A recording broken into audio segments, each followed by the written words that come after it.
4, and we are here at the Esports World Cup for the Stormgate Invitational Tournament. Welcome, ladies and gentlemen. Is the new era of RTS upon us? As Wars and the Infernal Host is invading the mortal realms, we have Vanguard trying to defend their home, and we have Celestials here, ready to make a lot of Argents. Welcome, my name is Kalaris, and joining me to get things going to my left-hand side, I have Zombie Grub as well as Rotterdam, my esteemed guests. I'm so excited to be here, guys. How about you, ZG? It's exciting time. Everyone loves a new RTS, right? They love the expansions, they love the new units, they love to experiment, they love to actually beat a couple of pro gamers before they actually get good at the game. Yeah. It's a really fun time to be a part of a new RTS. Definitely. Roddy, yourself? I mean, it's a super special week for many reasons, but obviously early access going live for everyone right now, free to play. We've all been playing the game quite a bit over the last 2 weeks.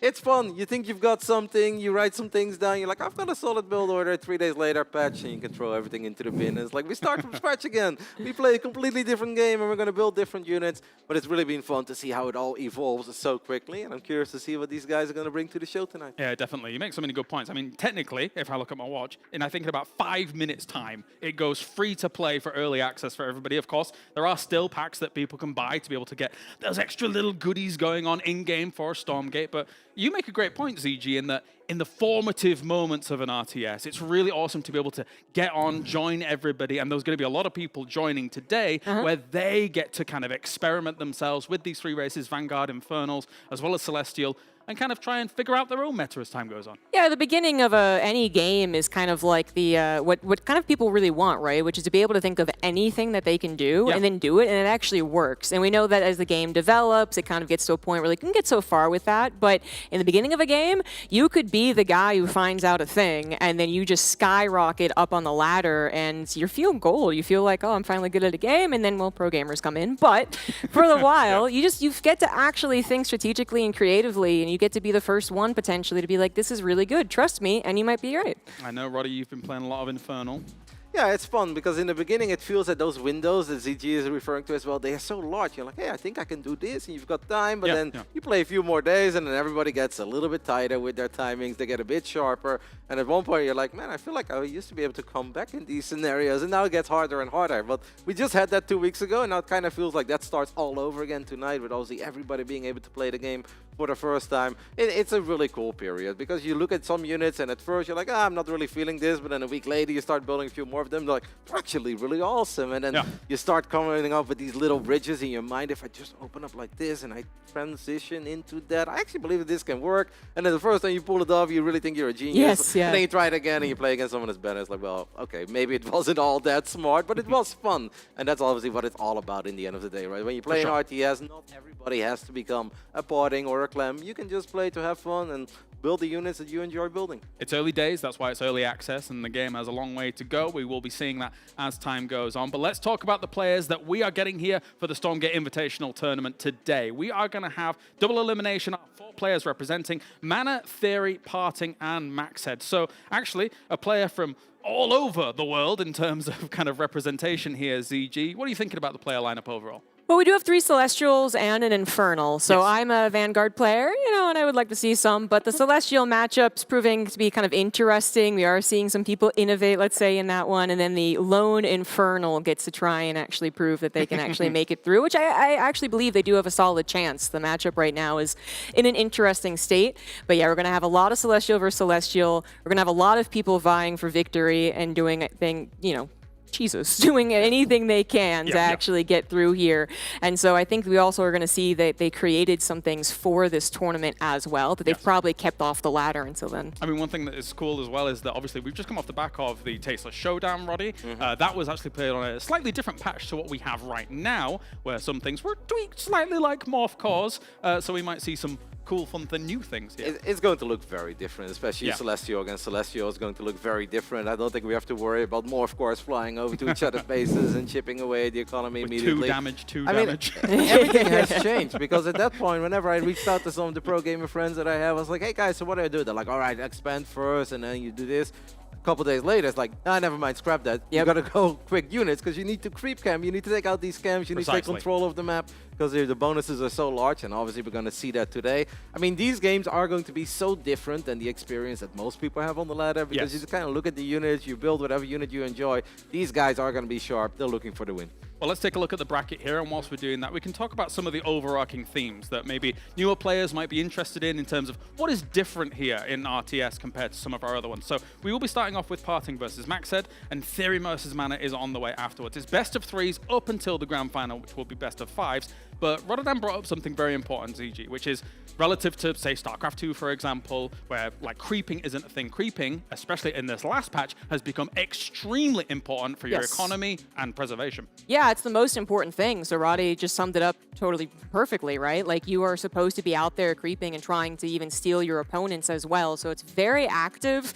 It's very map, control based, and it can be very fun, but it can also be kind of frustrating to play against. And what Theory was able to show at the very least at that last tournament was that some type of turtle might still be able to work in that patch, and he might have figured out a way to get it to work in this one as well, because I think that might be one of the big problems, right? Trying to get that as the Infernal player up against all these Celestials. Yeah, Celestial has some interesting mechanics, Rotterdam, in the fact that they can be very global on the map. Their buildings, obviously their arc ship is immovable, you're at a collection arrays, you can technically fan them out across the map to be able to gain Luminite, etc. Absolutely, but that's not the only arrays, right? Because you still see great Infernal players also building their first meat farm near a creep camps, just so they can get a couple of these fiends early on, and then you can creep it out, take it a little bit earlier so you don't lose too many units. So every race will have some of that, but we're probably going to see that most of Celestials. And we talk a lot about creeping, but we haven't talked really about creep jacking, and that's massive in Warcraft 3, obviously. That is basically what I always did for 5 years straight, try to figure out where my opponent was, show up at the right moment.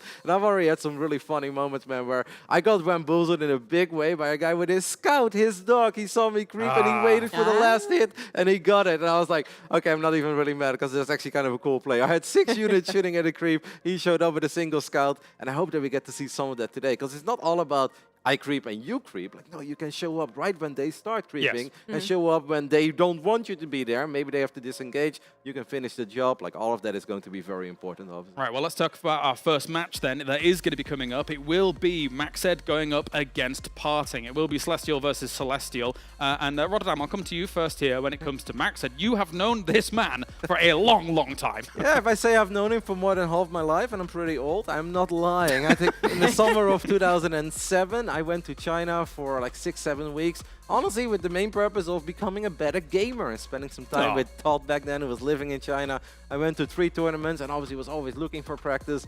And Max said in the year 2007 was one of these guys that was always down to play with me. It didn't matter if it was early, afternoon or night. That man was always eager, and it's really cool to see that he's still around. Had a good career in StarCraft 2 as well. A lot of people think of Max and Jim, like they were the duo. They were the Phoenix Colossus brothers, and it's really awesome to see him here in Stormgate. Yeah, definitely. I think maybe we're expecting some aggression coming out from him. Parting, of course, comes off the back of actually not winning the Tasteless Showdown, ZG, where I think a lot of people expected him to, because he's so prolific when it comes to RTS. Yeah, because he's so talented at it too. Like, he can pick up any RTS and get into it and be top of the ladder, and he has been dedicating a lot of his time to Stormgate. So he was definitely the favorite to win, but it proved to be a bit difficult versus, I think, Probe and a Laser beat him out. So I think he's going to be pretty hungry to prove that he is one of the best, and I think we're going to have 2 very aggressive players in RTS as a whole playing a right now aggressive mirror matchup. Yeah, we're expecting a lot of Argents. We're expecting maybe some Vectors to come along here. Well, thank you guys, as we need to get to this first game. So without further ado,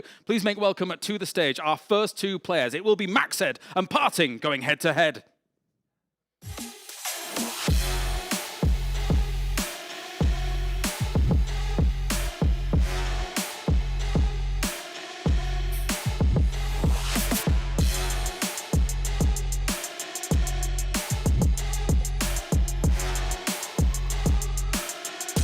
They take their seats here as they look to become the champion here for the EWC, for the Stormgate Invitational Tournament. Without further ado, let's head over to our commentators to bring you the first series. It's Tastosis for Celestial versus Celestial. What is up, everybody? An exciting moment going into this first match here at EWC. It's going to be Maxed versus Parting. Should be a mirror matchup. And I got to say, I think Parting the favorite here, but we absolutely could have an upset. Yeah. Maxed has been around forever. Roddy went over his history very well there. Very talented pros. And, of course, we're so early on. In fact, right now, the game is live. Right now. So guys, go and download some Stormgate, give it a try, and copy some of these builds that you're going to see. Because these guys, they've been playing through the alpha, they've been playing through the beta, they've been playing through early access. Now the game is actually launching. Now it's time to show what they have here at this Invitational. Yeah, so if you're enjoying what you're seeing here, definitely go check the game out. It literally just went live right now.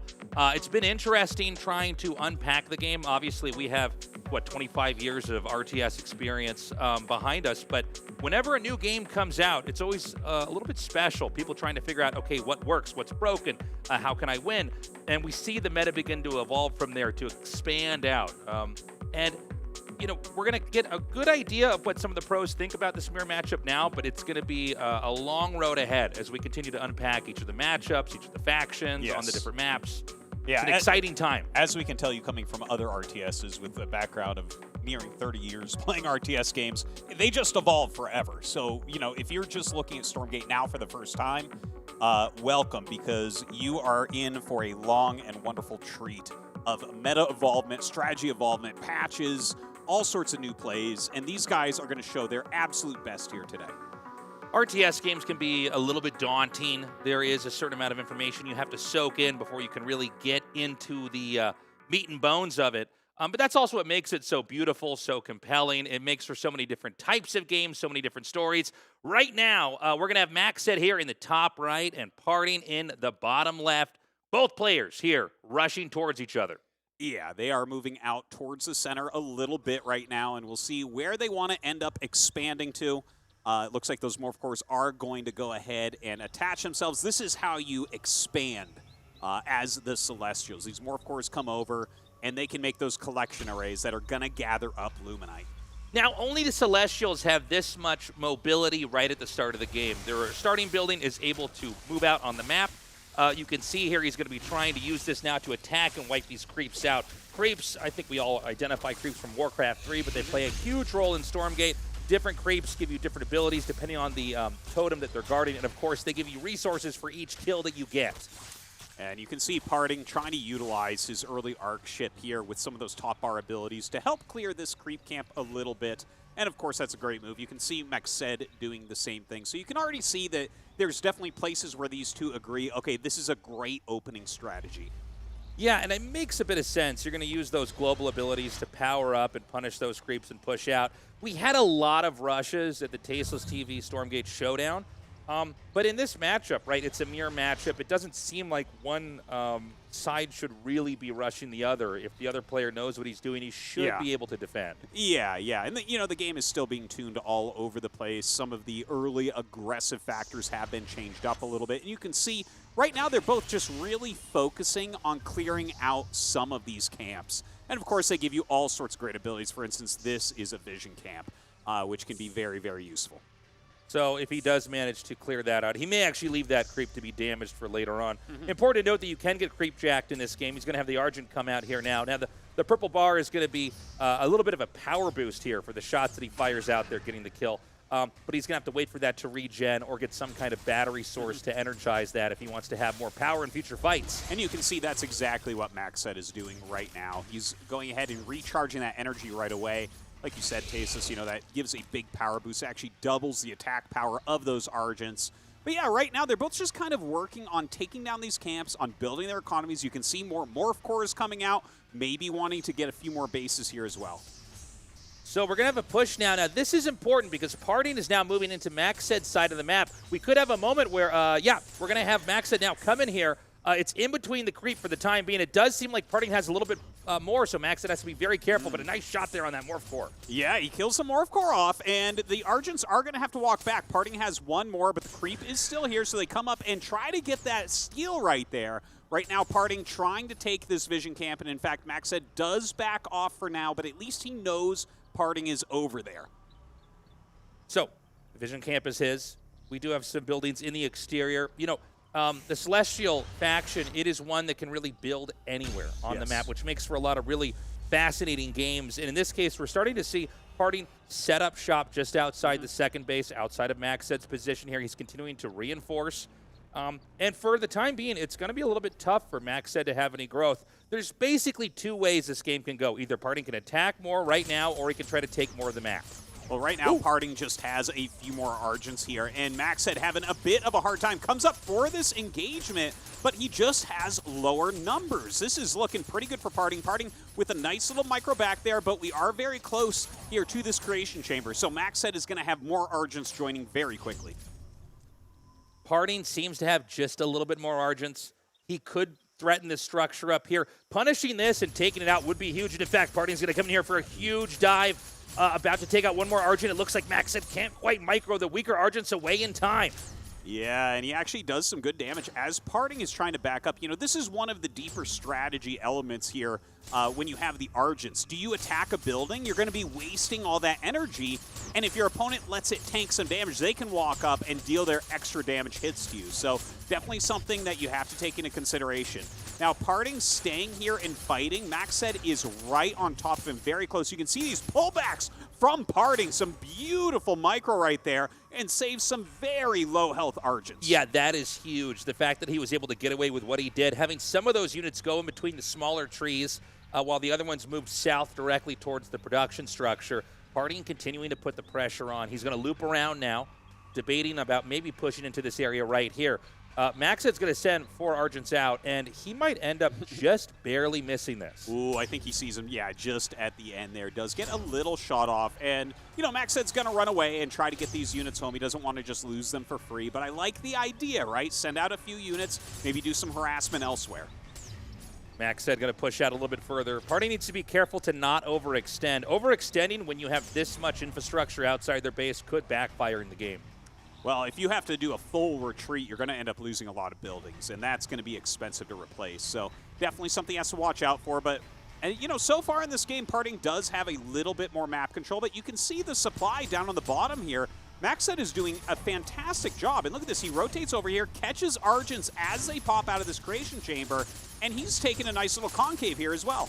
Yeah, he's starting to push up in here. Parting trying to micro back. We have a couple Argents popping out here from above, but that also is met with the reinforcements here from Maxed. Really good control here from Parting so far. It's going to come down who can target fire what a little bit faster. It looks like Parting decides he's going to have to back up as Maxed is pursuing.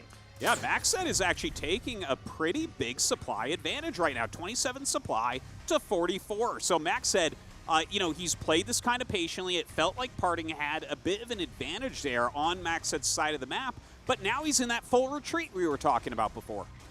And I think Maxed, excuse me, is going to try to press his advantage. He can move in here. He can actually capture this vision tower right out here. Parting decides to fight back. A little bit of an uncomfortable spot, kind of a bottleneck here between the lake and the trees here. But Maxed manages to push forward regardless. And if this keeps happening, I don't know if Parting can actually hang on. There's more structures that are going to be powered down right over here right now. Yeah, but you see we're near Parting's base now. He's getting a refill on his energy very, very quickly there. And even though Maxed has a big army, he has to be wary of that. If he's dealing half as much damage, that's going to be really hard to beat Parting. I want to remind everybody that this little purple bar below the health bar for each Argent is their energy. The energy is depleted each time they fire. If they're firing shots that are using up energy, they're doing more damage. So you can look like you might be winning a fight for a little bit, but if you overextend and you don't have enough energy to really sustain that fight, it will backfire. And that's a very unique feature for Argent versus Argent that you want to follow. Oh, for sure. Whoever's dealing more damage is just going to have that advantage. And Parting getting his refills from his buildings here is making a huge difference. I don't think Maxed can stay down here and keep this pressure up because he's just not going to be dealing consistently as much damage as Parting is. We saw a little scan over there from Maxed trying to identify where exactly is Parting at right now. He can confirm that there's more Argents being produced, and it looks like we're going to have a bit of a fight over the creep camp here. I think that... Was that actually taken by Parting? I think it was. It's hard to catch that one right there, but look at this, a counterattack from Maxed. He was trying to set this up before, comes down, does a great job against that collection array. Oh, he doesn't get it. Oh, it's just out of range. The Prism with 4 health gets away, Parting with the quick reflexes. Nicely done. More units accumulating over here. I think this might be a bad idea here for Maxed to try to come in because there's so many Argents here for Parting. He's going to try to chase him up. And this means a couple stray Argents in the back are going to be picked off, and that can really factor in the long run. If you look at the supplies right now, that's the number of units that you currently have in the game. It tops off at 300 supply. It is 78 to 55, so this can look close, and it still is kind of close, but it is clear that Maxed has a lead. Yeah, and look at this. Parting was chasing with so much of his army that Maxed comes down, does a little bit of a counterattack, but Parting splits off a piece of his army to push that away, so not going to lose those crucial buildings right now. Parting continuing to chase up here. Maxed on the run. It's been kind of a back and forth, a bit of seesawing here in positions. Parting having even more units coming out here potentially for a flank. It is spotted there. And here we go. This creep is going to be wiped out right before. Oh, actually, Parting does get in here in time to contest. Yeah, he tries to push up, but look at that Argent army. Just so large right now here from Maxed. He's done a great job with his macro. Still remaining about 25 supply in the advantage. And I really feel like Maxed's going to be able to end up taking this game, right? Like he did that nice counterattack. Well, that being said, Parting finds his way in for a counterattack as well. Yeah, Parting kind of slipped through right there. Interesting play. Is this going to be worth it? He does manage to drive off any gathering of resources there on that Luminite base, but now these Argents are trapped in here. But just south of this position over here is another attack into the natural. Oh, man, they're just diving on each other's collection arrays right now, trying to lift them off, trying to get away. Maxed trying to save this, but he can't. Parting with that snipe. But every time he's doing this, Maxed is having great army movement. Look at this, coming down, trying to body block, but Parting wiggles through there with a few Argents and won't lose everything as he runs. So Parting has kneecapped Maxed right now. It's almost no income for the time being, but Parting sacrificed a lot of units to do that. So the counterattack may be the most important moment in this game. Can Maxed actually counterattack, push through, and crush, or can Parting barely hold this off? Yeah, this is going to be a tough one for Parting. His supply is just so low right now. I think he's going to have to really utilize his buildings, some of these recharge, some of these defensive structures to be able to try to hold on. Because look at that Argent count from Maxed. He has just made a massive force. Okay, Maxed coming down now. Parting just has to try to hold this off for a little bit. Maxed is beginning to get an income here, but it's going to be a game of catch-up. He tries to run by. Parting spots it. Parting on the hunt here. Those few Argents can't really be used for any kind of harass. And look at that. Parting leaves just enough units to make sure he wins that battle, brings the rest of his army back home, as he needs to do, because Maxed is starting to push. He does have to micro forward a little bit here to get all of his Argents to shoot, though. You can see Parting kind of kiting backwards here as well. But I think Maxed has almost done it at this point. Look at this. He is surrounding this army of Parting, and Parting just doesn't have much left. Yeah, I think Parting had a cool idea, but at the end of the day, GG Parting has been defeated. Already an upset here in our first game of the evening. Now it is a best of 3. It is possible for Parting to recover here. But, for the time being, I got to say, crazy game. Cool idea from Parting. Maxed, though, comes back and wins. Yeah, Parting tried to stay very aggressive throughout, but Maxed just did steady macro, wasn't wasting units. Had a really great counterattack as well. When he went down and killed the collection array, I think that was a really key moment in the game. Yeah. I think it's unsurprising to see Parting have the aggression that he had back there. But, in an RTS game, a lot of times rushes like that, especially ones that involve infrastructure being built right outside your opponent's position, it can be a double-edged sword. Yeah, and we saw that there exactly, right? Like, he pushes the army back, Maxed takes some control, he kills the creation chamber just when he's ready to. He doesn't need to do it right away. You're not going to be spawning Argents up there anymore. So, really good control there from Maxed, and I think Parting has to back it up. Some of these very aggressive plays that have been working for him during the closed betas, during the closed alphas, don't seem to be working anymore. Yeah, at the Stormgate Showdown we just hosted in Seoul, we had a lot of rushes in this matchup, but a lot of times in RTS games it starts out with rushes and it slowly moves into macro games, and we saw a little bit of that back there. We're going to go to a short break. When we come back, we're going to continue on with Game 2 here with Parting versus Maxed.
Welcome back, everybody. We're going to continue on here with our first best of 3 of the evening here. It's Maxed on camera right now versus Parting. Parting was the favorite of the tournament in the Tasteless TV Showdown over in Seoul, and he did not manage to win. Is he going to be eliminated here, or at least knocked into the loser's bracket, I should say? Starting off, we're going to find out on this map here. We've got Maxed in the top right, already on the move, and so is Parting here in the blue in the bottom left. Yeah, we'll see if he can do a little bit of a better job. Looks like both sides going to go ahead and expand immediately with these initial morph cores, a very normal play. And, you know, I just hope that Parting doesn't make any big mistake early on. Does he move too far across the map and, you know, end up losing a morph core, end up losing chunks of his army, forced back and everything? It really puts you in a deficit, especially in a mirror matchup. It's interesting to see this as a new common thing in the matchup, is basically creeping with your initial structure to try to drain out these positions and see if you can get anything done. We are seeing mirrored behaviors here on both sides. Now, on this map, you don't have to be in cross spawns. You could be sharing, let's say, the left side of the map together or the right. But regardless, on this map, being this far apart, it could be more of a long game. It could be one where we're going to go a bit more into a macro play. Yeah, I would really like to see that. You know, the game doesn't have to look like pure Argents fighting each other, but when you have an edge like Maxed had, it makes a lot of sense to keep that up. Now, you see both sides, they're starting to creep a little bit. They want to take down some of these camps and gain that value from them. Some creation chambers going up. And, yeah, Maxed just getting ready, I think, to make a bunch of Argents here. Yeah, I said that we might not have rushes, and, well, I guess we are going to have some attacks here. He's going to be gearing up to make a lot of those Argents right now. Parting is going to clear out this healing camp down here in the bottom. And we should point out that you start out mining Luminite. That gives you a lot of your core structures and core units, but you do want to also mine Therium, and that's sort of your second-tier resource. In this matchup, with the two Celestials we have, they also have to manage energy. Yes. And so it's a faction that functions off of trying to mitigate power to certain structures or certain abilities at the right time, and can make for a lot of different types of games. You know, I actually think we're going to have a really interesting game here this time. You know, both of them are just focusing on the camps and kind of expanding a little bit, and it does look like we're going to get some Therium mining going here as well for Maxed as he comes over to that secondary resource. You know, it's just they're very far away, and honestly, if you're both making basically the same units, you can't really attack your opponent because they're just going to have like a little bit more than you because of the travel distance. So what happens is you make a certain amount where you start feeling very safe, like there's no chance you're going to die or anything, and then the tech starts to come. And once these really fast-moving tech units come out, like maybe the Kree start coming out, something like that, that's where we're going to have a lot of dynamic engagements in this game. Yeah, we've got some creeping happening down here from Maxed. Remember, if he wins this game, it's just a best of 3, so he would be winning this and moving on. We got Party now intercepting, though, and there were a lot of already damaged Argents here. The targeting is pretty good, but he barely doesn't kill that last Argent. Maxed pulls away, and look, in a matchup where you're both going for the same units, getting... Oh, sorry, I would actually they were attacking each other. That was 2 different Argent armies. In a matchup where you have Argents versus Argents, you get a 1 or 2, kill lead here, and it can start to snowball. Oh, absolutely. You got to be careful with that. And you see that Parting does pull back really quickly after losing that Argent. He's going to go ahead and take out some camps elsewhere. The supply is still pretty close here, a little bit higher for Maxed, but we'll see if Parting's going to actually switch up his tech a little bit. Maybe he'll start making some other units after he clears these camps. Yeah, so he's going to go for this camp down here at the bottom. He is going to kite that. Since it is a melee attacker, clearing that out in these last 2 creeps should be pretty easy to kill. Just above this position, though, is Maxed, who's already going to be on the move. Now, he could end up getting trapped into this position just because he's actually unintentionally gone around Parting here. Yeah, that could end up being a problem, but he is coming down with an attack. It looks like Parting does finish off that camp. And look at that, Maxed with another killer snipe right there. Fantastic moves, taking down that collection array, destroying one of Parting's mining bases. Okay, we've got more of Maxed just pushing through here. Now, it's, well, I don't think this is going to be a very fluid position. Can he get trapped down here? It looks like Party's going to have a couple of Argents. He can't quite plug up that entrance. So Maxed does manage to slip through, but he's going to be eating a lot of damage while he's still on the run. Well, I tell you what, I feel like he's trading these reasonably well considering he got the collection array, right? Like, that is a good trade for Maxed. And even though he'll lose several of these units running back, their supplies are going to be similar, except Maxed's going to be up a base. Yeah, and it's funny. The scenario is similar to Game 1, but it's the roles reversed here. It's actually Maxed going with a little bit of harass and I think effectively escaping here. And this really puts Parting on his back foot. Parting is, you know, right now even in infrastructure-wise, but is behind as far as resources being soaked up here on the map. So I want to see how Parting handles this. You can try to play a game from behind, so to speak. Yep. Try to basically play catch-up long-term. It's going to be minutes, well, many minutes away before you could even get there. Or you could try to do something decisive, something tricky, something tactical. Well, we have both sides teching up a little bit here. So we do have some scythes coming out here, and we have some vectors coming out. So Parting going to have these vectors, which are land units, and very, very mobile, very, very fast. They do have a little teleportation technique. But look at this move here from Maxed. He's made some flying units in the scythes, and he's going to try to harass with those a little bit, but they do get pushed back pretty quickly from that vector. Okay, another little kill here from Parting. Parting does actually have a bit more map control in general. If you look at the mini-map at the bottom left and see all the little blue icons, these are creep camps or expansions or structures that are on the map that are under the control of Parting here. So Maxed, I think, had a cool strategy. It is still ahead for the time being, but Parting is playing a very different game, one about controlling the map, getting resources there. And, you know, we were talking about him maybe playing behind in some sense and trying to catch up later on. I think that's exactly what he's doing. Yeah, I'm really liking these two different tech routes that we see. Like, what is going to win? You know, we have Maxed, who is a little bit ahead, going for the flying units, which generally aren't as stable against ground units, but, you know, obviously can pass over terrain that the ground units cannot. And then on Parting side, it's like, okay, yeah, his economy took a little bit of a hit early on, but he's got these vectors, which are very microable, very strong units. Oh, gets one kill there before it can be microed away, and he's going to be able to get forward here, and he's going to get a second kill. And Parting, I mean, with those two kills and the investments that were already put into these flying units, that's going to be a huge punish here. Yeah, it doesn't seem like these sites are paying off for Maxed right now. Did he go down the wrong tech route? Yeah, it seems almost like he got an economic lead and then teched into a weird direction. And so Parting, I think we can fairly say with the kills that he got there on those sites, he's going to be in the lead now.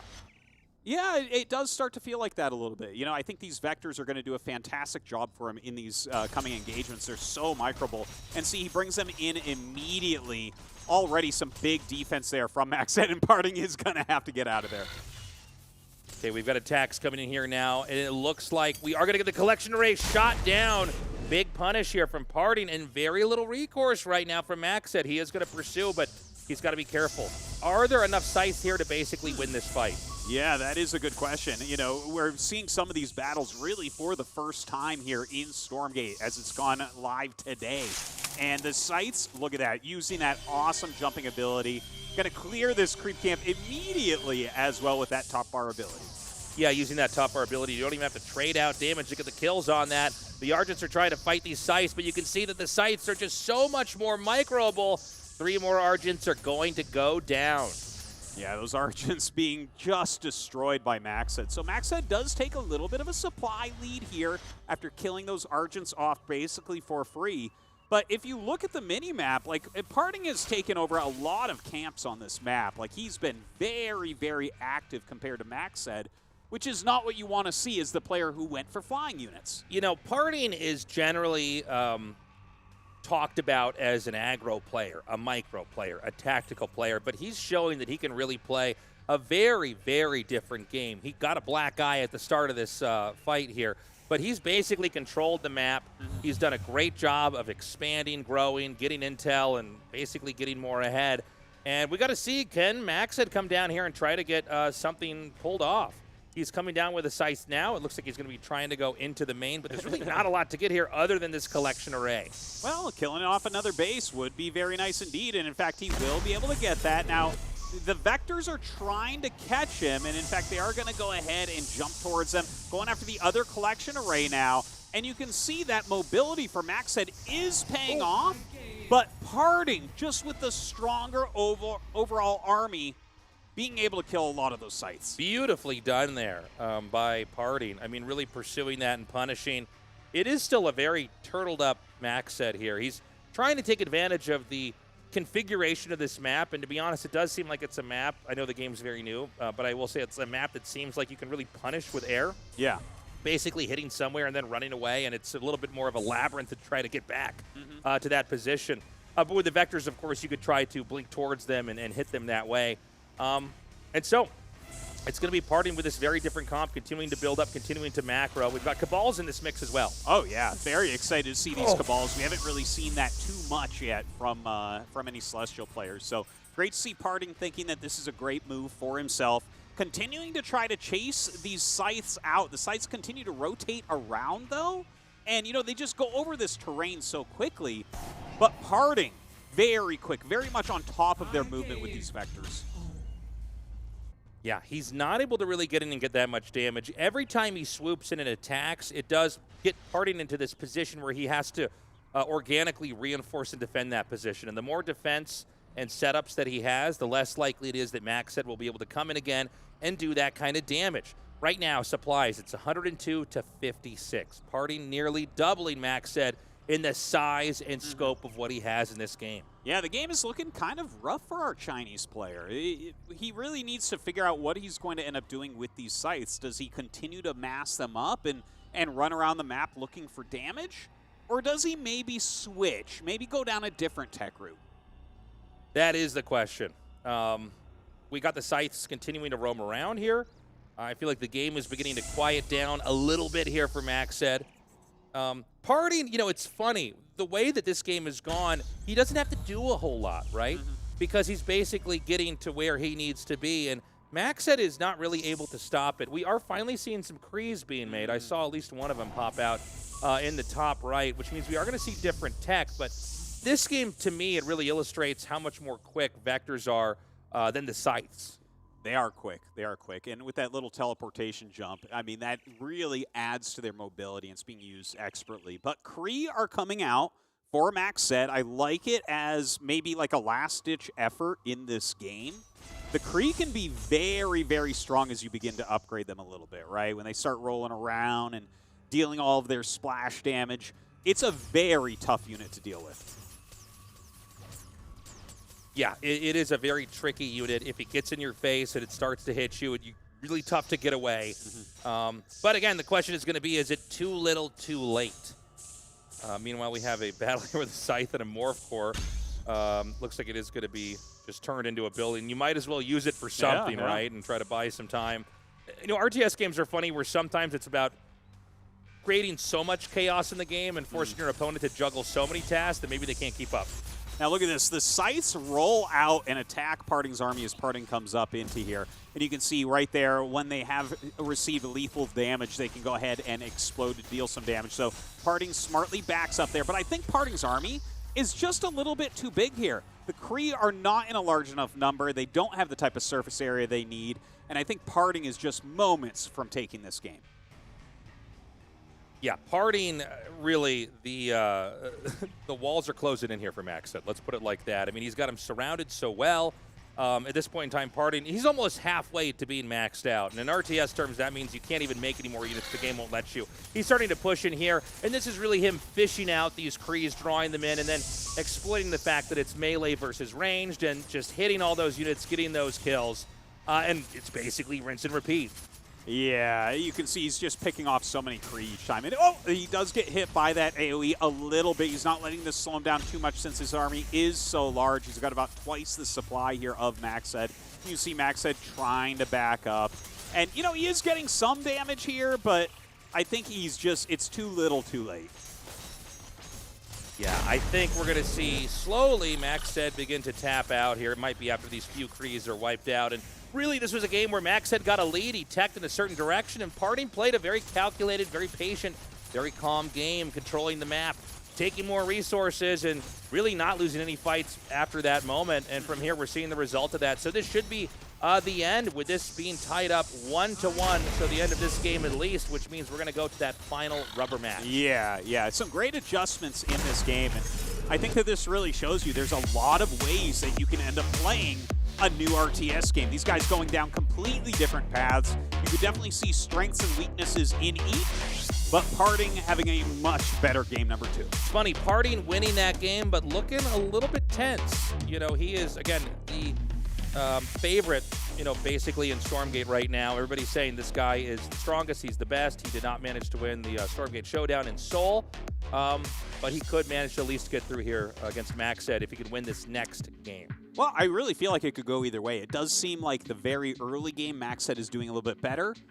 And really, it was just him going into sites, and there already being vectors there to counter them. That was the problem, right? The Argents will be much too slow to catch the sites, but he had vectors just in the nick of time. He was more cost efficient, and that worked out very well for Parting. So maybe if Maxed gets the lead again, he goes for vectors himself.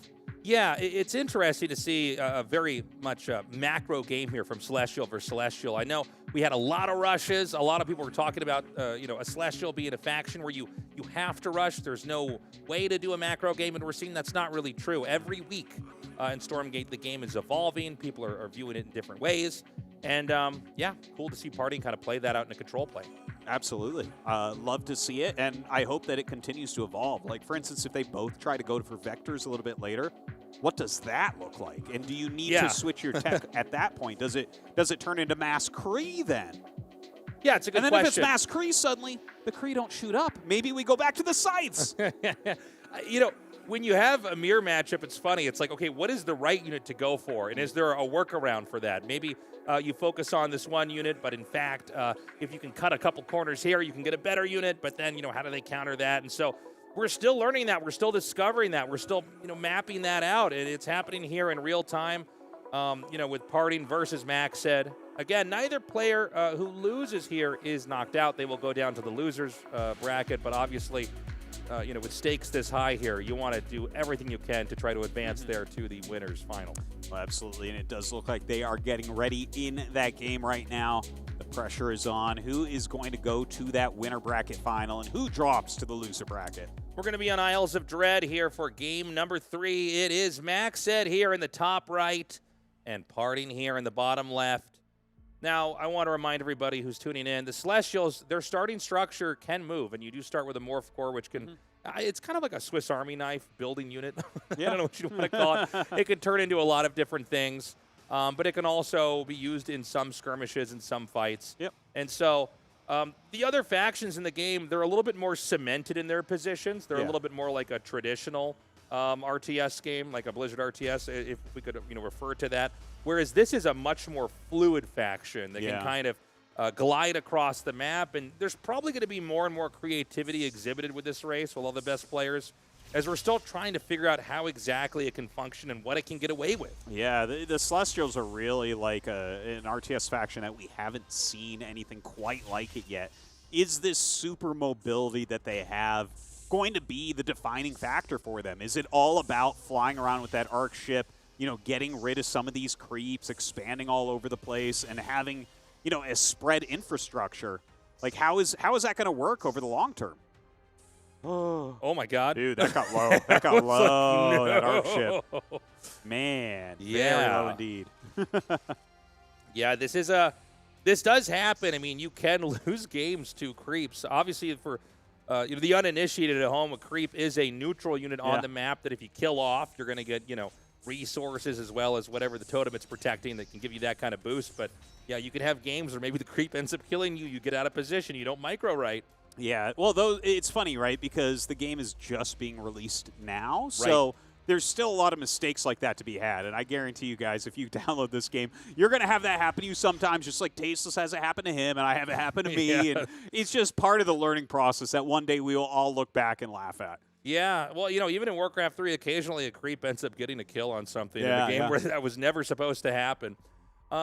So in this game, we've got Parting immediately moving out on the map. I assume he wants to try to creep into that location.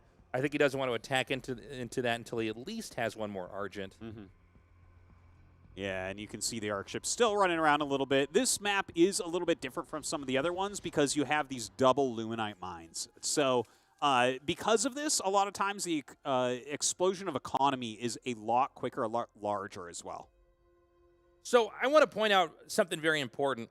This map is unique in that it gives you 2 Luminite resource gathering locations at each expansion.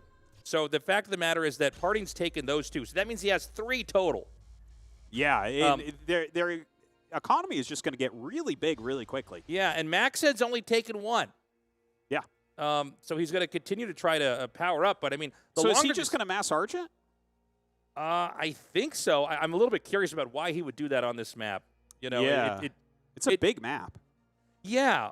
I mean, the way I break this game down so far is that Parting, if he sits on these bases for longer, he's just going to have more money. Yeah. In an RTS game, the more resources you have, as long as you're spending it, generally speaking, the further ahead you are, as long as you've teched to the right tech and made the right composition of units. Well, Parting is teching up a little bit here while he clears out this creep camp over here on the side. Of course, this is a health camp in the middle of the map. And right now we have that little rotation of Argent. So I think this might have been Maxed's plan, right? He's been doing this a lot, where he splits off some Argents, he runs around the map, he finds a collection array, and he picks it off. You know, this is part of the problem about being so mobile as Celestials. If you have bases all over the place, it's really hard to keep tabs on where you're going to be attacked. And there's a decent amount of infrastructure in here. It looks like Maxed's just going to come in. It seems like 6 Argents is the number, and I think he can actually, within 4 shots or 5, take out that collection array. He doesn't really lose that much either. In fact, it's just 1 Argent over here that's going to try to buy a little bit of time while the rest of the reinforcements come over here to the right. Well, he is definitely going to lose these Argents, it looks like. He's trying to get them back a little bit, buy himself a little bit of time. And doesn't really end up killing off any Argents there as well. But look at this, a second attack here from Maxed coming in and killing off another base. Oh my gosh, Jesus, I think he's going to get all of them. Oh my God, he's going to actually get all 3 of these, I think. Can he get a scan off? He scans. Is the range enough there on the Argents? I don't know that it is. He's going to run around to the side. Oh my gosh, and I he's think so if close. he kills this, there's going to be no income here for Parting. Parting cannot be happy about this. Parting is going to have to make a big move very quickly. He is up in supply a little bit. He is, like, look at this. He's bringing all his prisms down. He knows he's in a tough spot now. So now it's going to all come down to this big counterattack here from Parting. Parting went to 3 collection arrays and lost all of them. His income has been completely shut down. Meanwhile, Max said he pulled his strategy off, but he has to be ready for that counterpunch. Yeah, he's got to back up. He's got to make sure he's macroed cleanly here. Maybe a good defensive setup with some buildings. But I feel like if he just kind of holds on, he's going to be in good shape. Now look at this. The Arc ship getting caught. Max said, oh my gosh, losing such an important structure. Yeah. Party now going to try to clear out these camps. We've got Maxed trying to close in onto this spot right now. He's going to trap him so that he can't get out here. If Party wants to leave, he's going to have to go to the right, but there's another Argent here in the way to try to block that off here. And there's going to be a lot more of these Argents being shot down as Maxed is continuing to pursue. You know, losing the Arc ship is rough, but it does feel like Maxed has made a lot of good moves in this game. Now we have Parting resetting up a base. He has those prisms there helping out mining as well. And it looks like he wants to re-expand up here to these double Luminite mines. The question is going to be, is he too far behind? We do have about a 10 supply lead here from Maxed. He's continuing to grow and flourish on the map. I think Parting is doing, in some ways, some ideas that are similar to what we saw in Game 2, in that he's trying to just kind of creep on the map and expand and recover. But, there's no easy direct line to a counter victory here for Parting. It's going to be a lot of hard work. Yeah, it really is. You can see that supply just kind of peaking up here for Maxed. He's moving a huge group of Argents down. Obviously, Parting cannot engage this right now. He's backing up, trying to get into a more defensive spot. He does have a scanner around. This is mostly for scouting and checking out where your opponent is at. We'll see if he utilizes it for anything else in this game. But right now, taking a little bit of an engagement. He does have his buildings here to help out, right, to refill some of this energy. Is that going to be enough, though, to turn the tides on such a large Argent force that Maxed has brought down?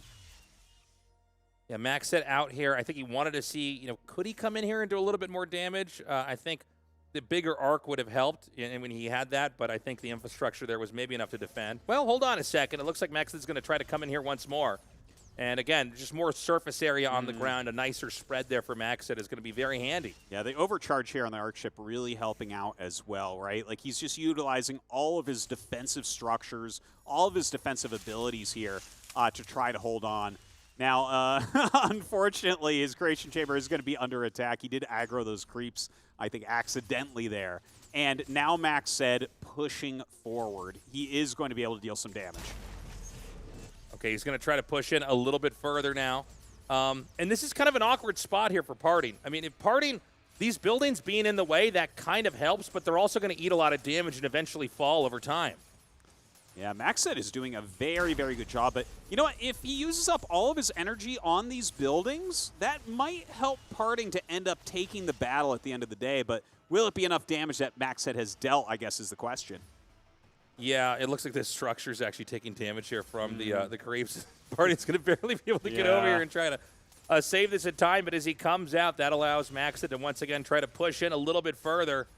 More Argents are going to come in here into the mix. Again, it's important to watch the energy that's on each of the Argents to see who's got the extra damage that's going to be coming out. Yeah, I think Parting actually has just enough now to push Maxed back. Maxed hasn't had any way to really gain his energy back in a quick manner.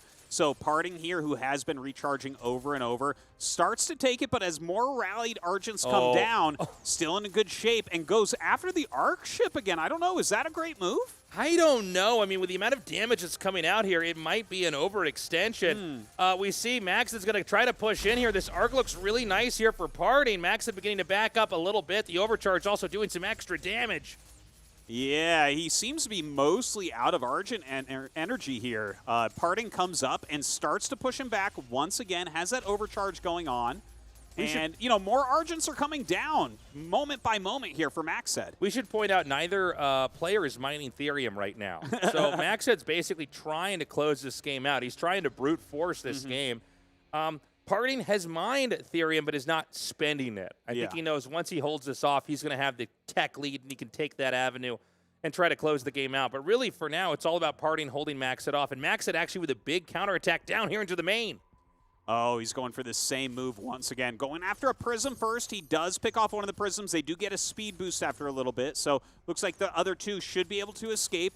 But Maxed is very good at these moving counterattacks. He's doing some moving shots as he goes through, kiting anything that he can, trying to trade these Argents as best as is possible. But Parting will end up killing off this army. And I'm starting to wonder if Parting's not about to take this lead back, despite being so far behind earlier on. There's another counterattack over here. This seems to be a way to play specifically on this map because there's two entrances to your main base as well as two entrances to your expansion. So he's doing it, but at the same time, I do feel like Maxed is beginning to bleed off quite a bit.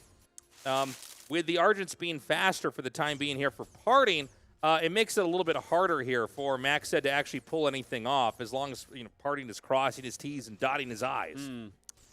Yeah, I think Parting is like just playing such a solid defensive game in this area. You know, he was at such a deficit for a while, but you can see the supplies are getting a little bit closer. Parting still has lots of energy and everything as well here. And he will back up. You see he backs up, gets some of these heals going on. There's more and more Argents, so like this strategy, once Maxed gets ahead, this is all he wants to do. Yeah.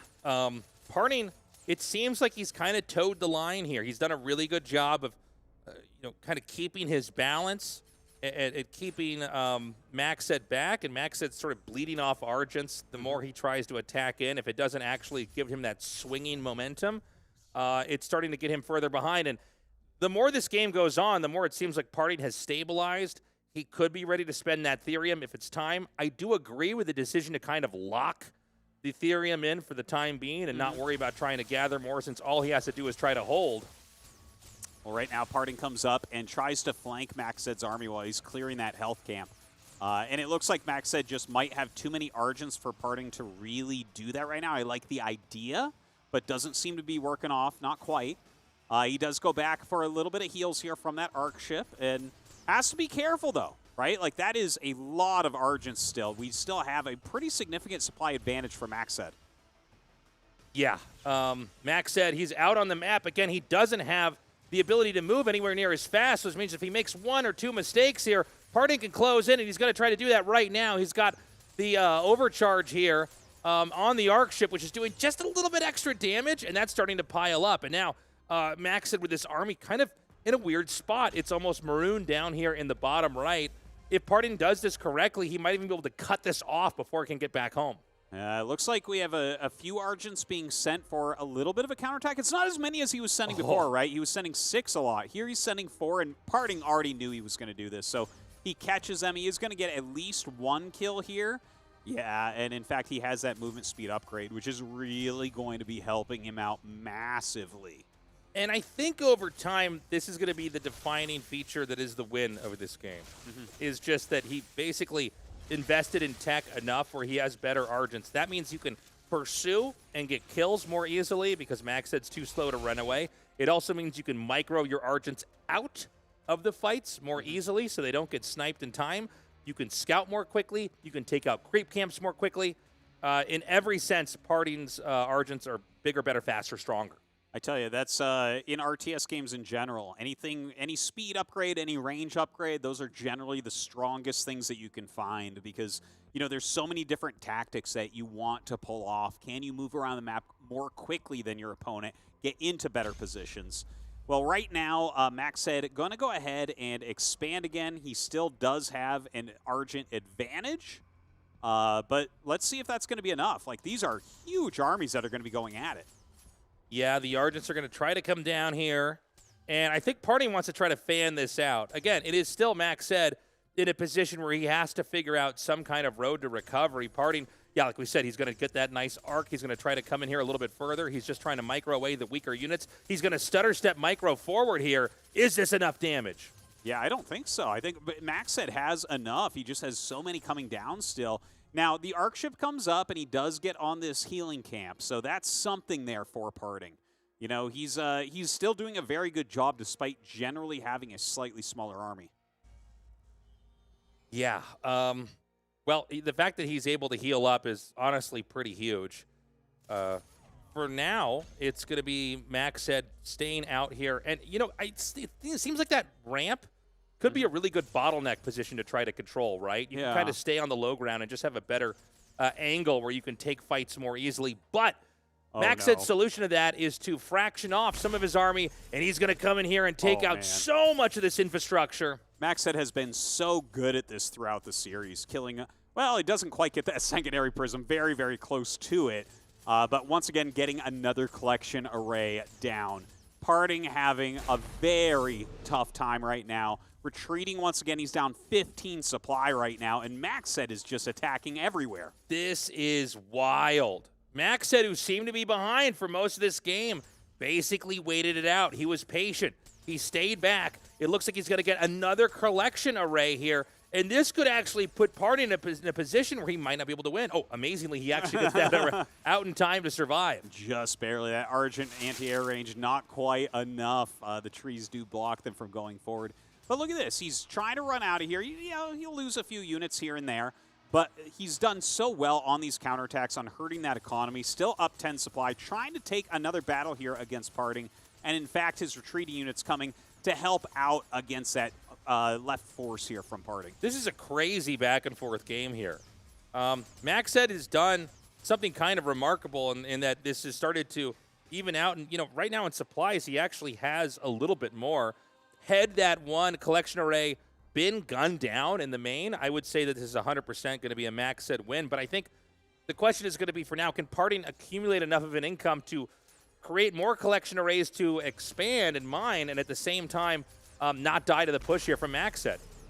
Well, right now, he does have Max said kind of split off right there. So Parting controlling these engagements a little bit, running very quickly after some of Max said's army. The Arc station coming up once again to help out, to give him a bit of support. You saw Max said he was looking once again to rotate around, but Parting catches it and forces him back. Little scan over here to see what's going on. He's going to try to shoot down the Arc ship that's over in this position. Easily microed back here. It's going to be a fight over this healing area, and Parting's going to push in and basically try to force a win here on this fight. And you know what? I think he's got enough energy on these Argents that this should snowball. He's definitely going to win this battle. I do think that there is a little group of Argents out in the map here for Maxed, but it might not be enough. He's coming down for a little bit of a flank, but that's too little too late at this point, I think. The Argents are now fleeing here to the south. Maxed going to try to do another counterattack. Now, I don't know. Can we check, actually, are there Illuminite bases over on the natural for parting here? Because that's where I think those Argents are going to be going. Yeah, maybe he was trying to get down there, but it looks like Parting heads him off on the left side of the map, forcing him back. And look at this. Oh, man, trying to take over the resource camp and everything as well. Parting is taking huge control of the game now. He was down 10, 15 supply for most of this match, and now he's up almost 20. Yeah, it's kind of crazy. He's going to try to take a fight over here. There should be enough, especially with a wider angle here. But there's going to be an attack here from behind. Parting just going to crush this position, and there's no way for Maxed to retreat. This could be game-ending. Yeah, this flank is maybe the nail in the coffin for Maxed. He's going to end up losing all these Argents. He's bringing a few more down to fight, but I think he knows that the writing is on the wall at this point.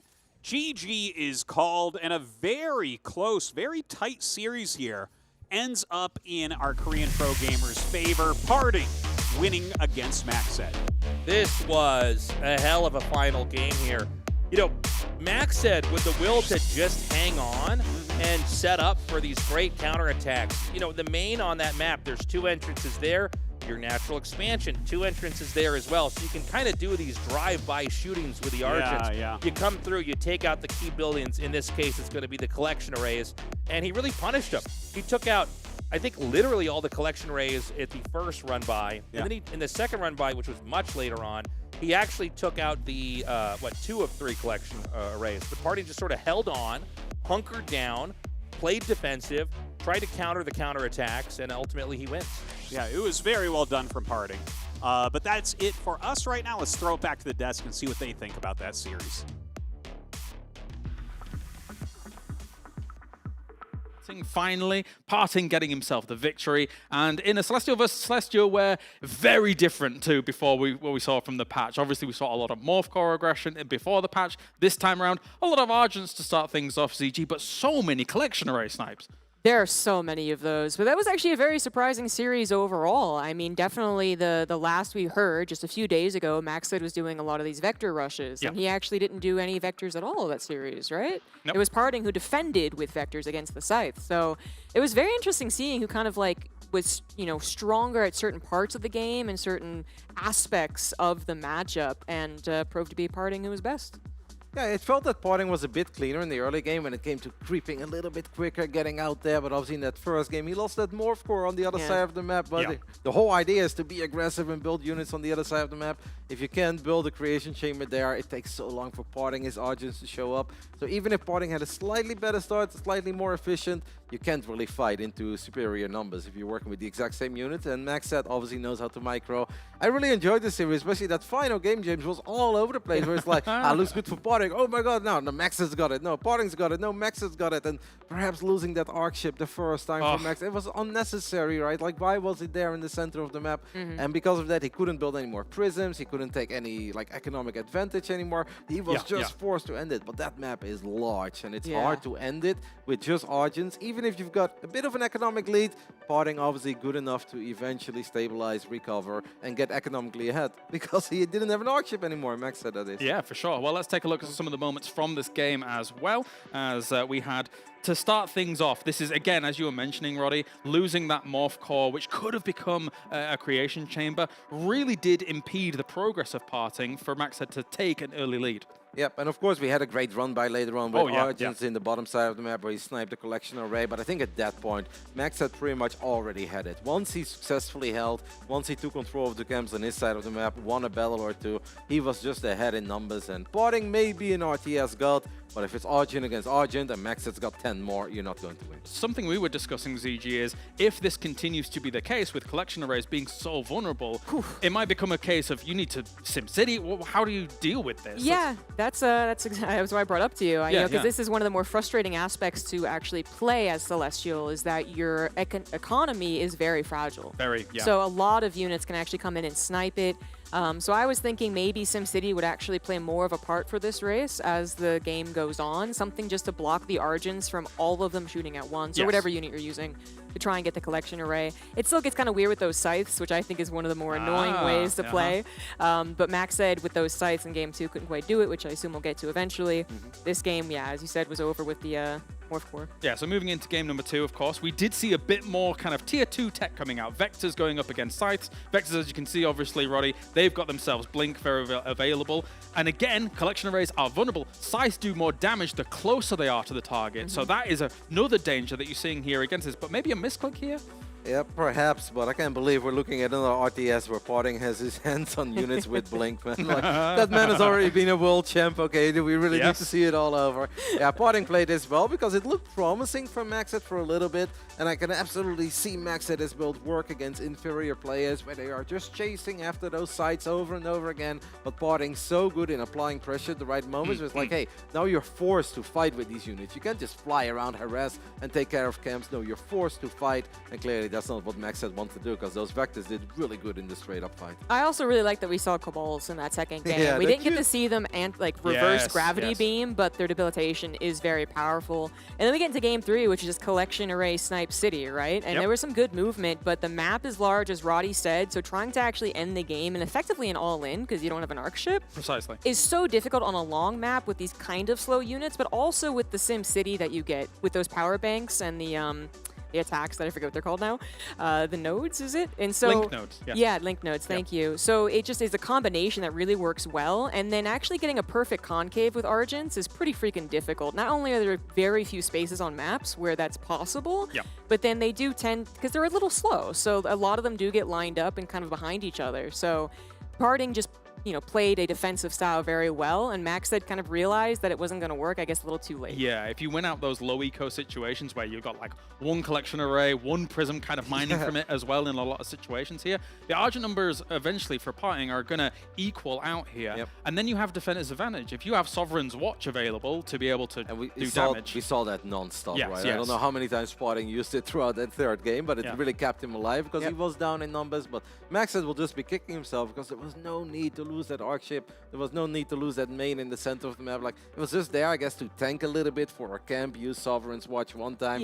But like, it didn't have to be there. And if it would have been anywhere else, I actually think that game could have gone Maxed's way. He played a good series, but Parting found a way. Yeah, it's interesting right now because of the diversity of the maps that we have in terms of like the resource layouts, which are very vastly different on all of these maps to be able to play against. Yes, of course, collection arrays are being sniped left, right, and center, but Lost Hope creates a completely different kind of dynamic for these games to be played out on. Yeah, the large Therium in the middle. Well, nobody's touching that. Well, yes, especially Celestials. No, it's true, it's true. But it is just a large map with actually like a big space to have some really sick like concave versus concave. So I know you're a big fan of the map, and I think it is going to be one of the more interesting ones. But bringing up the maps are a very good point. Every map is very unique in a way that other RTSs don't necessarily have all the time.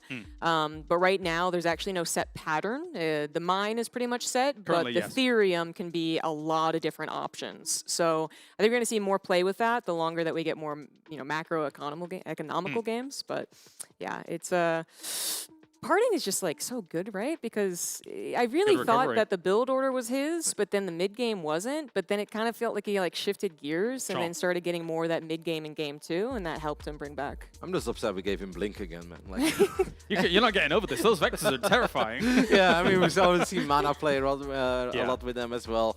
But yeah, that is going to be a nightmare to play against, because a man like Parting with his speed, his ability, they're going to be in your face all the time. But yeah, I'm not surprised that he ended up playing the Celestials. So the cool thing about all the units is that they all have kind of like a path for upgrading, right? And the Vectors that blink, you can technically upgrade an upgrade for them that allows them to recall to the blink location, which people aren't really taking. They're just relying on the blink right now. But there is possibilities there. But anyway, let's check in with the brackets and see what's going on so far, as we have ourselves Parting finding himself in the upper bracket final. He's going to be joined by either Theory or Mana, which will be a different matchup. Theory expected to be playing Infernal here into Mana's Celestial. So we've got a new flavor on the way, ZG. I'm pretty excited. The Celestial matchup actually ended up being longer and just more diverse than honestly I was expecting. I got some air units in there for sure. And I'm really curious what the Infernal play is going to be from Theory, because it did feel like he came into the tournament, Tasteless's tournament, and kind of proved that Celestial wasn't unbeatable, right? And then other people did too, and we expected that. But Theory, I think he definitely is a theory crafter. Oh, I hated that. That was awful. Thank you. So let's talk about our next matchup coming up as we have ourselves Mana go. Well, that's Max Ed and Parting. Let's check in with Mana. There we are. Hey, they're on the toes. Mana versus Theory. Now, what is going to be the big change here? Not a mirror matchup. Rotti, I want to come to you to talk Infernal. Talk to me about Infernal. Talk to me about kind of even basic mechanics that people should be looking out for here. Well, I'm obviously still a pleb as well. But basically, when it came to Infernals at first, like the macro is kind of cool because you have charges per building, so you don't necessarily need like 4 barracks immediately. You can have 1, and there's also a top bar ability which resets the charges. You don't need 40 energy for that. It takes a little while to get there, but it's kind of fun. I really enjoy the build-up, and in the beginning, basically, these are what people told me, and I followed the advice. Like, it's all about Gauns. Gauns are amazing. They've got 2 upgrades. With Gauns, you can spawn a lot of fiends. You supply skyrockets, and then you get a speed upgrade. But that recently got nerfed, and it used to be 60 seconds and 60 seconds to get both upgrades. Yes. 1 tier 1, 1 tier 2. Now it's 90 seconds and 90 seconds, and I've really felt the difference in my games. So it kind of feels like I would think it would be unwise to go straight into Gauns, because Mana is obviously very good. He's going to take care of the map, and Gauns without their upgrades are a little bit underwhelming in my opinion. So I'm incredibly curious what kind of a style Theory is going to play. There could potentially just be a couple of routes early on, split them into fiends, and then try to bellow those camps. I don't know. I have no idea what to expect. I do really love it. I love the Magmadons, obviously. Who doesn't? They are cool. But I don't know if we really get to see a lot of those. So that's my question to you, ZG. What other units do you think we should be looking for other than the Gaunts? Other than the Gaunts, yeah, pretty much the Magmadons. We might see the Weaver picking out some of the bigger units if the game goes on, I guess. And then Hellborn also sometimes make an appearance. I'm not sure so much in this matchup, but it is going to be, I think, a lot in the early game, what the maps are and how easy it is to get SimCity and turret defense for the Infernal. Because, again, we saw that from Theory in the previous tournament. So I think he's going to be really good about having the correct placement. He might even use the top bar ability to spread Shroud a little bit to make sure that he can cover like 2 bases very securely in the beginning. But that's honestly just a guess, because the meta has shifted a lot more to 1 base. So I am looking to him to see if he can prove the meta is not exactly set, where I think that Mana is going to be bringing out the typical Celestial meta. But I could be wrong. You know, they had so much time to prepare for each other. Yes, and we did see already a different Celestial versus Celestial than we were expecting. Well, Theory really came into his own when it came to Stormgate. Obviously, we've seen him playing other RTSs as well. But Mana is an absolute RTS veteran, Roddy. Yeah, but it kind of goes for both of them. Of course, Mana started off in Brood War so long ago. Was he was already like 12. was already a really good Brood War player. In the early days of StarCraft 2 Wings of Liberty, Mana became one of the very best Protoses in Europe, won international tournaments, and honestly, 14 years later, Mana is still one of the best Protoss players. But that man has just been so excited over Stormgate since the very first day it was announced. He has read every single article, he has watched every single announcement video. Mana was all out, but I think the same can be said for Theory, who was also a good Protoss player in StarCraft. Didn't quite have the same success as Mana, but these were just 2 guys that from the very first announcement, the very first screenshot they saw, they're like, oh, I'm all in. So it's really cool to see these 2 in these early days, obviously, of this beautiful game already square off against each other. One Celestial unit that we did not see in our mirror matchup is the Animancer, and that could potentially play a role here. What do you think of the Animancer? Yeah, Dark Prophecy, right? That's the big ticket item. Basically, Storm, Dark Prophecy. Yeah, so it slows. It slows. It doesn't do as much damage initially, but then it does more damage after 2 seconds. So that slow is really impactful for that extra reason. It also can mean maybe you get all your units attacking because they can't escape as easily. That could absolutely be big. I mean, we're definitely seeing a lot more experimentation with spellcasters, you know, because I think logically it's like we just make units go burr, right? We're RTS players that at the very least gets us, you know, a decent way, I suppose. But the spellcasting, we know that it takes a little bit of time for people to realize that they might even be abusive. You know, thinking of Infestors back on Wings of Liberty took some time to realize how good that was. So I think we're going to be seeing a little more of those spellcasters, and definitely should be worried about it. That is a good point that you bring up, because a lot of our games, in our Celestial vs. Celestial, it was kind of obvious that we were going to end up in a lot of Tier 1 wars for the most part. But it does feel like in the formative times of an RTS, people really kind of figure out the tier 1. And it takes a while to really get into the tier 2 and all the spell casting. But I feel it's been slightly accelerated because of everybody's experience with RTS as of recent, Roddy. Yeah, it's really hard to say because I don't think we've seen too many high-level Inferno against Celestial matches yet on this patch. So I'm really curious, how does Thierry survive till the mid-game? Once he gets those good tier 2 upgrades, then his army probably becomes a lot more competitive. Yes. Mana's going to make that very hard on him, but obviously you don't want to be stuck on tier 1 forever. Like, I don't know, Mana could very well go for Vectors very early on and just be in his face, and they do very good against Gauns early on if the Gauns are not in high enough numbers yet and they don't have upgrades. So, yeah, it's hard to say. What I do know is that Purple Vortex really hurts your Gauns in high numbers, so it's not even that, oh, once I am tier 2 as Inferno, once I get a bunch of Gauns out, I'm always going to be fine, because you're going to have a tough time fighting those. Yeah, no, for sure, for sure. I mean, technically speaking, if we really get deep into this game, Celestial has access to other units. Like, if you think about from the Legion Hall, you've got Archangels, you've technically got Seraphim, which were doing something weird before the patch. Now that's been fixed. But Archangels are a potential threat. Yeah, Archangels actually can be really fun. I think that's definitely one of the units that you see and you're like, oh, that's cool. That was cool. Yeah, and then they get flames on the ground too with an upgrade. Yep.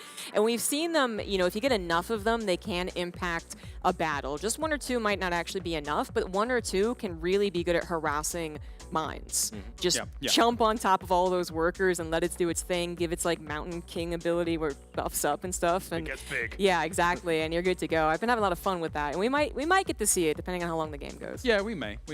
You look like you want to say something, Roddy. No, not at all. Like, I'm like, yes, that exactly has happened to me. They've jumped in, and I was then just thinking about my imps, but I was like, what if I get the imp upgrade and I blow it up immediately? Like, is that worth it? No, probably not. But that's the first thing I was thinking of. But I haven't seen too many of them. They have jumped into my army a few times and looked really cool. But if you have like 30 Gauns, you're like, that looks really cool. And now you lost your unit, mate. So that doesn't do much for you. But there's a lot of cool things. I'm like theorizing how many imps it would take to blow up an Archangel, but I don't think it's worth it. Probably a decent amount, right? Quite a lot. Yeah, but it would look very cool. Quite a lot. You've also got lots of different flyers that, say, Infernals have for, of course. Oh, yeah. Technically, there are a few. Yeah, I might be in a highlight with some Shadow Flyers, apparently. I found out that they're not only good versus that air, like the Scythe, for instance. I was actually facing someone who was turtling and going mass air, Celestial, and I was getting awfully frustrated. But I was like, let's try this Shadow Flyer thing. And it was great versus the air, and then I was like, oh, but he has so much SimCity and static defense. And I look at their upgrade, and it's like literally a dive bomb that blows up buildings. And I'm like, they're the perfect answer. Let's just make 1 billion of these. That could be really fun. I actually don't know how that balance works out. I don't know if I was just, you know, generally better or what, but again, like these are all very hypothetical because as Roddy said, Celestial versus Infernal on this patch, not really fleshed out. General agreement is that Infernal gets better the longer the game goes. But is it going to get to that point? Yeah, can Theory prove it can get to that point? Yeah, definitely. If you're just kind of tuning in at the moment here, we are just waiting to get this game good to go. That's why we're having a nice little chat here about what the possibilities are, because there's probably a lot of people out there that are aware that now the game has truly gone free to play here, and as I look at my watch, it is, so you can get it on Steam, but also there's a lot of opportunity for you to get involved as well and start learning a brand new RTS. But thank you very much, guys. It is time to get to our next series. So without further ado, let's make welcome to the stage here. Mana is going up against Theory.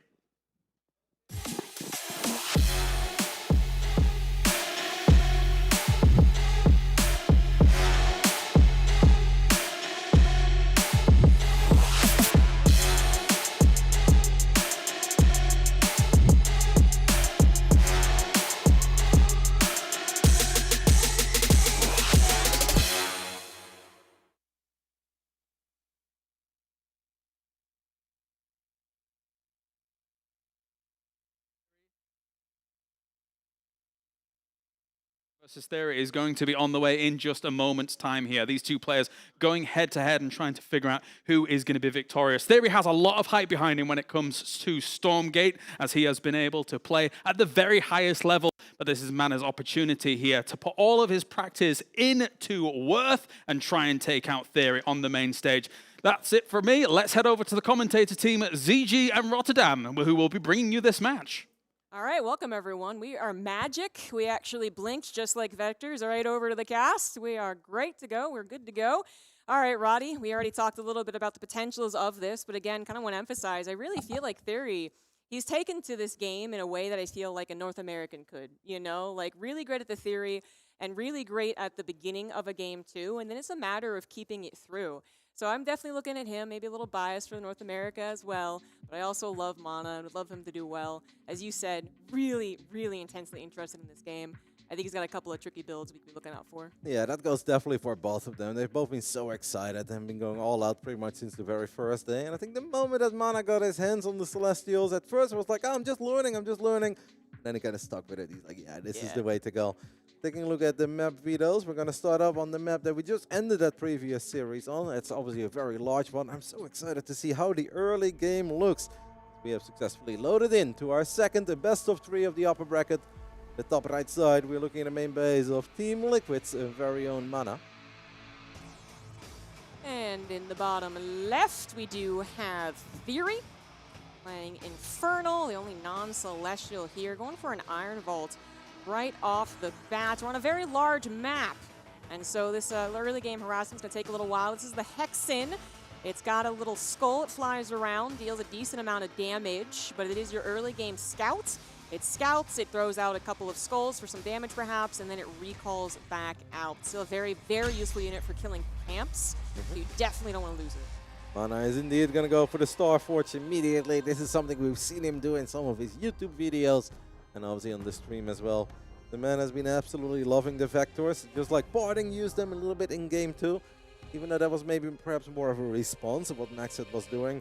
Mana just loves opening with them, and he's so annoying because these guys are fast, right? They will get so much value out of these quick units, and he's just going to make life hell for Theory here in the early game. Oh, wow, very quick recall, actually.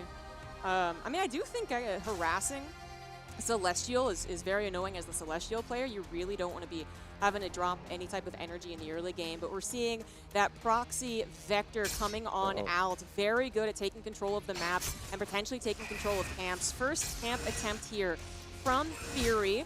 If that one unit dies with a skull on it, you do get a Fiend, which has already happened, and it looks like this will happen with a Vector coming on in, so it's a little awkward. It's going to snipe a lot of the units, actually.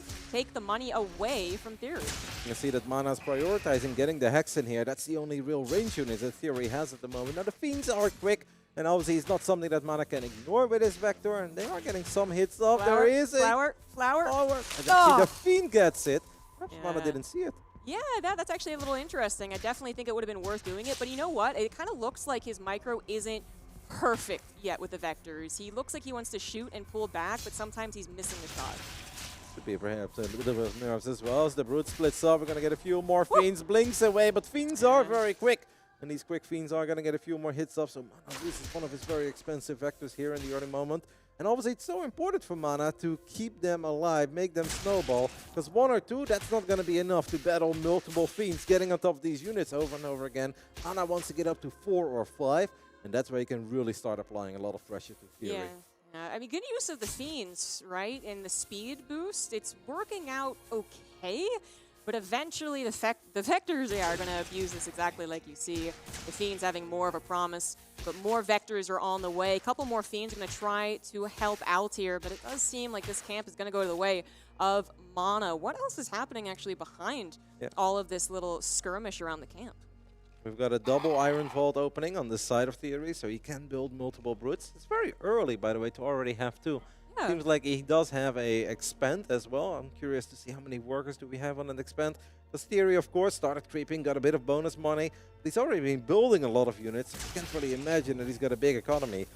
Mana is now starting to get into the main base. Potentially a little flank coming in from the right side with a couple of these very quick Fiends. Oh, Mana could actually make a little mistake. He does, of course, have Blink. But 2 of those Vectors are very low on HP. And I actually think the Theory is going to be able to get the kill on quite a few of them. Even drops the Shroud Stone. Yeah, very nicely done. Top bar ability doesn't cost very much, but is extremely helpful in these scenarios. I mean, this was one of the big questions, the Vector Rush. It's not that it necessarily ends the game right off the bat. It just takes such solid map control and takes the camps, which have really become important to the meta.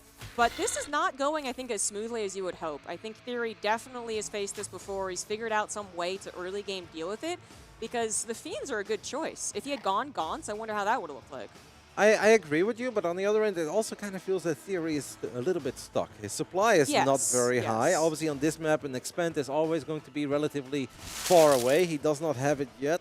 Nobody really wants to be on double Iron Vault building brutes of a one-base economy. It just doesn't really feel like that's going to go anywhere as he's trying to get a meat farm up. I actually am starting to believe that Mana is exactly getting what he's been looking for, because obviously it's impossible for Theory to get anything done right on the other side of the map. Yeah, that is currently the problem. There might be more skirmishes around outside of Theory's bases, but ultimately the Vector plan is kind of still working out. Yeah. Now that farm right there is going to give you some Fellhogs to help defend the camp, and that, I don't know if it's going to push it over the edge, unfortunately. Just the fact that it is ranged versus melee makes it extremely difficult for the Infernal. Especially because these range units are so quick. They are about as quick as these Fiends. Obviously, they have the blink ability, so they can blink away. There is another flower that Mana can pick up. And honestly, I'm afraid for Theory that he's running out of steam as the first 2 gowns do show up. They don't have any of the upgrades. And against 4 Vectors, those gowns simply don't stand a chance. Yeah, there's definitely some promise, but unfortunately couldn't really fully stop the pressure, you know, and couldn't take control over any of the map. Can't threaten any counterattacks either. It's so large. You can try to send the Fiends over there. There's Sovereign's Watch to go ahead and defend, so very tricky game. Theory, you know, I definitely think he knew it was going to be a problem, and he, you know, if maybe he had really collapsed on all the Vectors at once, it'd be different, but one at a time was not enough. They've bulked up to a number of 5, and they're just speeding around having fun. It's so difficult, though, right? Because you just feel as a Theory, as the Infernal player, you don't have too many units. You don't want to be building a crazy amount of units early and completely destroy your own economy. You're just fighting with 1 or 2 units at a time. Not only are Mana's units incredibly quick and ranged, they've got blink as well. So if they ever go a little bit too deep and you think you've got them, you don't really have them because it's going to blink away. And Manas is having a field day here, and that is going to do it for the first game. And Mana with his Proxy Starforge straight into the Vectors and gets the job done. Yeah, that worked out eventually. A little testy in the early game, maybe a little miss micro as he kind of gets warmed up in the competitive spirit, but eventually it did win out. I'm going to be honest, I'm actually kind of surprised that map made it into the map pool for Theory. When I was talking about the maps on the desk, I was imagining some of the maps where your natural is maybe closer to your main, first of all. And you've got a ramp to work with. Exactly, a ramp to work with, and you might even have a camp very close to your natural, for instance. And then he could also get some static defense to help out. And that map just really makes it difficult to do that. Even if he got static defense, it wouldn't cover everything. It maybe covers his base, but then again, he's pinned. So ultimately, the game is still very difficult.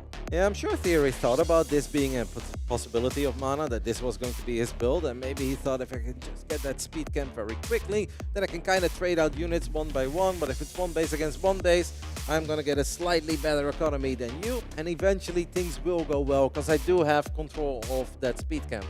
But unfortunately, it did not go that way. I mean, perhaps because the map is so large, he thought it would take a little while before the Vectors would show up in high numbers, and he would just barely have enough time to get enough units out. But yeah, I'm with you. I think it would have made more sense to go for one of the maps where you have a ramp leading into your natural, so at least you can try to get a tower up there and take full advantage of the tower. I mean, this map so wide open that even if you get a tower, I mean, Manas is going to fight literally anywhere where the tower is not at. Yeah, exactly. Oh my goodness. Okay, we're on Jack and Ma here. In the top right, we got Mana. Bottom right, we do have Theory. This is a this is a difficult map in general. You see, it's a U-shape, kind of maybe some Scrap Station vibes from the early days of Wings of Liberty, and it has been difficult to play versus Celestial. In fact, you know, some people just said don't play it at all. But Theory allowing these maps through. He did have some bans of his own. And I think you're right. He had a plan for the last map. I'm not saying he just didn't think about it. He had a plan, didn't work out. Let's see what his plan is here. Yep. I've had a very painful game on this map as well, by just doing it into so many, mostly there's power banks, towers, and it just felt like I could not attack as the Infernal play here, where eventually it was just everywhere. This is actually the play to stop Vector rushes, apparently. You have to block them actually being able to build the building. So that's why that was happening. Unfortunately, it does come down, and you obviously can't kill a building. And from a Morph Core, it builds faster as well. So, yeah, this is already a little frustrating, I think, because even blocking it for a couple extra seconds, I think, means a lot for the defense. Last game, obviously, Theory did lose his Hexen relatively early. Now, he clearly tried to save it. He was microing with it. But in the end, he just didn't have that range damage anymore, because Mana was able to justify the kill on it, even if he lost one of the Vulcans. After that point, it was basically just pure melee versus range, which with micro is always going to go in favor of the range player. This time I already like it a little bit more when what comes out of Theory here, because not only does he have that Hexen here, that obviously he's going to try to keep alive, he's going to have a couple of Gauns, so it's not just those melee units that Mana has to worry about. Mana's going to have to worry about this range damage as well, and yeah, if Mana wants to go up this ramp over and over time, that's going to be okay for Theory, because Theory is going to get so many free shots off, and he's got the healing camp to fall back to. Yeah, you know, before the patch, there was a lot more of the actual Morph Core rushes into the main base. This is the Vector Rush, and I think that Theory's little Sim City here, and yeah, the map difference as far as how that natural is constructed, how close it is to your main, has already really worked wonders. So, good pick from him. Jagged Maw maybe kind of needing another look from the general populace. Maybe it's okay. But the Vectors ain't done yet, because we kind of had some faith for Theory last game, and that disappeared at some point. Yeah, but now we do have that health camp, though, which I do think is going to help Theory a whole lot more. Theory is actually just going to go out and get on top of this Starforge. One more Vector spawns. It was stuck for a little bit. Obviously, it does have Blink, but all three Vectors are very low on HP. And Mana can't really take control of that health camp, so I actually really like the start here for Theory. Yeah, no, I'm with you 100%. The Vectors are going to do what they do best, actually trying to still take some of the camps. The healing one, that's Theory's. Yep, and that is the Starforge gone. So Theory... he's in a great position, definitely can play out to the mid-game, I feel like, at this point. Mana, question for him is how is he going to evolve from this? Because the meat farm is there as well. It's just so annoying, because Mana doesn't want to take any damage from those units. Can't really steal the camp away. I actually think Mana is in a very problematic spot. He is going to be able to find one Gaunt here, and that's going to be a very easy pickoff for these three remaining Vectors. It's going to take a long time before Mana is going to get any additional units. And 3 low HP Vectors, that is absolutely something that Theory can deal with. Yeah, absolutely. So we have Mana trying to expand at this point by the looks of things. We do have the Vector starting to heal up thanks to the flowers on the field. 2 of them in the middle, actually, where there's also some very nice resource camps. Little bit of an engagement. Vector, ooh, nice blink away there. It seems like it really wants to get that Gaunt. Is going to get it. Now the flowers, I think, are gone, so he would have to take his own healing camp to get them healed up again. Yep, he did get 2 there for free, basically. He didn't lose any of the units, so well done. But I think Theory can survive. That he's going to be able to creep. He should be able to take an expand in the near future. I don't really think that Mana is going to continue pushing into a meat farm, into a Shroud Stone as well. I'd love to see Theory drop a second base. Yeah, actually, I thought that was going to be the plan. Maybe waiting a little longer for some technology. He is going to take care of the Vision Camp, which is a pretty easy tier 1 kill. Get that vision of the middle of the map, and then you also have Luminite, I believe, to the left. And that's a little bit more difficult to actually take. So takes the vision. It's very difficult to get across the map unless you try and go to the right. You can kind of sneak, but it can usually happen. And the Vectors do want to start trying to get on this, take whatever they can down before it approaches their base. Tiny bit of a creep jack here by Mana, but fortunately for Theory, the creeps are not very strong yet. Mana really wants to get that final Gaunt, gets it again, gets a Fiend as well. Might even be able to find a Brute here in the middle of nowhere. Apparently does not want to stick around. I think we're just going to bellow over the camps for a little bit.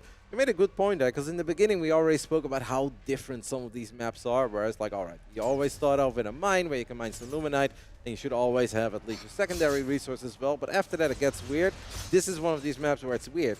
You do have very easy access to that second Luminite, but it's so hard to mine more Therium here. You can go for the high ground, but it basically means dedicating a base to only Therium, as a couple of these Argents are going to get surrounded. First one got picked up, second one gets surrounded by the Fiends. Great pickups here by Theory. Yeah, honestly playing with fire right there. He narrowly avoided being surrounded once. I thought he was going to be, you know, thanking God for that one, but unfortunately did come back in, is now losing some of these Argents, and might even lose another one. The heal could come in, but the healing stops from the Arc Ship once it's attacked, so it can only do so much. And I guess that was another option for healing the Vectors, but they're back to being injured. One just went down again. It's going to be enough. You know, Mana, he is going to have the defense advantage. That is absolutely kicking in, and so he will be able to maybe even take his own camp again. Theory, he did finally expand by the looks of things. Don't know how saturated it is. He's continuing to rally forth. He thinks he's got a shot. It's a very large map, and obviously without any of the tier 2 upgrades, these units are not particularly fast, but the Fiends are quick, and this is Theory once more trying to trap a couple of these units. Unfortunately for him, this time he's not getting it. Does get the Hexen spell off on one of the Argents, kills that Argent, turns it into a Fiend as well, but he's going in deep. Yeah, Seraphim actually was the choice here. That's interesting. It's going to help out against camps. Right now, obviously helping out against the ground army. Not a lot that shoots up here. Brute's coming out as a cheap option. They do provide good fodder. If they actually get in range to attack, they're pretty good too, but they don't shoot up. Not many workers yet on that second base of Theory, who does have a lot of camps, but eventually you would like to get a few more workers on your expand as well.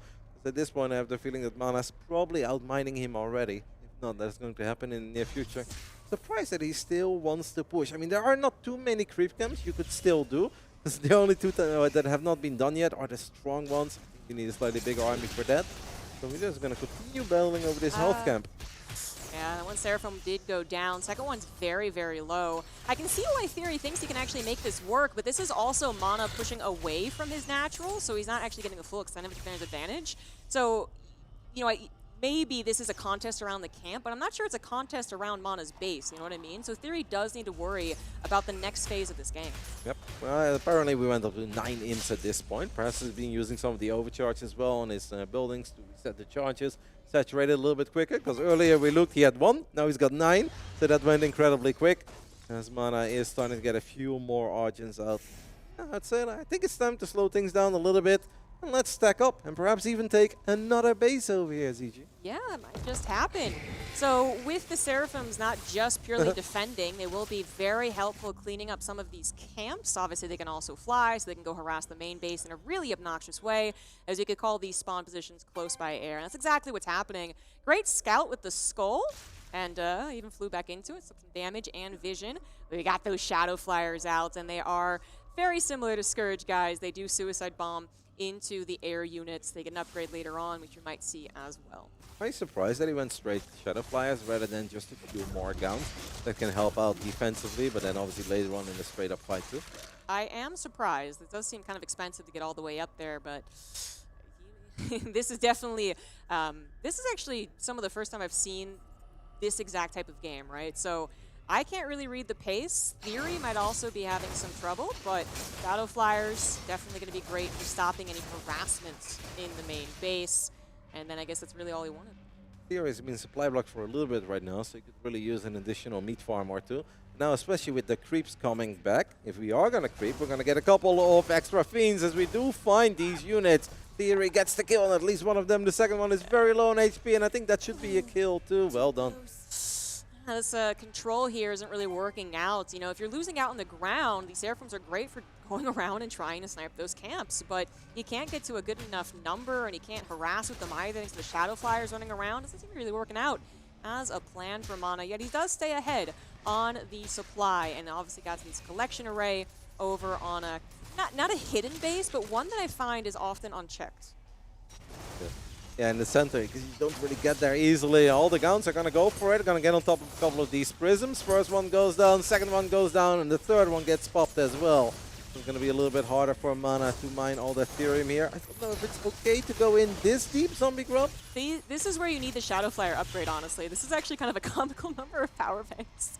Not that it's a bad idea, it's a good idea, just it does look a little silly. The way to break that is actually the Shadow Flyer upgrade, so I think we're going to eventually see that, might even see them do their own kind of harassment into the main through the middle of the map. Very interesting stuff. The tides have certainly turned. You know, it is now Mana who does need to worry about kind of turtling for a little bit longer. The fact that he's got another collection array where Theory hasn't checked is a big deal. It's interesting that even when doubles fire that quickly, it's obviously going to give him access to a lot of flying units. This does seem like it's an alrighty fight for Mana. One of the elements does get surrounded, so that is nice, but Theory is going to lose the vast majority of his units here. Only gets out there with the Hexen, a couple of the Fiends. Yeah, that was actually not a very good fight at all. I mean, put it bluntly, that was him getting us around, and I think he thought that was going to be more effective than it was, and I think we had a bit of a panic spacebar in Stormgate, which he brought the Shadow Flyers over, and they didn't help. So, an overextension, but the size of the map does help, and then you do have that top bar charge for the Infernals in case you need to ASAP make units. We're seeing the Animancer come out. I'm doubtful that she has Dark Prophecy at this point, but that is going to be the big spell that we're going to be looking at in one of the bigger fights later on. Yep, now he's going to get the tank as well. The tank is just going to come out, get a couple of shots up. As Theory is also creeping, a relatively difficult camp. You can see the yellow bars fill up, means that the creeps are a lot more powerful right now, and they are way more difficult to take out. Obviously a lot of money to fight over. Both players trying to take control perhaps over this vision camp in the center. I like Mana's army a little bit more right now than Theory's army, who has been investing a lot in infrastructure at the bottom and obviously getting an extra expand up. I don't think we can quite fight the army of Mana at this point. No, not quite. And this actually is, it is going to be interesting. As much as this game has been back and forth, and right now it seems like Mana has control, the general sentiment is that Infernal gets stronger as the game goes, but we're not quite there yet. Not too many of those tier 2 or 3 units. We do have the Weaver coming in. They can yank, actually, okay, well that one just went down, so that's not going to be helpful. The SimCity is trying to help out here. There's Dark Prophecy, that black hole in the middle of the fight, dealing so much damage. The first 2 seconds, not as much as the next 4, but it also slows you, so it's insanely difficult to get away. This is a very powerful army from Mana, who got on top of the towers immediately as well, managed to destroy those. And does not seem that Theory can now crank out an army that's capable of fighting this many Argents, with obviously the Animenses in the back. Still have a couple of flying units, and we even have the rocket launchers showing up, firing a couple of missiles as these Conclaves and Iron Vaults are going to get taken out. Theory is in a lot of trouble, Zombie Grub. He absolutely is. Unfortunately, the Weavers, I'm just going to say it, they're kind of derpy. Look at them. Yep. What are they doing? Who knows? Don't even know. But unfortunately, that means that they don't get often close enough to the powerful units, like the Animancer, to actually pull them. And that's really what you need to do.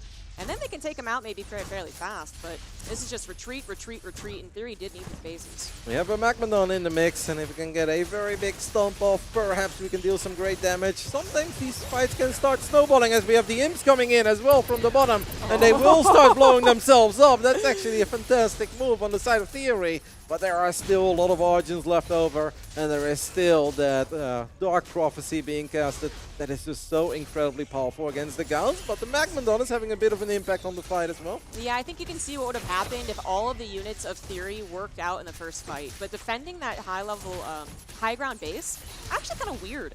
The SimCity can definitely work against you, which it might have in this particular battle. I do believe this is Mana's game, guys, so I'm kind of wrapping up the analysis. But the Magmadons, look how effective they were when they finally got into it. They just are the only thing here now. Love the Imps as well, the flanking Imps, that was awesome. Getting a couple of very good connections, and Mana definitely respecting those Imps blowing up. Does not want to overstay his welcome, but Mana's probably feeling pretty confident. He knows he has taken out a lot of these high-tech units, these very expensive units. Theory is using one more of his top bar abilities. That is the 4th one. That is not a regular Shroud Stone. It's actually a Shroud Stone that deals a lot more damage temporarily. Eventually turns into a regular tower, but it is not enough to deal with all these Argents. No. I mean, the army has been thinned out, so totally understandable that Theory thinks he might be able to muster up a defense and try and recover in some other way, but he has been put down to his 2 original bases. You do run out of minerals like most RTSs. I'm not sure we're anywhere close as of yet, but 2 bases against a continuously expanding Mana, who actually Collection Array died, maybe the Shadow? Wait. I actually don't know how that died. Well, the Shadow Flyers are coming in now, and that's exactly what it was. Okay, you got the upgrade. Called it. That's actually a very cool move, and that's obviously going to slow the economy of Mana down a little. But I think Mana knows that he's got Theory on the ropes, and he's going to try to get him out of there. He's taking out one more tower. There is another Weaver here, but more a little bit derpy. Seems like we were trying to get an Abduct up, but that did not quite work either. The last few Gauns are just not strong, as we've got another Dark Prophecy. A few more Imps. Can the Imps make the difference? Well, they might in the actual army. Well, not in this one, actually. So no, but even if they did, then they would have sacrificed all of the economy. We do have the energy being healed up here on the Argents. They're back up to that full damage when that happens. And not that they really need it, but just making sure. More Shadow Flyers trying to change the economic position of Mana, but I think it's too far gone. Really fun way to play, though, with those Shadow Flyers. Getting that upgrade and start blowing up some buildings, dealing economic damage like that. It's a shame. It felt that if Theory had like another minute, I think his army would have been so much better, and then he would have been able to find some of that economic damage. Maybe those Magmadons would have been there a bit earlier, and then you can fight while you're dropping that extra strong Shroud Stone temporarily. It just was a perfect timing by Mana, and I've got to give it to Mana. It was very decisive getting up that ramp over here on the left side. It looked a bit scary. There was a big army there ahead of him. There were a couple of towers, but Mana believed in his army. He went for it, and he gets the 2-0 here in the semi-finals of the upper bracket. That means that Mana is going to play a little bit of Celestial versus Celestial in the upper bracket final versus Parting. Overall, pretty fun game. Zombie Grub, I felt like we did get to see 2 very different games, because that first game looked nowhere near like that second one. No, the first game was certainly, I don't know if cheese is the right word, but it was a very well-executed build order is certainly the case. And so that just worked out as the plan. The second game was certainly more back and forth, and it is difficult to read the game because it is so new. We're kind of learning along with you guys, but I really think that you're right. If another minute happened, the Infernal Army does get very, very good. So if it had better positioning, if it had another minute, then I think it actually would have surprised you in how powerful it is. Maybe Dark Prophecy would have changed that, to be fair, but it is actually pretty powerful. So I think we were reaching a point where he might have been actually doing well off the beginning and the middle, but the end just wasn't quite soon enough, basically, for him. And maybe that map choice of the first map wasn't quite it, right? Maybe we should have gone for literally any other map, because Mana is so cheeky with his proxy Starforge and those very quick vectors. But I do believe that the boys at the desk are ready, so I'm very curious to see what James and Tastosis have to say about that best of 3. Thank you. We have Polish power from the Celestial Prophet as Mana is taking it 2-0. Unfortunately for Theory, now falling down into the lower bracket. As they mentioned, joining me, Tastosis, to talk about this match. And to start things off, Dan, man, vectors are pretty useful units. Dude, I love the Vector. Like, we were talking about it off camera, obviously, while we were watching, but I think that is, like, my favorite unit design. I love their mobility and everything. I'm kind of surprised that they still shoot up. I feel like that's going to be taken away eventually, but they are a lot of fun. Like, to see them get microed around, especially when he gets the speed camp, it's like, you can't catch those things. Yeah, very difficult. I mean, you look at that first game, Tasteless, and thinking about how do Brutes and Gaunts even try and deal with a proxy like that? It's very difficult. It's one of those games that, you know, the snowballing started and it really got totally out of control and closed it out. You know, you take out one of those Brutes, then the Fiends right after that, the Vector isn't killed off, the damage starts to pile up. It's all about melee units that aren't fast versus range units that are, and so that was game 1. Very straightforward. And then we move on to game 2, Jagged Maw, of course, which is a very different map when it comes to how things play out compared to Isle of Dread. Obviously, yes, okay, there's some kind of aggressive tendencies. Interesting things like the Hexen trying to block the creation of the Starforge at the start of the game. But you can tell that Mana's played against that before, because he moves it back and forth, and he knows eventually he's going to get ahead of the Hexen and be able to land somewhere, so well done by him. But it felt like Theory had a very good plan for the map, right? Like, he held on, he actually started to get his tech up. He was looking pretty good, but I tell you, those Animancers, when they come out, that is a hard unit to play against. Yeah, very brutal. As they were mentioning in the cast here, Tasteless, Dark Prophecy, not only is it doing damage, which slowly ramps up over time, but the fact that it slows as well, you've got to be on your toes. Yeah, you really have to be in the position where you're not going to be affected by it ahead of time, because once they get in there and get that damage done, I mean, things are going to snowball very quickly. Let's take a look back at the games then and see how they went down. Mana with the 2-0 victory to start things off. Dan, as we were mentioning before, these vectors are so brutal. We were also talking about the fact that we like how kind of the Fell Hogs are used in the game. Obviously, you kind of put them in certain positions to try and like even help with creep and other scenarios, which is kind of cool for the game. Yeah, no, I like a lot of the designs of these early game interactions. But when you see the Vectors come out and just out-micro absolutely everything in this early game, you have to feel bad for Theory. Yeah, obviously we moved into game 2. Mana, whilst not being totally successful with his Vectors to begin things, I mean, even just running rings around those armies here, Tasteless, and just sniping out Gaunts, which die so fast to Vectors, is strong too. I thought this part was kind of interesting, this little push that he had going on over here. Eventually, it was driven back here by Mana. And I got to say, you know, if on Jagged Maw, which has been a very polarizing map, obviously, because we had iterations of the game where there was a lot of rushes immediately from air, I think in a dramatic macro game, this is a great version of Stormgate right here. The back and forth, the expanding and pulling into each side of the map. It was a lot of fun to watch. One of the most powerful things on Jagged Maw for a long time, even before this patch, was eventually getting those siege camps and using those as a push tool, Dan. We did eventually see that in the later stages of this game once Mana had established some control. Yeah, and this was a little bit tough here. You can really see the Animancers with the Dark Prophecy ruining everything here for Theory. One thing I really like about Theory's Infernal, by the way, is his Weaver usage. You know, that's definitely one of my favorite units in this game as well, and I think he does a good job there, but this push just hit a little bit too hard, and with all the AoE coming in, it feels hard to deal with that as Infernals right now. Mana using that yellow beam that you could see there as well. That's called Purify, one of the top bar abilities from Celestial, which recovers the energy on any units that are inside it. So that's a very powerful tool in Tier 2 that you can use alongside the Argents, for example, or any units on the Celestial side. Very different Celestial way to play. I guess we'd say they were playing right You know, if Sure, yeah, I if you're get one you. of those guys who's like, oh, Russian, you don't know how to play the game. Well, this is an example of playing Celestial, powering up, teching up, going for a push, and ultimately taking a win. Very impressive. Yeah. I mean, there was even moments where, obviously, we saw Theory get very aggressive there, and it seemed like the Legion Hall came up pretty quickly here from Mana. It felt like maybe he had to get the Seraphim out a bit quicker for the defense, which isn't necessarily the most useful defense unit, but it's got its uses elsewhere, of course. Yeah. I mean, I've seen them take decent engagements against Gaunts and stuff in the past.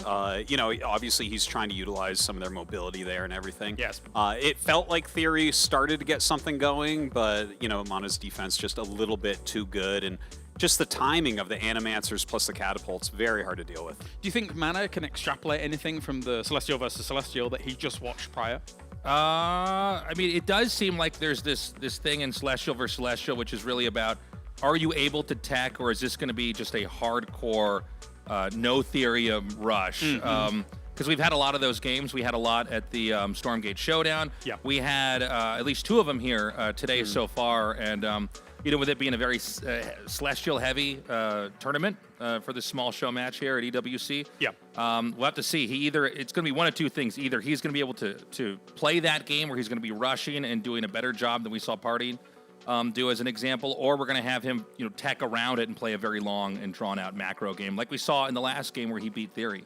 You bring up a good point about the kind of the eventual having so much Therium in terms of the games that happened before, because for a lot of those games that were in your tournament, the Tesla Showdown, nobody mined any Therium. Yeah. But even in this one, technically, there was a bank of like 2,000 Therium or either partings or Maxed's side, but it's just because they can't transition in some of these Celestial versus Celestial matches to try and get some of those higher tech units. Well, Maxed was not letting that happen. No, absolutely not. He is Mr. Argent, so I understand why that was happening to Parting there. But I think that Mana is a very different type of player from Maxed, so I think the series between him and Parting is going to be really dynamic, actually. Like, Mana, like, really puts a lot of thought into it. Like, you can see the way that he played there against Infernals. Yeah. He's like, let me get out some vectors, do some harassment, tech up a bit further, and then, you know, get a really high-quality army together. So I don't think that's indicative of someone who's just going to make Argents.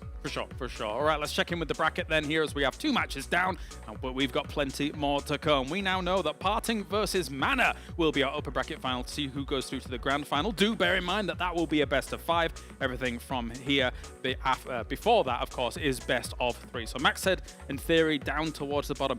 My question, I guess, to either of you, if you want to take this, is, can Theory kind of break this hold? Because Infernal is having a bit of a rough time here versus these Celestials. Thoughts? Yeah, in each of the iterations that we've had here of Stormgate, you know, one faction looks really strong or really broken, then a couple adjustments come in and things change. And look, we've got 3 Celestials and then just 1 Infernal. You kind of got to root for Theory here. I hope he can pull it off. I think he's a very smart player. He's been playing since day 1 of the closed beta, but it's going to be tough for sure.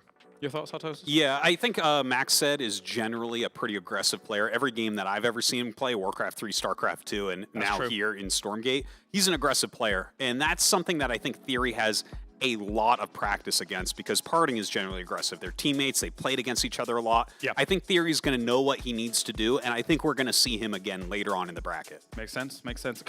I was just kind of thinking bigger picture for a second. It's really exciting to talk about a new RTS. Just like getting to like nerd out and about exactly all the possibilities. I mean, realistically, we don't know what is the true solution to a lot of the problems that are being thrown at us. I mean, even the players don't to an extent here. And it's great to kind of see them also try and solve these puzzles at the same time, Tasteless. Yeah, it's fun to see all these crazy ideas come out, who's got the best one. And then, of course, you've got the developers who are trying to figure out, okay, is this fair? Or do we like this? Is this the direction we want the game to go? And here we are in this very new version of Stormgate. Obviously, it just came out, like an hour and a half ago? And we're seeing what they're trying to pull off here. But yeah, I always feel like the best time, or maybe the funnest time, that ultimately becomes the most nostalgic time for RTS is right at the start, right when everybody's getting in. All right, well, we've got plenty more to talk about, but before we do that and before we get to the next games, what we're going to do is go to a short break. When we return, we have got more from the Stormgate Invitational Tournament here at the Esports World Cup. Good job, guys.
All right, welcome back, ladies and gentlemen, to the Stormgate Invitational Tournament. We are done with our first round of matches. Now we find ourselves in the upper bracket to figure out who is going to move through to the grand final. Joining me once again, Tasteosis, to talk about our next upcoming match. Mana looked great, Tasteless, and now he's found himself in this match.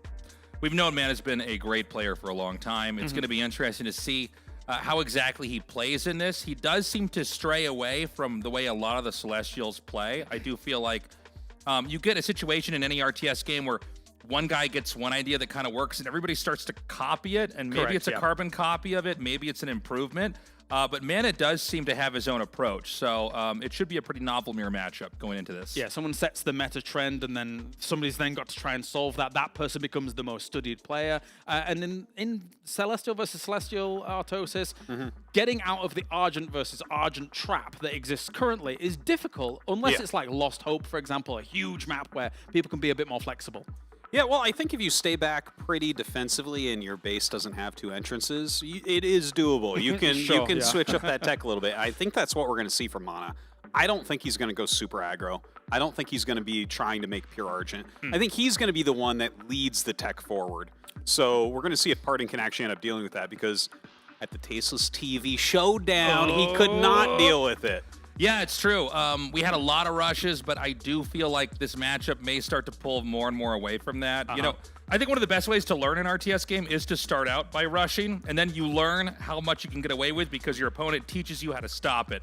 Hey, some of the best players in previous RTSs started off extremely cheesy and then figured out as time went on how to macro, and then they became dangerous because they were able to macro and be great cheeses as well. But it is Mana versus Parting. Parting, of course, comes in with all the hype of Earth, as people expect him to be going far in tournaments. Any tournament he plays, in fact, Artosis. And I would say people would see him as the favorite for this one. Well, I mean, he's kind of dominated most of the Stormgate scene through the alpha, the beta, you know, the early regardless access. of what race he played. Yeah, and I mean, he's a former StarCraft 2 world champion. Like, what do you want? Like, he's one of the best gamers there's ever been. Yeah. So, yeah, he's definitely the favorite.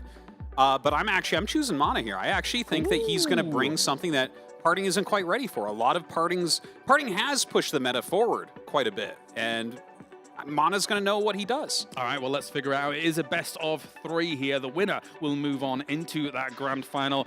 Make ready as we get ready for the stage, as we have ourselves Mana versus Parting in a best of 3.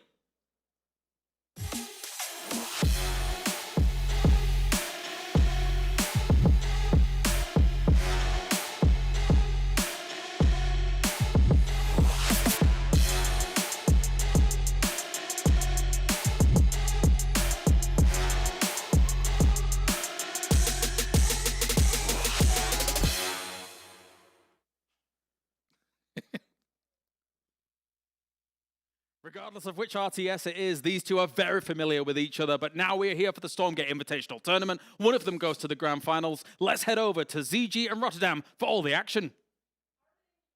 Versus Mana. That is an exciting match in any RTS that you would see. And here we are in Stormgate, Celestial versus Celestial. Some bold predictions on the desk. What do you think of that, Roddy? I can absolutely see it, because I have seen Mana play a lot of this Argent versus Argent stuff, and obviously Parting is known for a fantastic micro, but Mana's got very, very good micro as well. I think he's got great understanding of how much he can get away with economically, and he is the guy that if you give him enough time that can sneak out a couple of creeps, and his creep movement is really cool, because I've already seen some fantastic flanks. When they come in from the bottom, they start blowing up a bunch of those Argents, so that is going to be very fun. In the top right side, I believe we took a little look at the main base of Team Liquid's Mana. As Parting is, of course, the blue Celestial player. In the bottom left, I feel like this could start off very, very similar to what we saw Parting try to do against Maxed. Yeah. And let's see if this time we can keep that Morph core alive. I hope Kalaris doesn't mind this anecdote, but we were watching this in the first series, and he just literally watched this and was like, why didn't I think of this? Usually using the Sovereign's Watch on the Arc ship to help take care of the camp. There's always neat things to find out when you watch these guys. So this is obviously something that is well practiced amongst the pros, and they are going to take the camps. And then, yeah, do we see him actually try and do that rush again? I kind of think if you do the exact same thing, both players, and right now we are Yes. obviously mirroring each other, and there's a good chance that we continue to mirror each other for a little while. I would personally much rather be the defender because that just feels a little bit more natural. Maybe you can get some superior concaves going for yourself as well. It is obviously difficult because you can't give up all the camps in the center. You can't give up the vision towers. So you are going to have to fight a little bit away from your natural, but if Mana has a good read on what Parting is doing, and I think that he's expecting Parting to do something very similar to what he was doing in the very first game, kind of fancy Mana's chances here.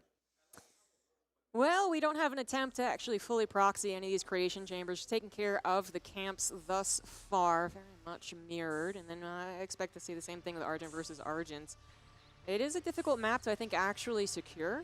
Well, I'm not going to say this is the most difficult map. There are some maps are kind of large right now in Stormgate, so to secure your advantage with the slower units can be a bit more difficult. If you do have roly-poly Krees, which we might get to eventually, they're a little better at getting across the map, doing some counterattacks. But it seems like Argents are the way to go, and then just actually getting them behind enemy lines without noticing. Got a Starforge already on the way for Mana. Wow, that's quick. That is very, very quick. So he really does believe in the Vectors, that if he can just get a couple of them out, he can start microing. He can obviously take advantage of the Blink as well, but first he will be forced to build some Argents as he finds one of the healing flowers to make sure that his Argent stays full on HP.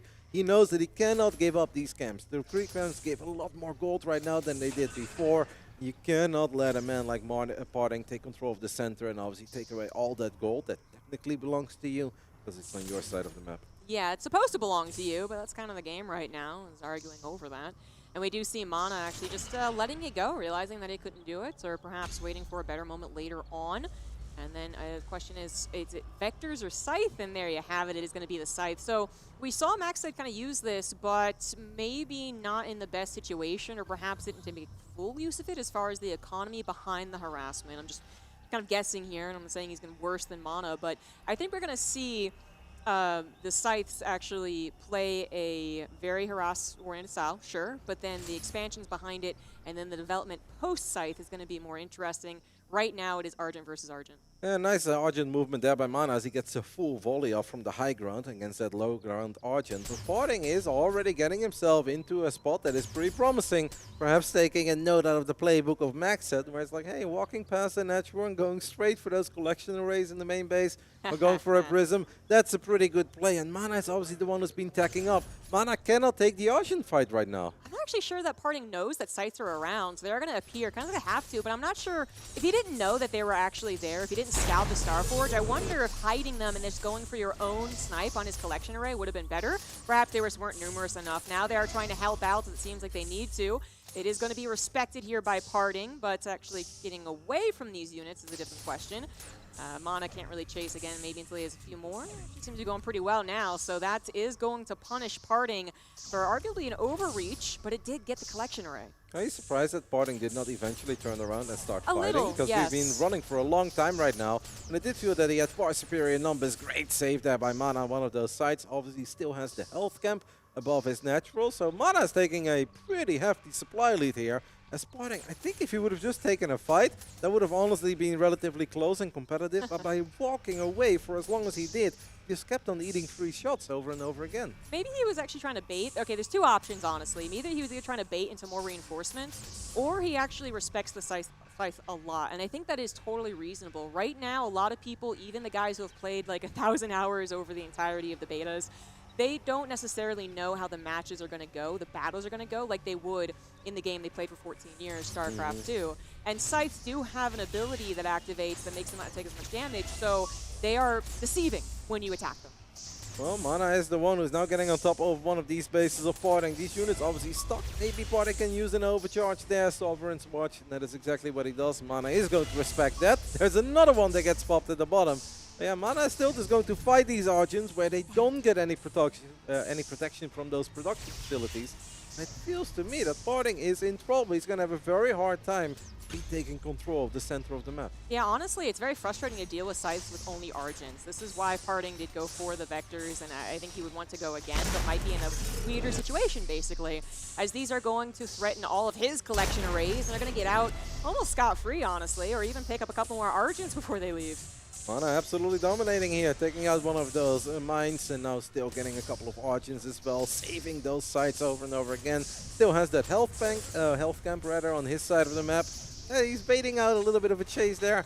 This is starting to look incredibly promising for the man from Poland, as he could potentially go for this collection array as well, but changes his mind and goes for one of the power benches. Okay, all right, gonna grab that and then skedaddle. It's all in control for him right now. Parting finally getting his Vector out, and it's a response, but you know now it's 1 versus 5 units, and that's just a numbers game. Yeah, that is complete opposite of what Parting found himself in the game against Maxed earlier, where he basically had 4 or 5 of those Vectors for 1 or 2 of the sites. Right. Now the roles are reversed as Mana is doubling the supply, and that's obviously very telling. One of those sites does get picked up.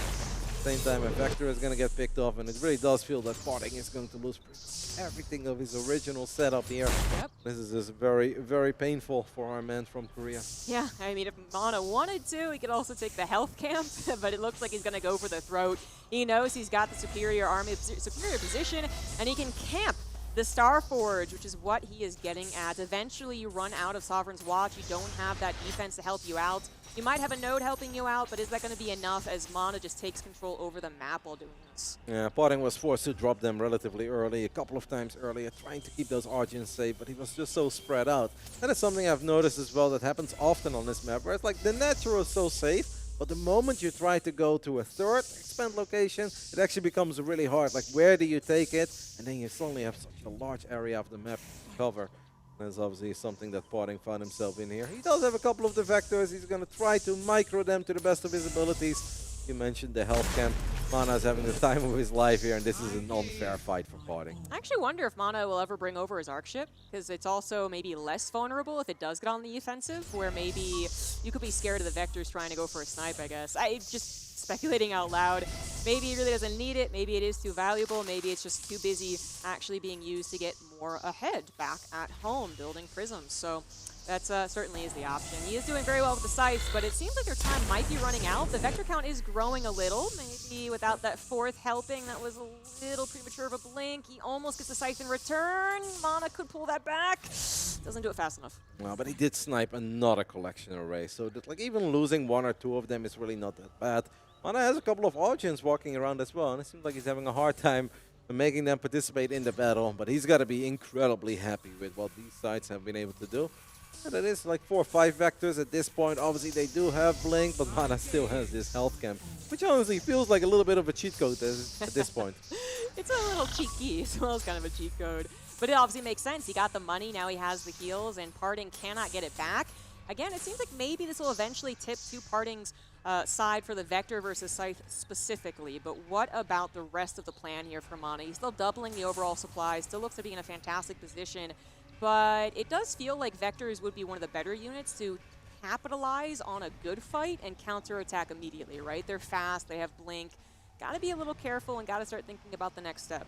Does have one of those Luminite camps there to make sure it doesn't fall too far behind economically. I mean, Parting basically had all the bases, especially after sniping that collection array in the main base of Mana. It did seem that Mana really put all of his eggs in one basket, but I want to say that has paid off. So Parting still battling, trying to trade out a unit for a unit. And once upon a time, 6 sites has now become 1. So we have a couple of Argents coming in the mix as well. Parting is definitely doing a good job in giving him the idea that if he can just stabilize, this game will actually go amazing for Parting, but I still think it's going to be incredibly difficult to stabilize. These Argents just keep on dying one by one, and it's so hard to get them together.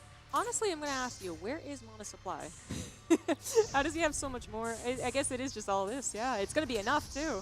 But it does seem like we've already witnessed a couple of overextensions when you lose your economy. Trying to end the game can be very difficult. It's just, Parting's not tapping out just because he wants to have a go at it, but because he really believes if he gets one overextension, his counterattack might be able to deal equivalent damage. I mean, at this point, Parting probably feels that he's got slightly more micro potential with his units than Mana has with theirs. So at that point, you always believe that if I can just get the fights going my way and can get one pick off at a time, eventually this could snowball. I have the feeling for every unit that Mana is going to lose, he's going to build 2 in return. He's still been finding economic damage as well.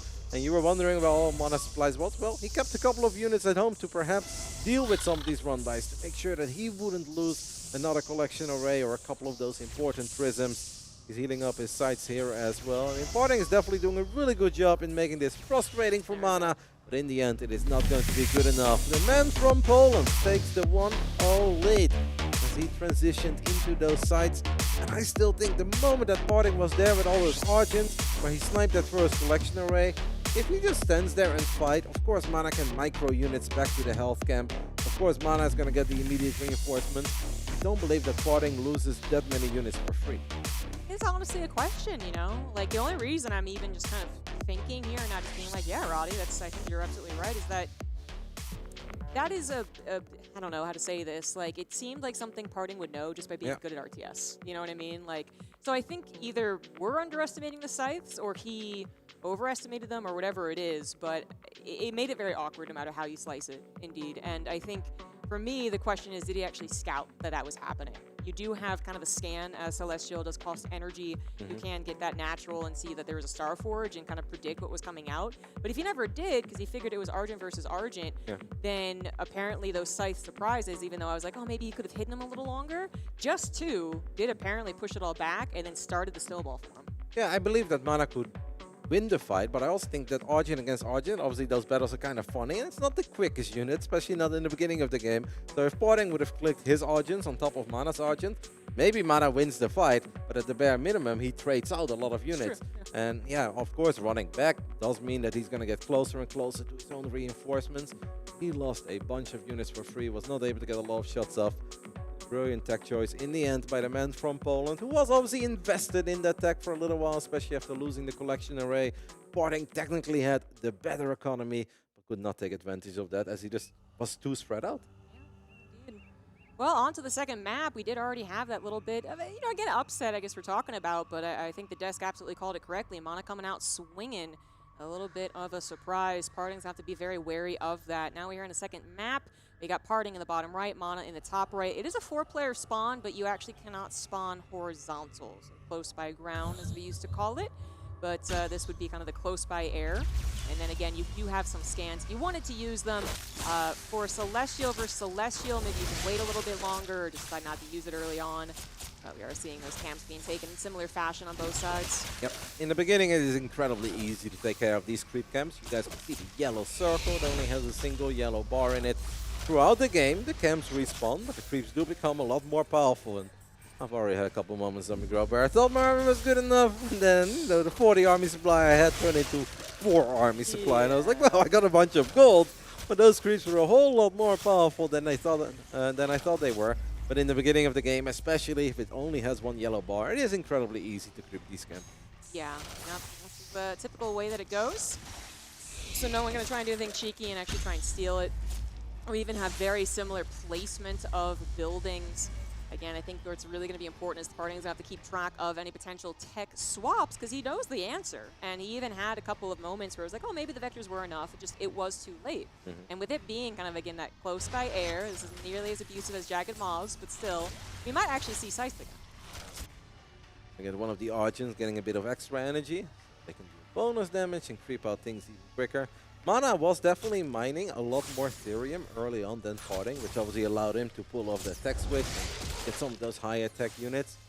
This will be important for Parting to keep an eye on, because we can already see it in the bottom side of our screen.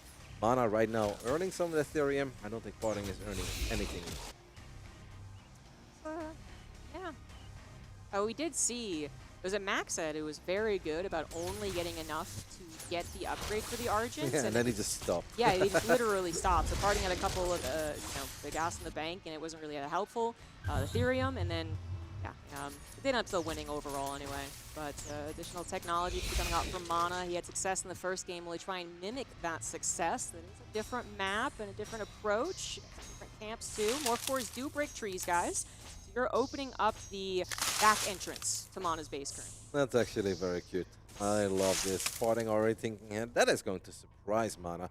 Because at this point, if you're Mana this early in a Celestial versus Celestial, The last thing that you would be worried about is an army showing up in your main base, and Parting is even dropping a power bank and a creation chamber, basically in what is supposed to be a very safe pocket expand later on for mana that most people take as their fourth base because you don't have any Ethereum there in your third. This is really going to completely surprise Mana. Yeah, no doubt about it. It actually might be too late to have a good response. Collection Array gonna get sniped here, as well as the Prism. The Arc Ship could also be in trouble. Mana is having zero idea that was happening, having a big weakness, and is gonna have a very frustrating loss potentially. Yep. This is not one of these moments where you ever expect to lose the game already, but this is now already been a successful attack. Mana does have one of the sights out once more early on, but this time Parting is not overly respecting it. He's actually kind of just clicking in deeper, and he is trying to get on top of those Argents of Mana. Yep, yeah, this actually I think is a numbers game. There we have the activation for the scythe to save it for a little while, but that Collection Array does not have the same ability. That is going down. Arc Ship did come along with Parting as well, so he's got a little bit of healing. He could also place his own offensive static defense and batteries, the power banks, and it could get uglier as time goes on. But again, we have seen overextension, so you do want to be careful, especially as the scythes continue to grow in numbers if they continue being retained. Now it is important to mention that Mana can still get some income. He could still mine even without a collection array. He's just going to mine a whole lot less. The problem is that he didn't just lose one, he lost both of them. And Parting is here with so many Argents. And this time I feel like he's just playing with a lot more urgency, a lot more belief in the power of the Argent. Yeah, Mana's going to be able to get some micro potential out of these sites. But as you said, Zombie Grub, this is a numbers game and it feels like Parting is all over Mana. What a cute little play to break down those trees and attack Mana from his own pocket expand. Very, very frustrating too, because I think there might be a lot of games where you think, oh, this could happen, you know? But then it doesn't happen for so long, you forget about it, and you forget about it in the biggest moment, right? So it's one of those, like, hand on the forehead, just slap your head and be like, oh, okay, I should have maybe been checking that a little bit more. Let's not have that happen again in potentially game 3. Mana, however, as you notice, not tapping on. He's not going to give up quite yet. He has his own possibility of sniping collection arrays with the Vector Scythe duo. That's just going to try and run around, but very weak already. Technically, none of these units are stuck, as obviously the Vector could go to the left side and could maybe blink away, but the side does get picked off. The Vector does get picked off, and that is going to do it. Parting with a brilliant move, going through the trees, building a creation chamber there inside of the main base, technically, of Mana, even though it's not the direct main base, but it is still a part of the main base. Well done, completely caught Mana off guard. Yep. And workers can kill trees. The Morph Core kind of working as a worker, basically, I guess, kind of. You can kill trees in the early game. It just is not something I think that is actually too pervasive on ladder, that strategy that Parting pulled out. And like I said, it's just, I feel like it is one of those cheeses, you know, you depend on being surprised, and Mana was certainly surprised, that you just actually don't find that often, or at least I haven't anyways. But then it comes out in that one big game, and you did forget to check that one game, and it's just so frustrating. Yeah, and it just happened very early. It's not even that the two interacted with each other yet. Yeah. Most of the time, this is something that could happen if you already had a little skirmish in the center, and then both players disengage. Suddenly they go through the trees, they surprise you. But this was the first time that Mana really saw the army of Parting, and it showed up in his main. Lost that very expensive collection array immediately. Even lost a couple of the prisms too, so it's not just the collection array he lost. I think at that point, especially since he was the one who was stacking up, and Parting was obviously one just pumping out a lot of Argents, that's not something you can recover from. Yeah, and that's not a base you're going to take as your natural in any games that I've seen, actually. So It's far away, and there is no very far Ethereum away. there. Yeah, exactly. There's no Ethereum in the other natural, but it's still closer to the third, and it just makes more sense, right? So, and in those positions, I guess you would never really trust that as a fourth, but we didn't get nearly that far. Here we are actually in the third map, 1-1, Parting in the bottom left, Mana in the top right. The Isle of Dread, the name is? Yep. Yeah, and it's a big one. It's a huge map, and it is where you have multiple entrances into bases. It also just, I think, gets really difficult to track everything the longer the game goes as Celestial. So we're going to see, I think, more of those mistakes as well. And yeah, 100% more collection ray snipes. Yep, and it can be a bit hard to eventually get your hands on more Ethereum if this is where you decide to expand first, where the double gold looks so appealing for all the races. Especially, I think, for Vanguard players as well, where you bring over the buffs and you power build, and you're like, oh my goodness, I can build buffs for days. Does mean that it's a bit harder to get Therium later, but yeah, if we're just going to spam Argents for a little while, obviously that does not matter. A lot of creep camps as well, especially in the center, that are very useful. Yeah, I think this has potential for a very fun final map. It is fun, because when I came into this day and I looked at the maps, and obviously I've played a bunch of games on these maps, I actually thought this was almost going to be like an insta-veto for all the players, for all the races. It's like, it's so large, it's so different. I figured that they would like play on the smaller green maps a little bit more, but we've actually seen it in every single series so far. Yeah, I think there's definitely some frustration, particularly with Vanguard versus Korea in the 4 patch, where you couldn't really wall at all. Not that SimCity is, I think, as advanced as it is in this game as of yet. I think it's going to get way more interesting. So there was definitely frustrations on the map, but overall it does seem to have come into its own. Just an interesting, different map where that natural is a little more contentious, and the overall map is just huge. And a big fight around the middle. That's where you see a lot of camps in the middle, vision to the side, also where the flowers are. Could see a lot of skirmishes around that. Both players doing pretty much the same thing so far as the Argent numbers are going to go up. Creep jacking could become big later on, but in the beginning of the stage, obviously the creeps are relatively weak, that even if you send a single Argent out to creep jack your opponent, they'll look at it and be like, well, I can actually fight you and the creeps at the same time, because the creeps are not very powerful yet. It makes a lot more sense to clean up as many creeps on your side of the map as possible first, then you start looking for creep jacks later on, maybe when the creeps are a bit more powerful. So Mana was trying to get the Scythe last game. Technically he got there, but not for very long. So there is a trend. We do have 2 Scythe maps from Mana. Will he do it again in the 3rd? Yes, he will. Starforward is on the way. And I think it is great. I think it was just that he was so surprised so early on, getting Argents in his face with only his first Scythe out. That's just not going to happen on a map like this, no matter how hard you would try to do that. So Mana going to have a little more flexibility there, but Parting should be very much anticipating that and prepared to add on vectors. Yes, Parting can also just make a few more Argents and try to clean up as much of this map as possible, as obviously creeps give so much Illuminite at this point.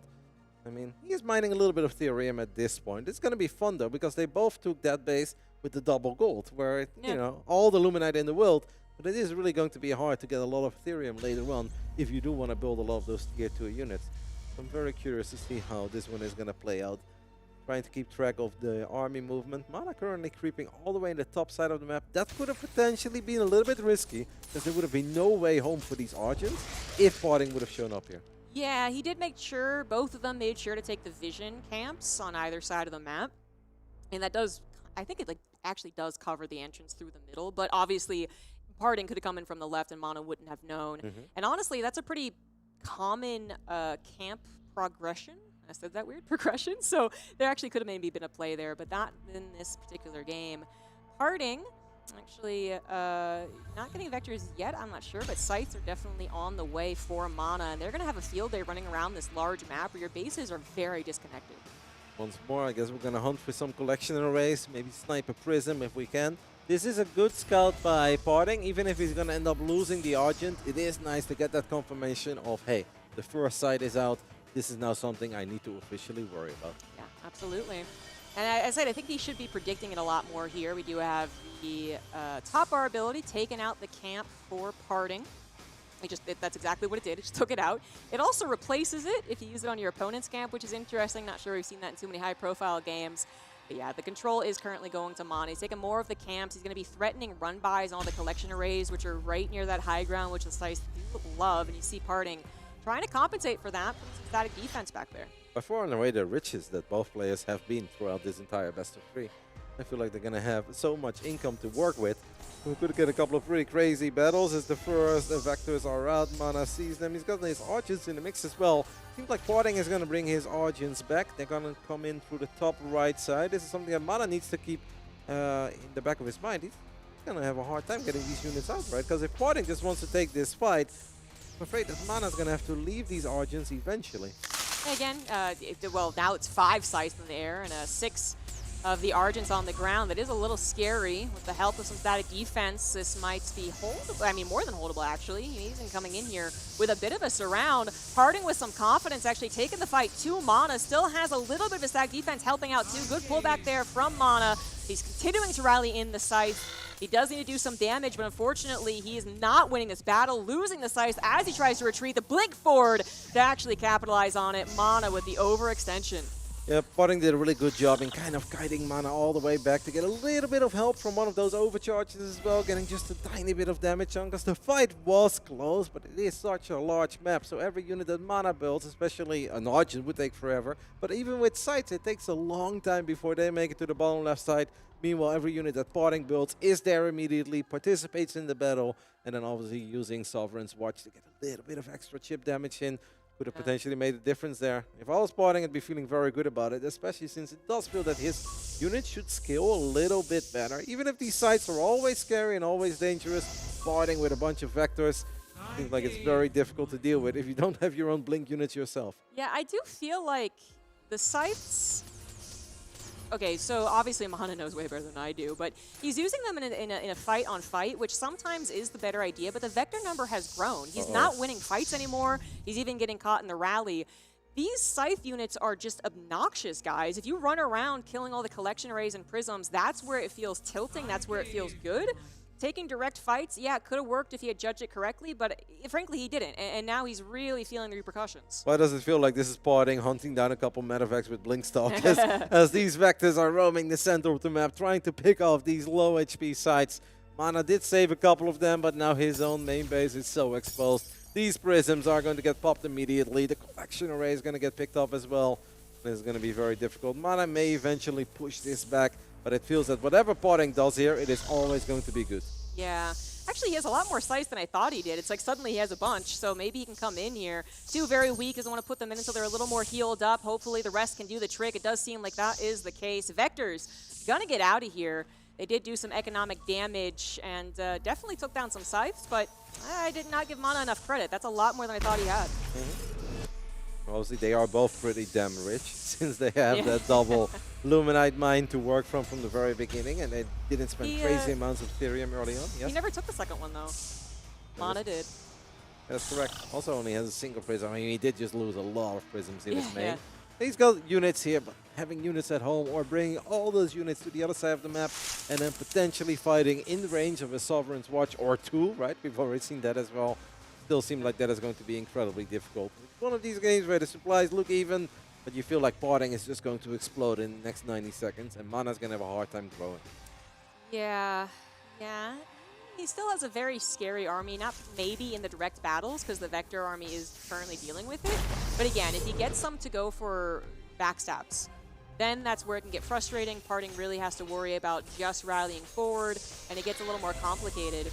So still definitely giving Mana a chance here. Defensively, he can work out with a static defense for a while, and it looks like he is going to think he can do this. So he's going to go for the run by. It's seen parting those camps. They're not vision camps, but you do have a little vision on any camp you have.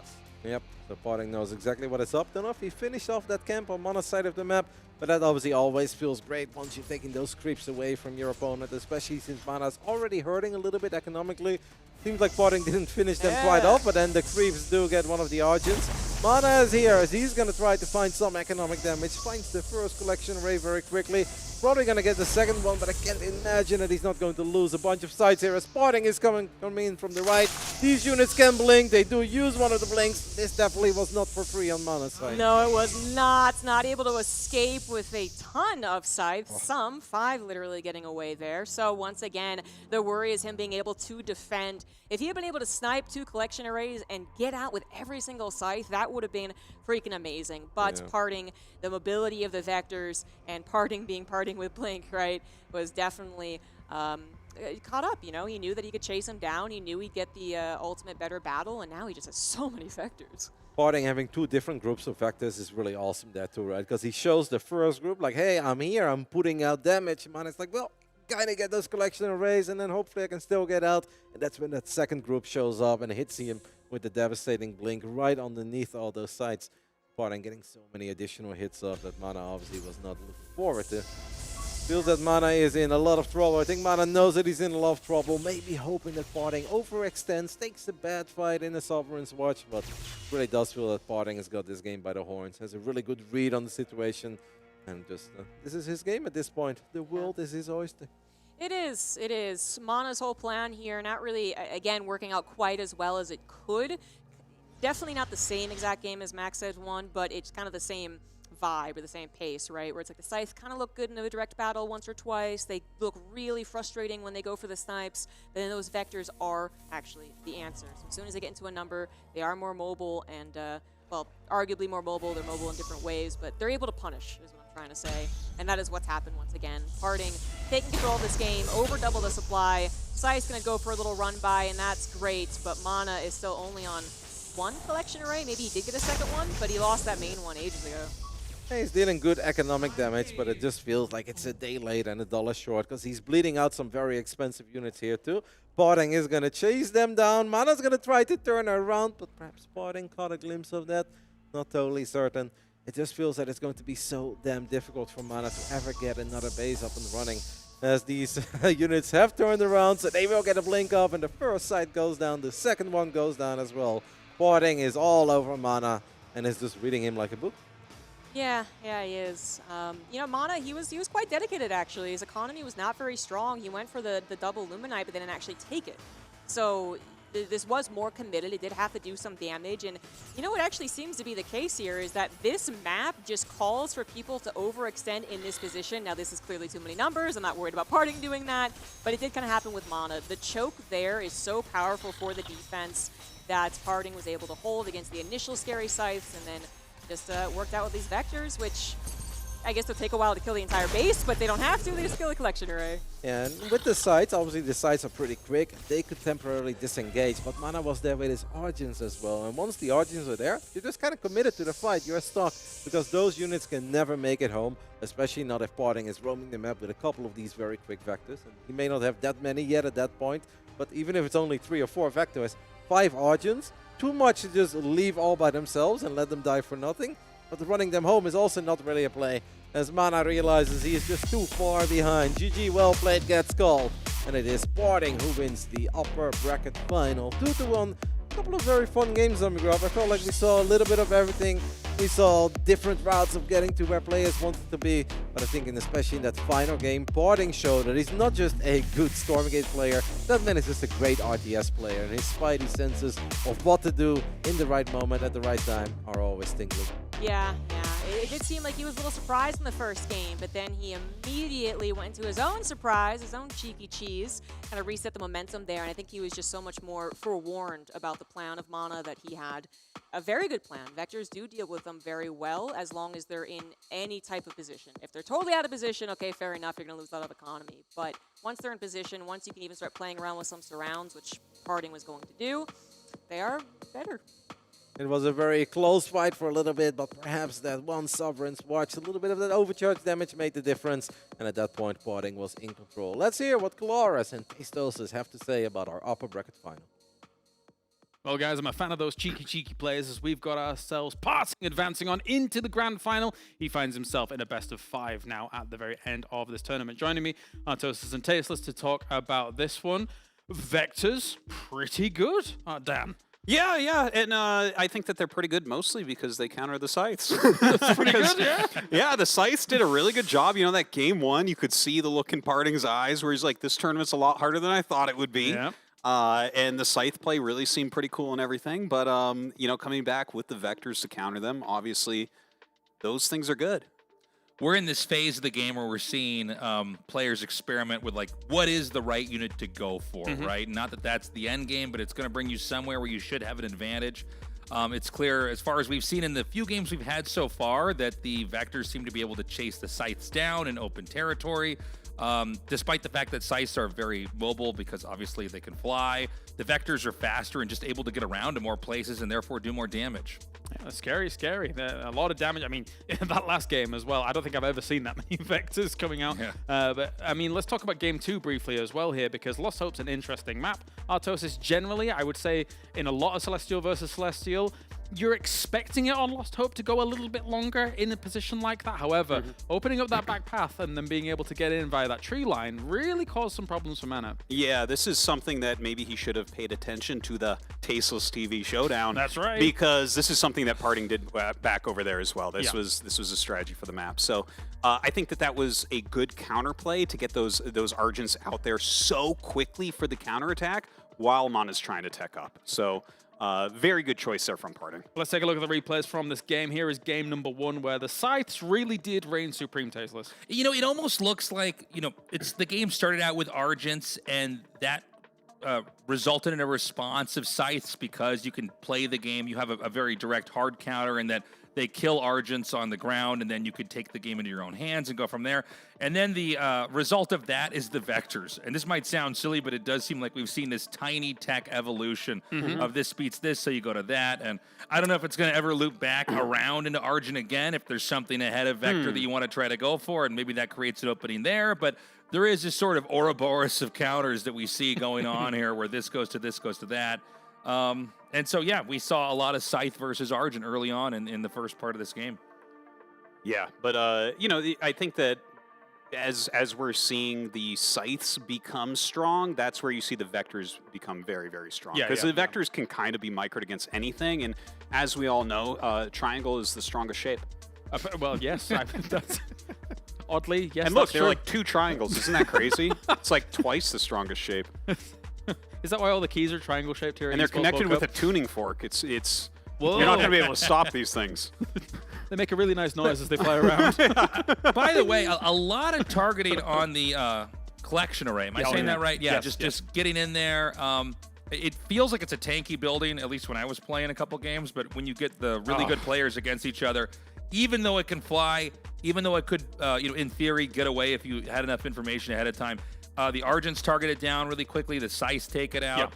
I guess that also is a byproduct of not really having that many workers to try to kill in a faction that functions the way this one does. But a surprisingly brittle building, all things considered. We've had games with just a couple minutes in, and already that structure is targeted and taken out, and then you don't have anywhere near as much of an income. I do wonder if as time goes on, it might get a little bit of a health buff. 500 health against what is normally Argents that are kind of sneaking on in and just getting there. Therefore, they probably have a lot of energy to be able to expend on it very quickly. Artosis means it goes away like that. It's scary. Yeah, they have been dying quickly. Honestly, like, I think that they need to be able to be killed pretty quickly because you can spread them around the map and like have them hidden and stuff. So they do need to be punished. fair. Yeah, I think it's more like I kind of predict that soon we'll have maps that are like more linear in how you get to places. Maybe trees don't get into the back of your base, right? Maybe there's not 2 entrances into your bases, so that it's more easy to defend. And they're also unbelievably important for your main and natural currently, because if you do not have them available to you within 15 range, you can't cast Sovereign's Watch in that area, right? So if you're thinking about Lost Hope and the map that actually played out, he takes out the collection race very quickly. No Sovereign's Watch to defend there for mana, so that's another problem. Yeah, you're right. It's not just that it is a resource gathering structure. It's also kind of a launching pad to do all sorts of things, from building things to defending over there. And even though in some of these games you see the Argents kind of slow running in there, right? It's not a lot of time to deal with it once you actually get the damage dealt. We were saying, like, maybe it's actually just worth leaving it landed and not trying to run away to get the extra 10 Luminite, no, which is ridiculous, but anyway, that's how it goes. Let's take a look at the bracket here and see what's up, as we've got ourselves Parting in the grand final, finds his way through there. Whilst that match was going on, we did play out Maxed versus Theory, and Theory keeps the hopes of Infernal alive here, Artosis, so a rematch is on the cards. Yeah, and I like this because, you know, I did think Theory would fare well against an aggressive Celestial player, and he did clearly. And the thing is, his games against Mana were not that bad. Well, game 1 was a little bit rough, but you know, maybe we'll see the vetoes a little bit different this time. Correct. If he can play a similar game to his second game against Mana, I could see Theory squeezing his way to this finals. We haven't gotten to see too much of Maxon, unfortunately, but he is now out. That being said, on the ladder, Tasteless, this guy is grinding, so he is no pushover. So for Theory to take him 2-0, that's a big scalp to take. Really impressive stuff here to see Theory take him. I think it's hard to not root for Theory right now. I mean, the one Infernal guy that we got going into this. It would be very cool to have a non-mirror matchup here in the finals. We'll see if we get that. If we're going to get it, it's going to be because Theory managed to get that far. Yeah, and again, the revenge on mana from the previous series, which is all important. As you say, in terms of kind of learnings, Isle of Dread probably not going to be a thing. Maybe we try and push it to a Lost Hope, and other maps, I'm trying to think what you could go to. But I mean, all the other ones are a little bit smaller than Lost Hope, so you got to be careful, Artosis. Yeah, yeah. Look, I mean, Theory did very well in the Jagged Maw game, and that was a map that more recently Infernals wanted to ban. So I think Theory has a new toolbox here to work with, and we're going to see. I do think it will be slightly different vetoes, and we're going to have some clean games from him. I think he can do it. Yeah, I think 100%. It's very possible. I don't know. It's been fun. It's been cool seeing the Celestial breakdown here. Of we're watching this matchup rapidly get sorted out, get solved. But I don't know. Could we have possibly Theory come through and take this in a kind of an underdog matchup? The only guy not playing that faction? That would be exciting. Before we end up going to a break, I mean, obviously, we've not really got any chance to see Vanguard, unfortunately, in the tournament. We just don't have any Vanguard players. But obviously, if you are joining the game now, which is officially free to play as of today, the campaign is currently focused on Vanguard and some of kind of their mission through the campaign against the Infernal Host. But in general, Artosis, you're a Vanguard player. What do you think of Vanguard as a whole so far? So Vanguard is the race that you want to play if you really want to think that you're playing something very hard and you're honorable. You're playing the most skilled race, but the other races are overpowered. It's yeah. So this fits to me very well. No, really, it's very fun. It's very micro intensive. Yes. It's kind of more standard than the other two races in terms of just RTS play in general. Nothing's like really making instantly or teleporting around the map. It's more like my things build out of the buildings. I make them right there, and then they walk to where they have to go. So kind of a more standard RTS race. And for an old man like me, that's what I want to play. I think it's a really good race to start out with. I think it's it's a little bit more straightforward, especially if you're new to RTS and you're watching Celestial versus Celestial right now. It might be a little bit overwhelming. It might look a little bit abstract, and it is. But if you're going to start out with this game, Stormgate, I would say go to Vanguard immediately. I think it's going to be very, very a good way to pick up the game. And since the patch, it's been given quite a boost. Before the patch, it was having a little bit of a time. This patch has given it a nice bit of oomph against some of the races. Thank you very much, gentlemen. It is time for a break. When we return, we have 2 more series left. One best of 3. It's going to be a rematch between Mana and Theory, and the winner will go on to parting in the finals. See you soon.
All right, welcome back, ladies and gentlemen. We have got 2 more series on the way here for the Stormgate Invitational Tournament at the Esports World Cup.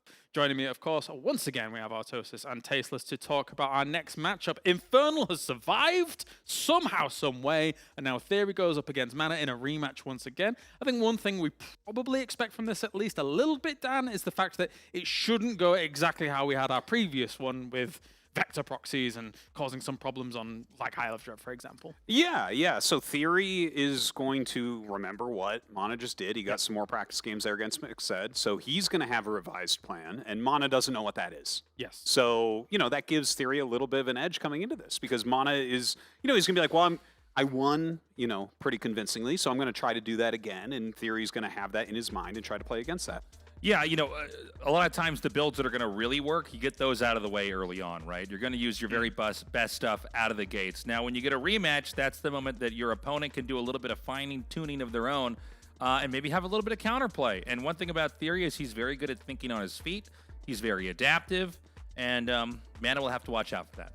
And here they are, Mana going up against Theory once again. As we do previously mention, if you're just tuning in right now, this match already happened in the first round of the upper bracket, and Mana was victorious after a bit of a cheeky Starforge proxy with the Vectors to start things off, and then a longer game on Jagged Maw. But we were talking about Jagged Maw, Dan, and how it kind of plays out. It is one of those maps that if you do survive some of that early aggression, if it's not like just constant air versus air battles in that close air position, it takes a long time to get to your opponent's bases and try and put some pressure on, so you can survive it through a lot, I would say. For sure. It seems like as some of the rushes get kind of filtered out via patches or counterplay, maybe we can see some longer, more interesting games there. Obviously, that game certainly was.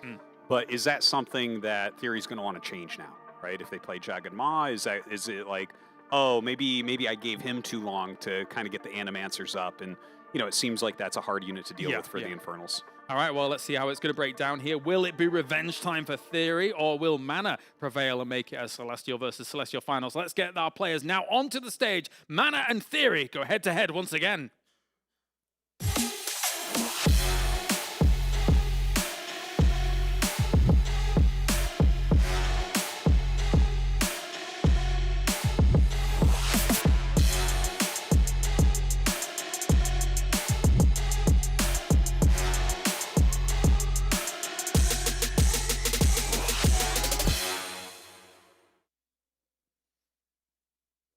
All right, here we go for one more shot to get into that grand finals. Will it be Liquid's Mana, or will Theory be able to put Infernals in the grand finals? ZG and Roddy, take it away. And we are going to find out if Theory can think on his feet. I think it's about maybe an hour and a half that he was able to, well, not even actually think that entire time, right? He was playing a whole nother matchup. So he's had a little bit of time to think. He definitely probably already was like, well, I could have done this better, I could have done that. Maybe I don't play on that map. So we will definitely see something different. But it's still a question if he can actually beat Mana, who also is going to be prepared for a more, I guess, robust Theory. Probably be a little bit better off against the early game harassment as we were spawning on Broken Crown. Top right, it is Mana. And bottom left, we got Theory. Theory, of course, representing the Aftermath Esports. And this is basically what we were already talking about after that previous series. It was like, yeah, that first map, Isle of Dread, too many openings into your main and no high ground to take advantage of. You're not going to get any free hits off. This is a very different map where you can safely expand. You still have a bit of a ramp to work with.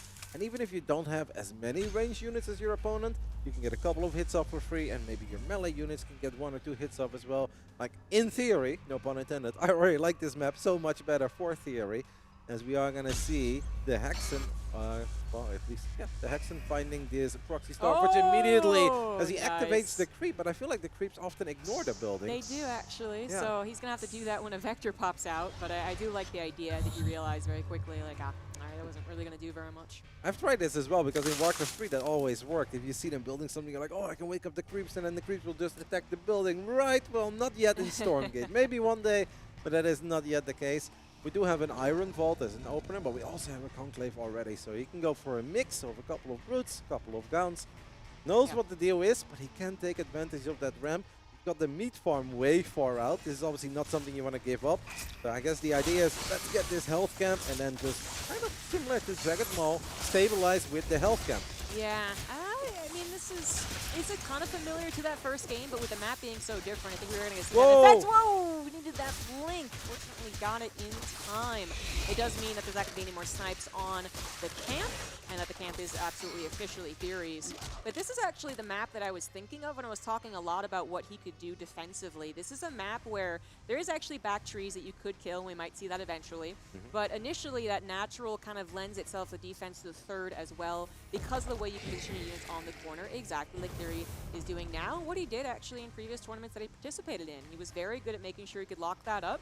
And now with the first vector poke, I suppose, kind of dealt with nicely. The second one's trying to do some damage, but now it's also in, well, I was going to say some trouble, but I guess it could just blink out.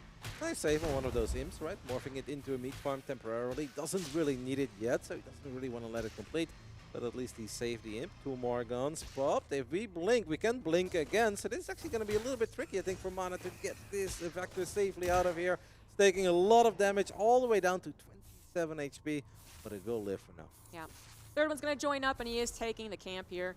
Not much that Theory can do about that with the army that he has. It's a little bit sketchy, but this is just a solid setup, and this is very familiar to their Jagged Maw game, in my opinion, where, again, I actually really hope that we get to see a very similar mid to late game, and then see if Theory can get his army in position, get it to the state that he wanted it to be, which I do think he was like 30 seconds away from, and take that win there. But a little bit sketchy here. The imps having to be pulled as the vectors find some nice harassment opportunities. This is painful because the units were way out of position for Theory as he was trying to get another creep can going near that Star Forge. Instead, we're just going to work on the Star Forge. That's nice to know, but this is a crazy amount of economic damage against one base Theory. He got that Shroud Stone up right at the edge, thinking that that could keep him safe. But the vectors are so quick, they can blink cross it as well. They can blink onto the high ground too.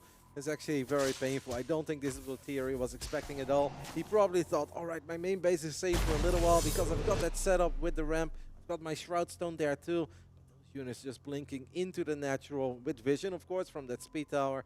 That's very painful. Yeah, I'm not sure how many imps died there, honestly, but it obviously was a lot of lost mining time. Yeah. So it's definitely the damage that Mana wanted to do at the very least. You know, obviously winning the game would be preferable, but there's that damage.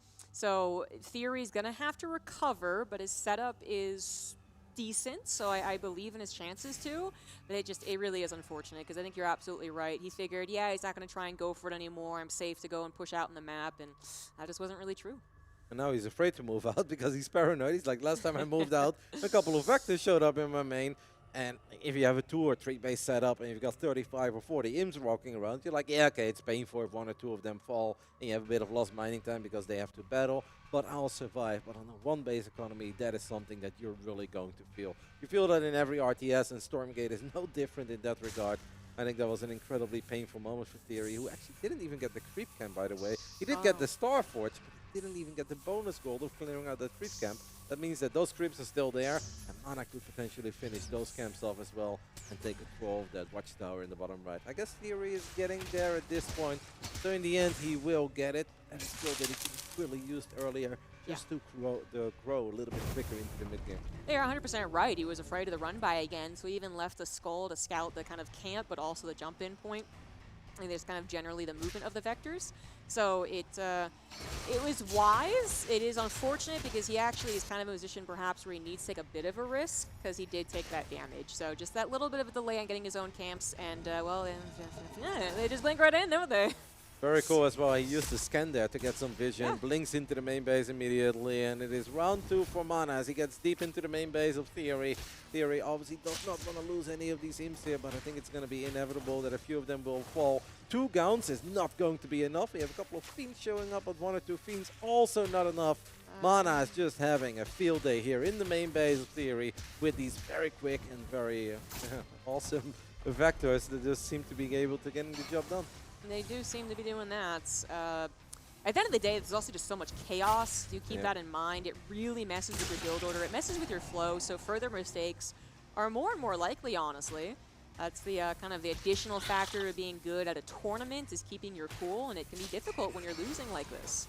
Mana does end up losing a couple of these vectors as Blink was temporarily on cooldown, but we look at the banks. Mana is sitting on 1200 Luminite. If he starts spending that, he's going to have triple the supply of Theory right now. He's done a really good job in spending his money, The only problem is Zombie Grub is that he doesn't have a lot of it. Yeah, no, that's a big problem. Mana going to be slapping down a lot of production facilities, some buildings, some nodes, battery banks. I mean, he still hasn't spent all of his money, actually, which is... it's getting kind of weird now, actually. I don't know what he's waiting for, but perhaps just having too much fun with the vectors right now. Or maybe he has enough... No, there's no way that he has enough camps to build 10 Argents at once, so I don't know why he's saving money. I think we'll take care of it eventually. Eventually, yes, I do believe We that. can search some of these creation chambers too to build them a little bit quicker. Feels like Mana is once more absolutely in the driver's seat here, as Theory is just having a hard time getting an army. At this point, the Menace is not capable of getting an army. Every unit he builds is kind of getting picked up one by one. Even the Hexen is going to get picked up. Like, what does the Theory really have right now? I think those 2 counts, that's literally it. Oh, no, that's not a good sign. That is not a good sign at all. Unfortunately, maybe, I don't know, maybe he did actually consider this back when he chose the other maps. He knew that that could be a blink-in, thought that he had a good enough start, and then just kind of underestimated the potential. I can see why it's very frustrating here. Theory, not going to give up quite yet, but Mana finally getting all his production up. Now actually can spend that money. He got a 3rd base as well. He took that kind of behind one as the natural anyway. He does lose that... Meat farm. Thank you, meat farm. And not that I was helping out too much, but at least it was something. Yeah, well, now we are supply blocked, Oh, so we yeah. do kind of need Yeah, that we did. meat farm. At this point, the man does not have one. He basically has his main, he's got his natural. Like the idea with the Shroud Stone, I thought it was cute. Unfortunately, Mana just found a very clever way to completely avoid it. He's going to use one of his top bar abilities to completely make that camp disappear.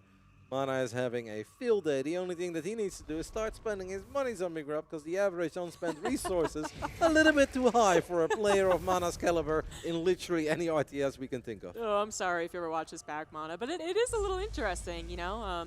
Perhaps maybe a little too stuck in the ways of like, well, no, on 3 bases I need 3 and then 5 creation chambers, and it's like, actually, if you're bad at RTS like I am, you just realize better spend the money as, 50 command centers come down. But I think he also knows that he's just in such a winning position. You know, he's not really urgently doing much back at home. Perhaps he feels that keeping the tempo and momentum that he has created for himself is a little more important than keeping those resources low, even though we are closing in at 2K at this point, and that really is not where it should be looking. But Mana's going to get a few more power banks, a couple of additional creation chambers, I'm sure, as we're just expanding, perhaps another collection array.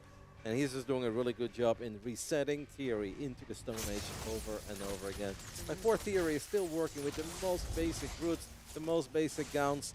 Can't really get much going. What he does have at least is an expand. We are getting a lot of imps, so Theory does have something to be hopeful of. This is not as disastrous as I have a 1 base economy with 11 imps on Luminite, and that is it. Like, no, we've got 2 bases. We have our first Magmadon relatively early as well. But obviously, Mana is still in complete control of this game. Just scanned ahead, saw that there wasn't much to defend. Magmadon is going to cause some issues, but it's only 1, and it will get shot down. This also only is a little bit closer, as another Magmadon pops at a very appropriate time to really help out there. But again, while this does look good, and this did just reduce the supply gap, it's also those 2,000 minerals or 2,000 luminite that Mana has that should be more like a 75 or 80 supply to 50. That's actually really cool to see that a lot of the things that we know about traditional RTSs hold up here as well. Attacking upper ramp into static defenses is difficult, even if you've got a few more units. Do not underestimate the power of a tower like that early on, or a couple of these fiends helping out. Obviously, the Gaunt's able to get a few more extra hits off. That was a really good fight for Theory. Does not really change the state of this game. Mana should still be in control, but Mana is going to have to clean it up a little bit, and he truly, I'm sorry that we started to sound like a broken record over here, he needs to start spending his money, because it is becoming a little bit ridiculous to see a player of the caliber of Mana sitting at 2.8k Luminite. Okay, finally spent about 800 of that, but it's not just like, okay, Mana's really good at the game, trust us guys. It's actually one of those macro mistakes that might be lending itself to a comeback for Theory, because he's not only making a huge macro mistake for minutes at this point, guys, he also did over-dedicate. The Magmadons did their job. The second one timed out perfectly. In Theory, I think he's got a little bit of optimism now. There's that hope that is finally there. I would love to see if Theory has like a Hellforge already, if he's getting the Magmadon upgrade, or if he got the upgrades on... Oh, he got Shadow Flyers again. Wow, he really likes these units. Yeah, that's early. Especially for a game where it feels like he hasn't been that rich. It feels to me like a big investment. It's his only way of counterattacking, because they will be able just to suicide bomb into the prisms.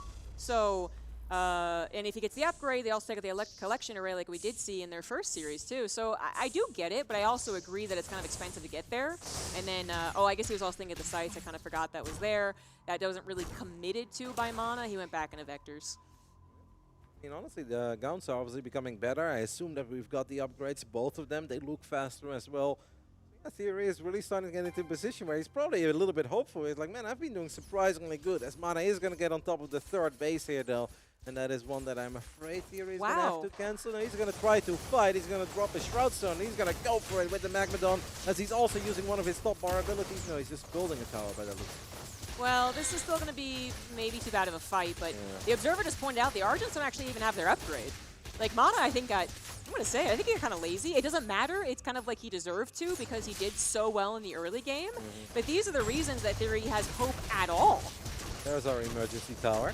It's very powerful, as it, I think, for 30 seconds, it shoots twice as quick, so it's really powerful. Regular Shroud Stone's already pretty good when the armies are not massive, but using your top bar ability to summon one of those Shroud Stones immediately makes them real powerful, and it's going to push Mana back temporarily. Now, after 30 seconds, you still have your tower, so it's not like it disappears, but obviously, Theory is still just a little low on units. I think, maybe I missed it, but I'm pretty sure that wasn't there. Now it is there. We could probably continue on to the secondary and tertiary tiers, in fact, because absolutely Mana is winning. He has been winning, and it would have required a lot more mistakes, I think, to actually lose this game. Yep, all the Argents are here. They are doing their thing. We've got a couple of the Vectors still in the mix as well. And Imps, they can push out a little bit of damage, but not enough to stop such a big army of the Celestials. Once more, it is Mana who's going to take the 1-0 lead. Well, the Theory had a cool game plan. I liked a couple of the things, but the one move he just did not expect were those 3 Vectors blinking onto the high ground. I guess Mana used a scan for that the very first time as well.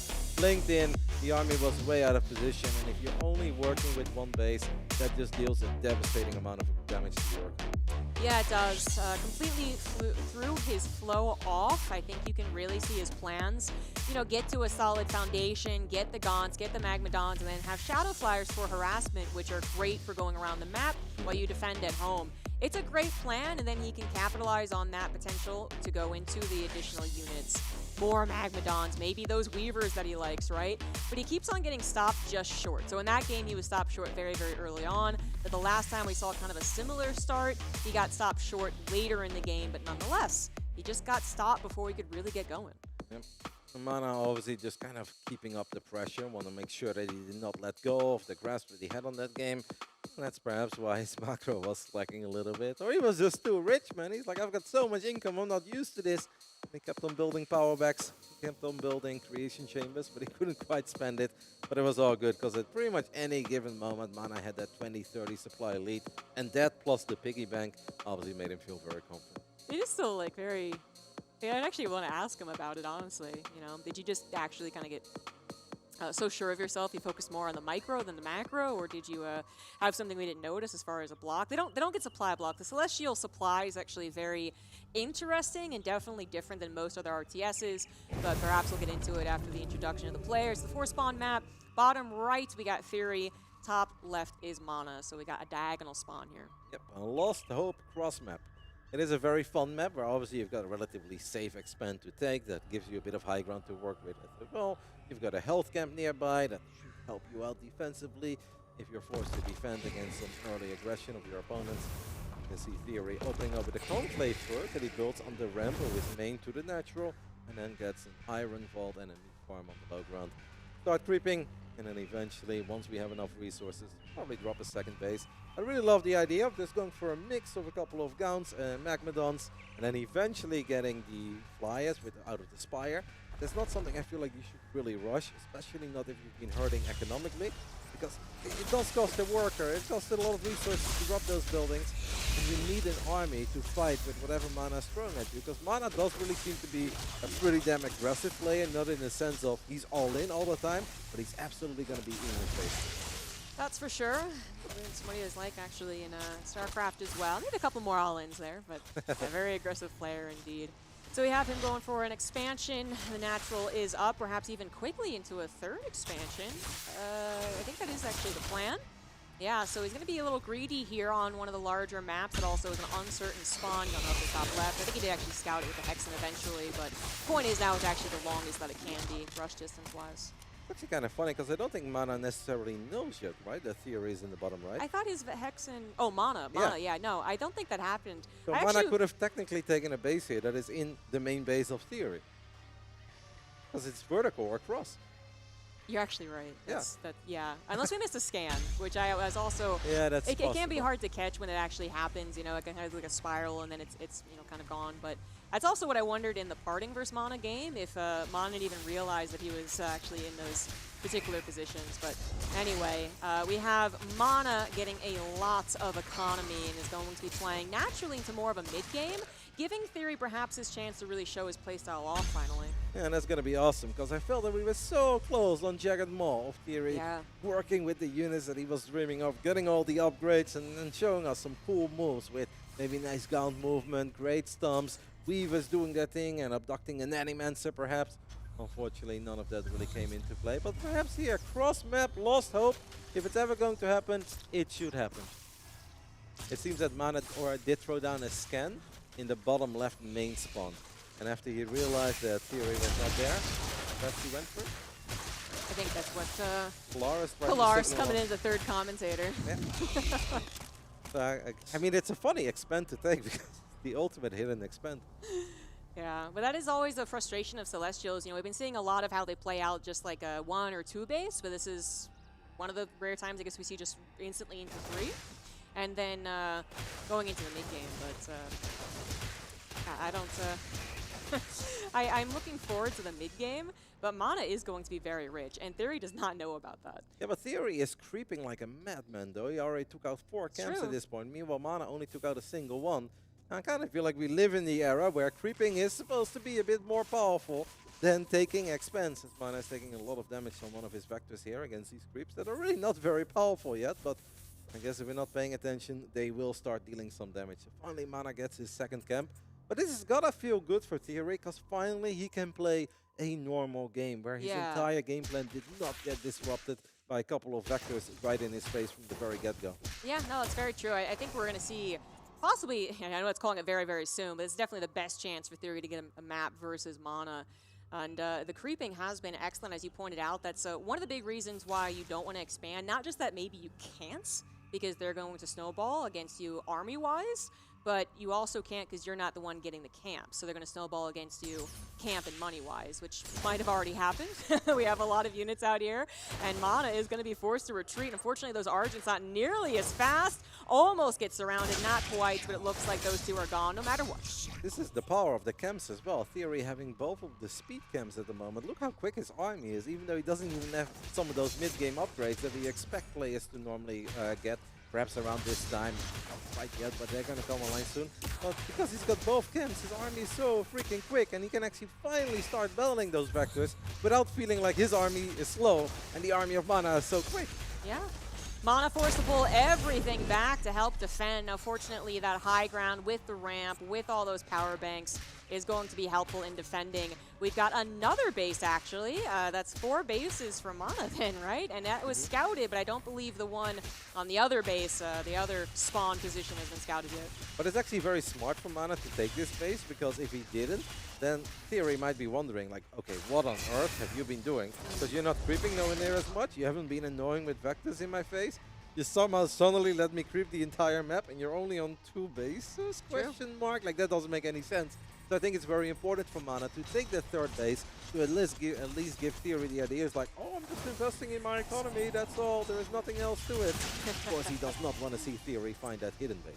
That's actually a really big problem. That is an excellent point. I mean, is it worth sacrificing it? Well, I saved it the first time, maybe not now.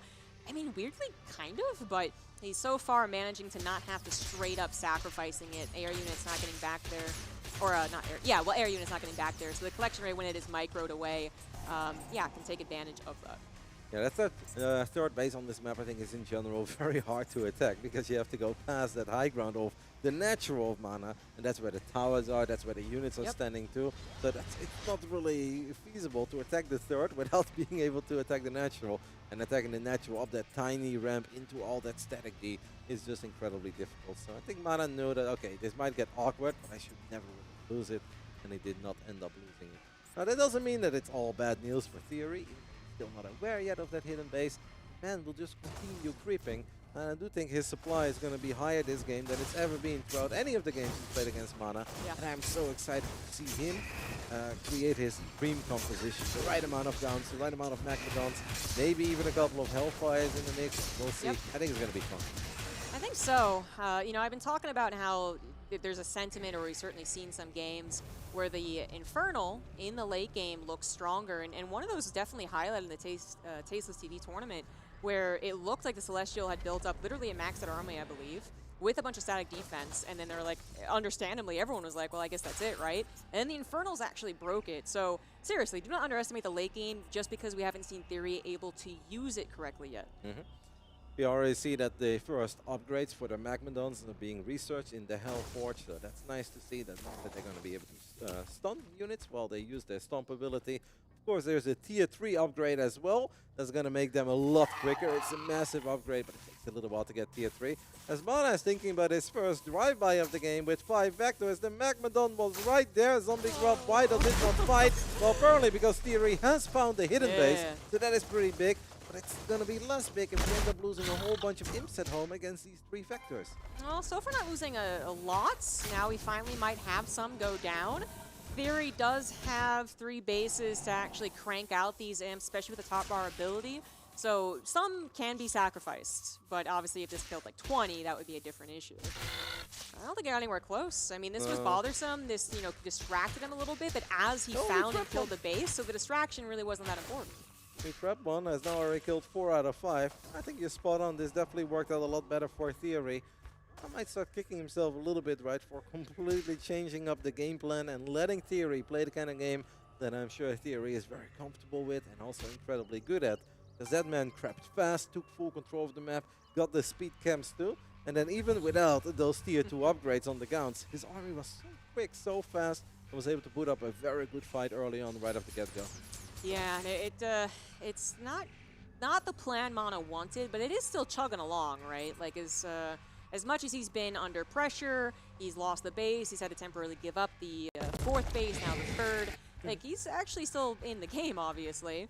But it is a question of how you're going to deal with that late game army, especially on a map that you can actually get this humongous wide battle. You know, it's not a bunch of chokes where the Dark Prophecy is going to capitalize the most it ever can. In fact, the Dark Prophecy in the middle of this map might not even be that impressive. No, but it's still, I think, always good. Oh, it's still good, Yeah, yes. I guess, especially against all these guns that are out there. What is very tricky when you play Infernals is that it's so easy to get supply blocked over and over again.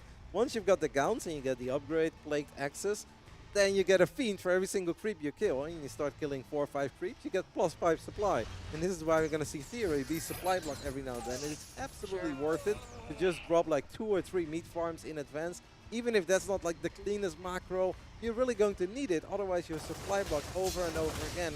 And there are moments where you do want to start building some imps, where you do need an extra Magmadon or you know, something among those lines.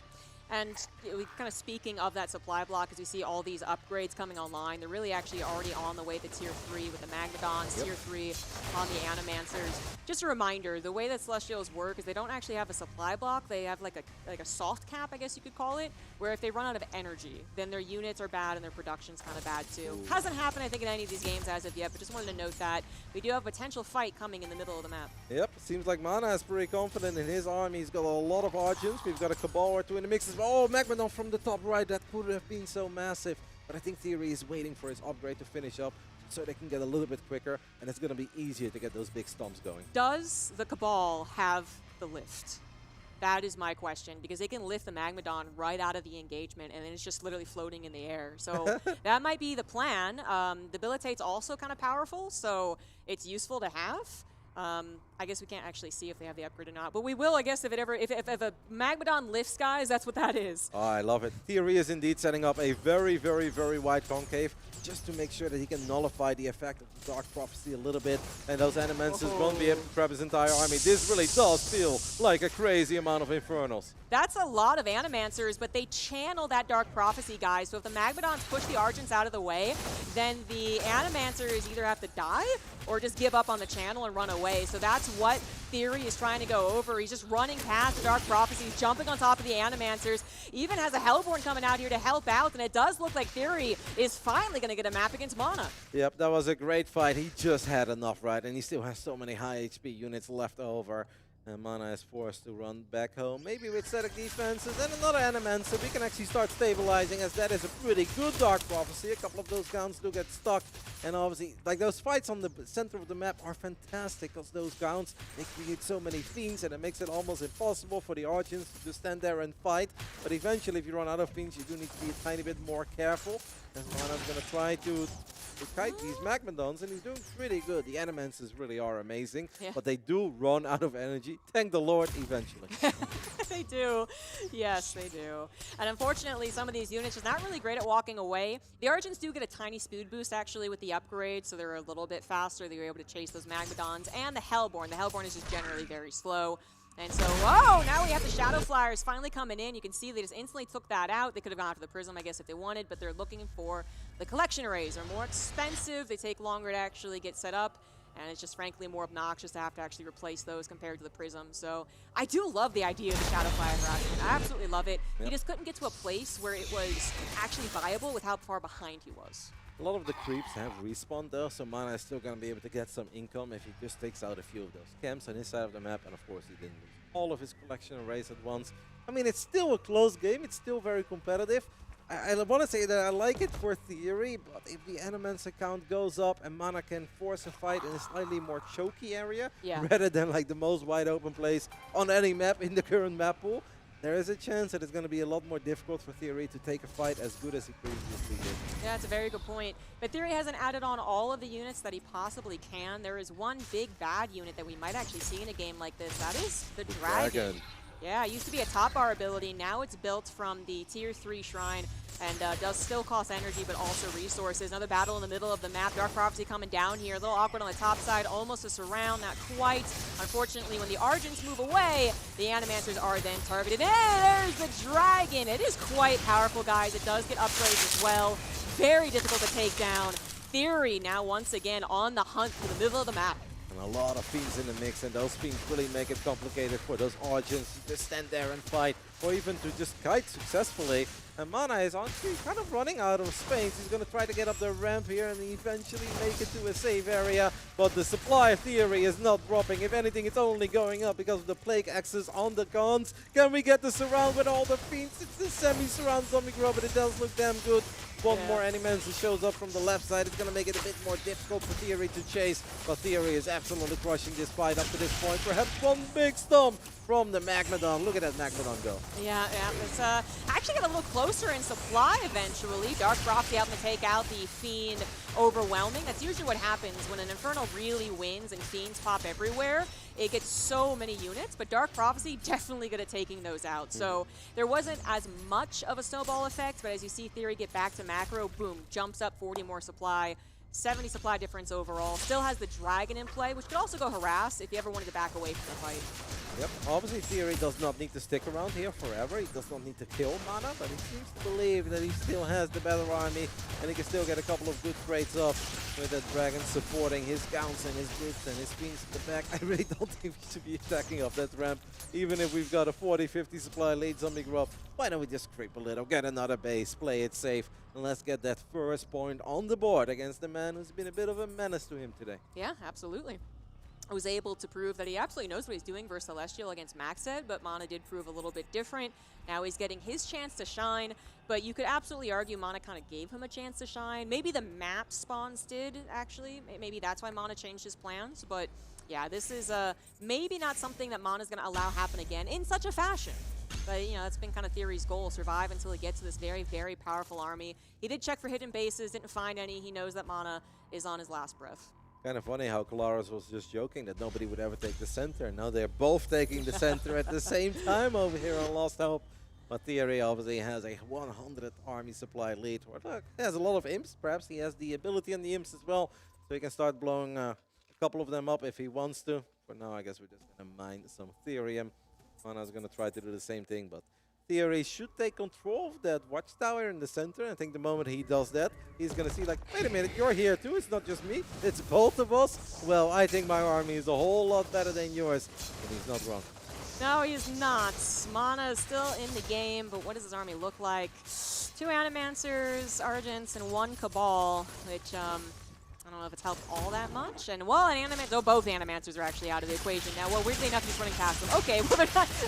They're coming in from the backside with Dark Prophecy, but it's just Theory knows he's overwhelming. He doesn't care.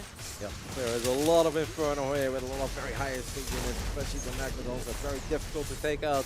GG gets scored, and we are going to game 3 for the first time between these two gamers. Mana decided to switch it up and play a very macro-heavy style with a hidden base on a map where, yeah, it makes sense to take a hidden base because it is really hard to find all these bases, especially the pocket base over a location where somebody did not spawn. That would be the last base I ever checked. It was one of the last bases that I think Theory checked for as well, but I'm sure that it just felt a little bit off. It's like, you found so much success, being so aggressive in my face, making life hell, and all of a sudden you've got the slowest 2.5 free base setup ever, and I can just creep the entire map. Something probably just not feel right to Theory. Yeah, that's definitely the case, I would argue. So good on Theory. You know, he didn't get caught up. He didn't get kind of paralyzed just by his streak against Mana, which again, like, you know, we talk about the pros and their good mechanics, but then we also talk about how good they are in a best of, and that's something that Theory is proving at least a little bit here. So he didn't get intimidated just because he had lost the previous 3 games against him. He was like, oh no, that is what's happening. I will take the camps and I will snowball. So that confidence is really important as he goes into game 3. Yep, and his army was so quick already, even without any of those tier 2 upgrades. He was flying after he took both of the speed camps. That really does have a big impact on how your army moves around the map, especially a large map like Lost Hope. Mana probably regretting that decision a tiny bit, feeling that was a little bit silly. Obviously had his little factor run by at a given point. There was 5 of them. Yeah, got a few imps here and there, but also not really what he was looking for. But Mana did so incredibly well in a lot of those previous games. Is he either got in and he got out. But this time he got in and he never got out. He actually ended up losing all 5 of them, and that was obviously a painful moment too. All right, we're back on Jagged Maw, another map that Theory did get close, but not quite. And the top side, it is Mana once again. Bottom side, Theory. This was a frustrating map because of how you could rush through the middle, but when it comes to the base setup that I think Theory is going for, the natural is kind of able to be blocking the main, obviously, and then the third also has a very tight choke, so you think defensively that might be well too. But that did kind of bite him in the butt a little in that game because he could not get a great concave, he couldn't get his weavers close enough. It was a lot of the way Mana played last game, but I think he also just had better chances to take good fights on a map like that. Well, I think the Hexen has found it immediately. Now the Starforge does go down, but it's still nice to get that confirmation out. Yeah. Theory was looking for it, he finds it. I'm a tiny bit surprised that we're playing on this map once more because Mana really did not get a lot of momentum going. Now, sure, he ended up winning the game, and you might just think, well, if I won on it, why would I just not play it again? But I felt that was omega close, and I think with 1 or 2 different late-game decisions by Theory, if you would have spent his resources a bit different, perhaps earlier focus on the Magmadons and getting all those flying units a tiny bit later. Yeah. If he holds 1 time, I feel like we could have been looking at a similar game to what we just saw in Lost Hope.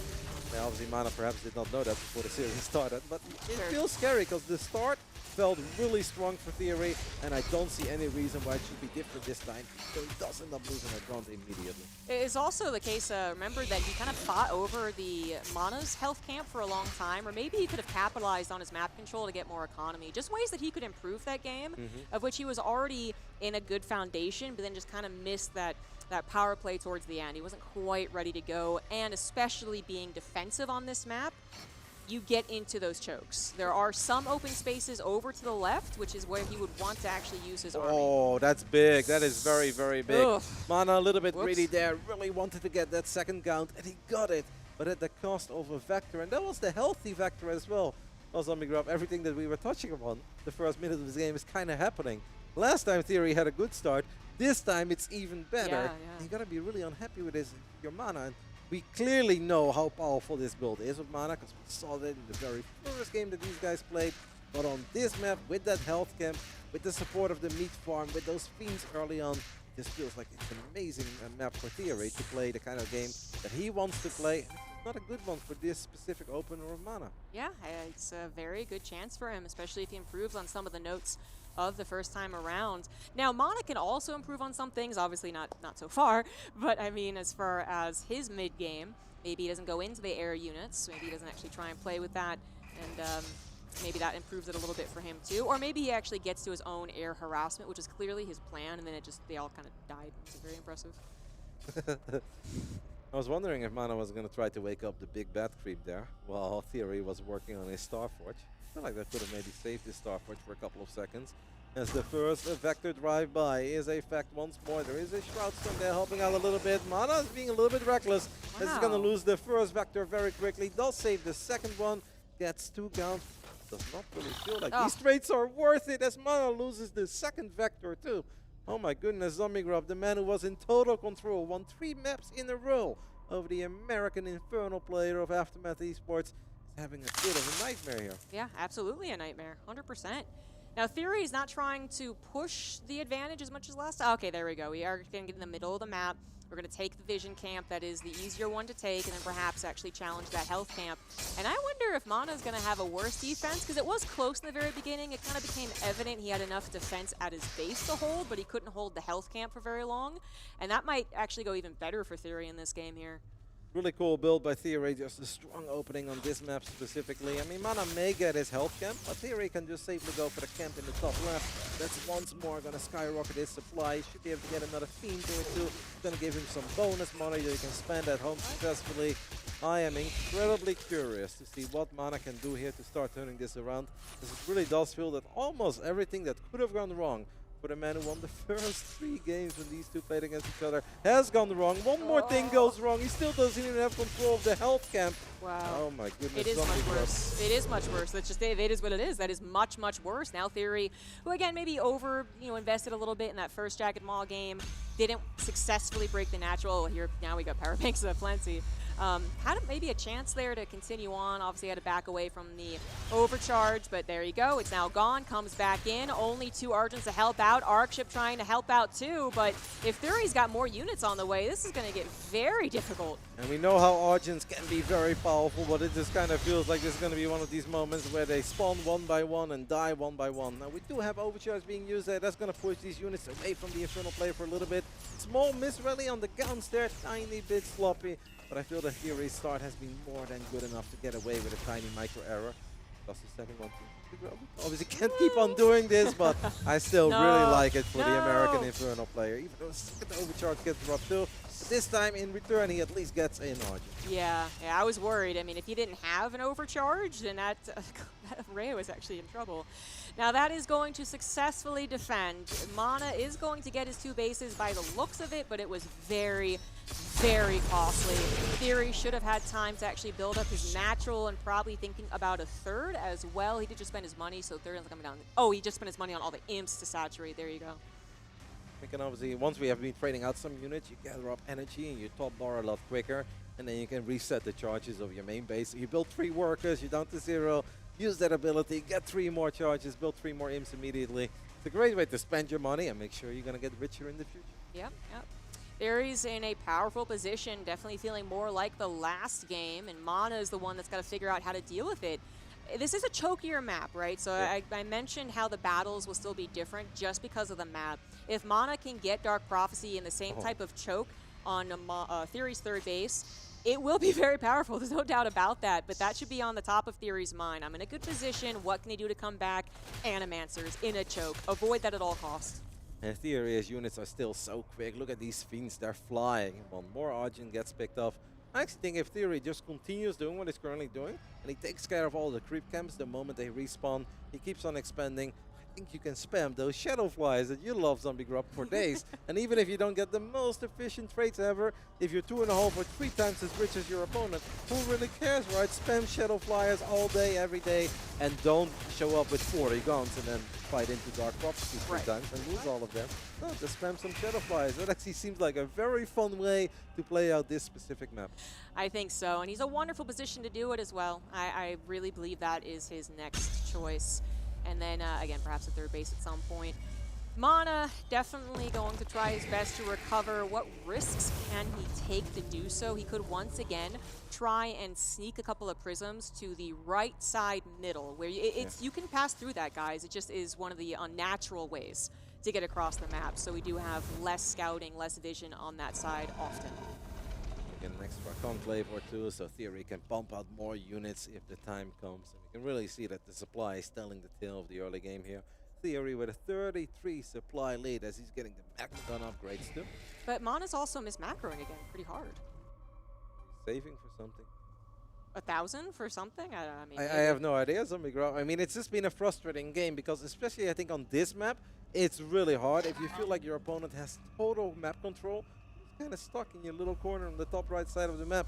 The moment you move out, those very quick fiends jump on top of your slow Argents. What can Mana really do at this point? Like it's very frustrating to play if you're Mana. Yeah, you know, people sometimes say speed is speed, right? You're just like, you're trigger happy, you're fast, like good for you, right? APM matters. What really makes people fast a lot of the time is that they just know exactly what they want to do next. They know where they want to go to in an RTS. And so a lot of pro gamers will be able to do that even in chaotic games. But even they sometimes get such a chaotic game, such a bad start to a game, that you start to see those little mini calculations that they have to do that in a pleasant game, they wouldn't have to. So they do end up making more macro mistakes. I guess Mana's only real plan is indeed trying to take control of those Midnight Mines in the center. A lot of static defenses. That's really his only game plan, right? Because you can't really move out anymore to the top left. You're just going to get swarmed. We've got an Archangel. Okay.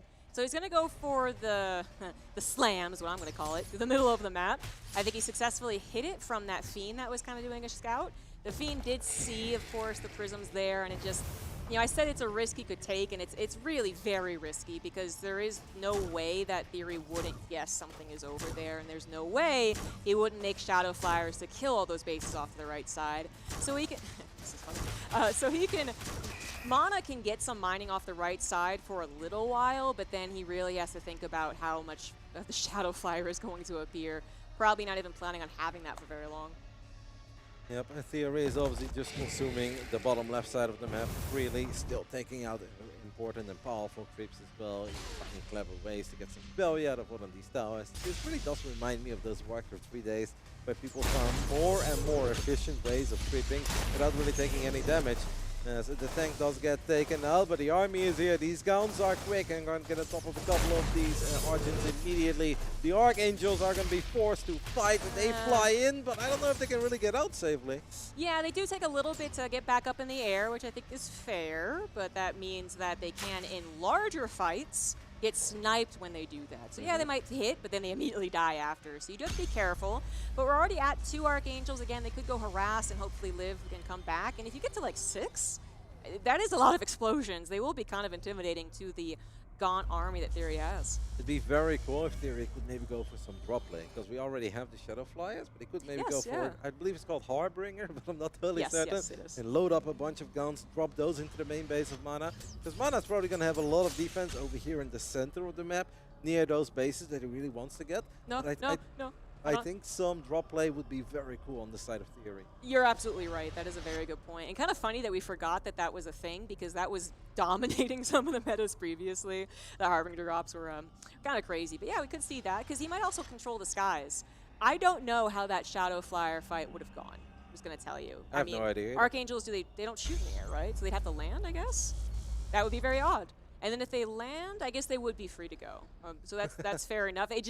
I think they both looked at it and were like, no, thank you, and just ran away. Theory is sitting on a lot of Ethereum, by the way. I'm wondering what he could potentially spend it on, or if that is going to be something that he's going to have a lot of, period. And it's going to be a lot easier for him to spend his Luminite. I actually really love that. I'm not gonna lie.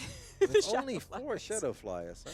Yeah, well, collection arrays have proven to be very fragile. If you didn't know that, now I think this tournament has showed you it. And Shadow Flyers, they're not just good for sniping collection arrays. If Mana's plan was to turtle behind static defense, Shadow Flyers, easy. Yeah, you can't have towers everywhere. You can have a lot of towers in the center that are going to help you out against fiends and brutes and gauns and maybe even a Magmadon or two, but you're not going to have enough towers to protect yourself from every single angle that these Shadow Flyers can fly in from. Now, the supplies are getting a little bit closer, as I do kind of wonder what is like the ultimate game plan for Theory in the end, because just blowing up a collection array over and over again without really getting anything else done, I don't know if that's really viable in the long haul. Maybe it is, like maybe he will just keep doing this for the upcoming 20 minutes and then we're like, yeah, eventually Mana can no longer take a base because he keeps on losing all of his collection arrays and the man is just broke. I do feel that Mana is starting to create a terrifying army that is going to be damn difficult for Theory to deal with. I am not sure. I'm just going to be real with you guys. 5 Archangels with the Avatar activated. They look strong. They do look strong, but that's like not an army. Those are 2 Magmadons so far. Here comes the rest of the army. And I guess he was hoping that they could stay around even longer and get kind of baited here. Gaunts are going to be able to attack them, but you can see the damage is not particularly impressive. Well, Gaunts are quick, though. Yeah, so they'll get many attacks, and then I don't know if these Archangels can heal up before they're forced back into the action, and they're not good unless they're just right there in the middle of the pack. So you can't be going in there with half-dead Archangels. But I think as long as this kind of stuff is happening, where we're not even really trading out, it's like, all right, I attack you, you defend. If Mana can just start getting something going for himself on his side of the map and get his hands on these 2 Luminite mines, Mana's obviously going to feel a little bit better about it as he does lose one of the Morph Cores there, more Shadow Flyers coming in. And this is obviously the game plan right now of Theory. That's working out pretty well, but Mana will probably just look for time because we can't forget how poor the early game was for Mana. Like, this game felt pretty much over, and at this point it still feels very annoying and very uncomfortable for Mana, but he's probably starting to dream again a little bit. Maybe, yeah. I think you're right. You know, you deserve the dream, guys. Go ahead. But Mana, he's actually also coming into a place where I think a lot of Celestials are having trouble. Now, I'm going to say it, I'm not an expert on that department, but it does seem to be the trend. A lot of Celestials, they get to the Supreme late game, or Theory's more there, but you know what I mean. They get to this stage, and they struggle even with a better start, even with a bigger army. So that's why I'm like, I understand that there's hope, but what will this actually look like when the two collide? So far, we've been kind of dodging a real battle. Yep, and there really is not a lot of Luminite income at this point from Mana, so maybe that hope is starting to fade very quickly. I mean, I feel like Mana is nowhere near his dream situation, his dream army. He's got a couple of Archangels, that's very cool, but that's the equivalent of having like 5 carriers and nothing else in a game of StarCraft 2. It's like, yeah, they're really cool, but you do need some support for them. And Mana would obviously love way more Arges on the ground, maybe a couple of trees rolling around, and then a bunch of the Animances with Dark Prophecy later on. But yeah, at this point, it really does seem like Theory is never, ever, ever going to let Mana get there. For a split second, it looked like he was giving Mana too much time, but then he started blowing up every single collection array. Yeah. And Mana's just kind of stuck where, like, if it was a ladder game, he'd probably be out of here immediately, but the man came all the way here to Riyadh in Saudi Arabia. He does not want to leave early. He's obviously hoping that maybe Theory takes a bad fight in range of static defenses, but at this point, Theory is doing a perfect job in not letting Mana grow any bigger. And he also grew himself a little bit. You know, that third base was not as fast as I was anticipating, but he eventually got that saturated, and now he has a 4th. We have ourselves a battle here. The Archangel's going to slam on down, but that's not the entire army. The army was waiting over to the right side. We also got static defense helping out, and Theory, I think, is going to be happy with this fight. The Archangels are not doing enough. Magmadon on the top side taking out the Argent, so we got the creep involved as well. 2 Archangels will escape. No, 1 Archangel will escape, and maybe make that 0 as he taps out. That was it. Mana actually not able to do it again the second time around versus Theory. Theory adapted, got his preferred game on Jagged Maw, and was able to advance forward.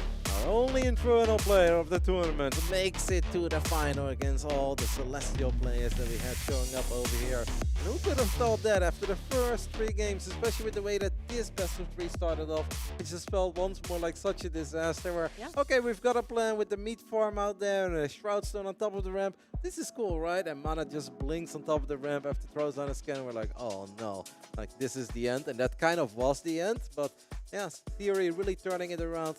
Mana probably kicking himself a little bit for the way that he played it out. But let's see what Claris and the boys at the desk have to say about that lower bracket final. A great series, an aftermath domination here in Riyadh, as now both of their players will make it through into that grand final. We do get Inferno over Celestial in that final, and of course with Theory being victorious over Mana, that's a great comeback for him. Joining me, Tastosis, to talk about this one. Dan, to start with you, I mean, those last 2 games, fantastic stuff to be able to see these big, long macro games coming out from Infernal to get to that late game. Dude, I love to see it. If you're not completely destroying him early on with those vectors, he's going to take you down. That was beautifully played. I love, like, I was standing here with you guys and watching. I was like, so you can just turtle and use all your Therium to kill their buildings.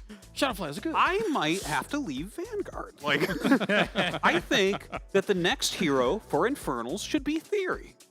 There you go. All right. Okay, let's get him in co-op. I got to say, really cool to see there is sort of a solution there. You got to lean into the turtling play, lean into defending. It's not about trying to get into a fight in the middle of the map. It's not about trying to rush them and stop them before they start, but instead going into late game, going into macro play. And if you can defend, I mean, you were joking about it, but it's true. You stay back, and then suddenly the late game is yours. You have a solution. You can punish their array collectors. You can get in there and deny tech. You can hit the morph cores when they try to reclaim the Luminite. So it's a really punishing way to play the late game. Well, especially on Jagged Maw, the only way to your opponent via any path is a very tight choke area. And if your opponent already has a concave in a certain area set up, how are you going to get to the other side? I saw, obviously you see at the very end that his solution to it was maybe Archangels, but even those weren't able to pack enough punch here to take down all of this army, Artosis. I like the idea of the Archangels because you can fly around and it's Jagged Maw, but at the end of the day, like, Animancer's pretty cool. Like, you know, I see these groups of Gaunts there, and I'm like, you know what would beat that? Animancers. But yeah, I mean, there's still so much to be discovered. We're in literally day 1 of Stormgate. I mean, Mana didn't do himself any favors, though, I would say, in the opening of Jagged Maw here, Nick. When you look at kind of the vectors did not pack the same punch, and I think there was a lot of overextensions from Mana in some of those moments where he loses those vectors, and then all of his pressure is gone. Yeah, he overextended by quite a bit, got punished, and once you lose a couple of those units when you're being aggro, the game completely frees up for the defender. Well, let's take a look at the replays then coming in from this series. We start things off technically with Mana going 1-up, playing what was kind of what we expected from him, but on a map where kind of this is more able here, Dan, it's not too much of a surprise then going into the next 2. There was a bit more wiggle room for Theory on Lost Hope and well, the early game, it's like your Gaunts aren't that strong, and Brutes are like comically slow, so you just can't really connect with the vectors, but you give them a big map, and suddenly Theory's like creeping everything, getting some great control, expanding all over the place, getting his upgrades, and it just looks fantastic. Like, I'm really liking Theory's play on these bigger maps. Boom, and we're seeing the Shadow Flares. This is an upgrade that you can get for them, of course, which is that dive bomb, which allows them to be able to do so much damage to those buildings. What's interesting is that in theory, no pun intended, that one of the better solutions would have been... go away. One of the better solutions would technically be to lift off your collection array, because they do less damage to it when it's flying, so it's a weird dynamic. This was, I think, a really good point by you, actually. Yeah, in... The concept of just lifting it off to tank damage because it's stronger there and then land again kind of makes a funny micro mechanic here. Yeah. I actually kind of abandoned this V5 rocket launcher, but it didn't really matter. Theory was fully in control of this game by this time, I want to say, because again, it felt like Mana had no breathing room here, Dan. Yeah, like there was just so much pressure on him. In theory, once he took control of everything, like he took just about every single camp on the map. Both other than speed the sieges. camps. Yeah, even later on got one of the sieges, you know, and then he's just in control at that point and flying those Shadow Flyers around and just destroying his economy in the late game. If Theory can make it to the late game against Parting. I don't know what Parting's going to do. Yeah, best of 5 on the way. And if I'm Parting, I'm looking at this and saying to myself, well, okay, my vetoes should be something like Lost Hope, Jagged Maw, because it gives Infernals some breathing room here, Tasteless, to just be able to play a bit of a longer game, where Celestial should surely be wanting to like bring the fight fast. It seems like it. It seems like Celestial wants to try to get in there and rush and do whatever damage they can, ideally end the game, and maybe the Infernals hang on. And hang back and tack into something stronger later on. But let's keep in mind these guys are teammates. They know each other really well, so there's going to be a lot of mind games here we don't even know about.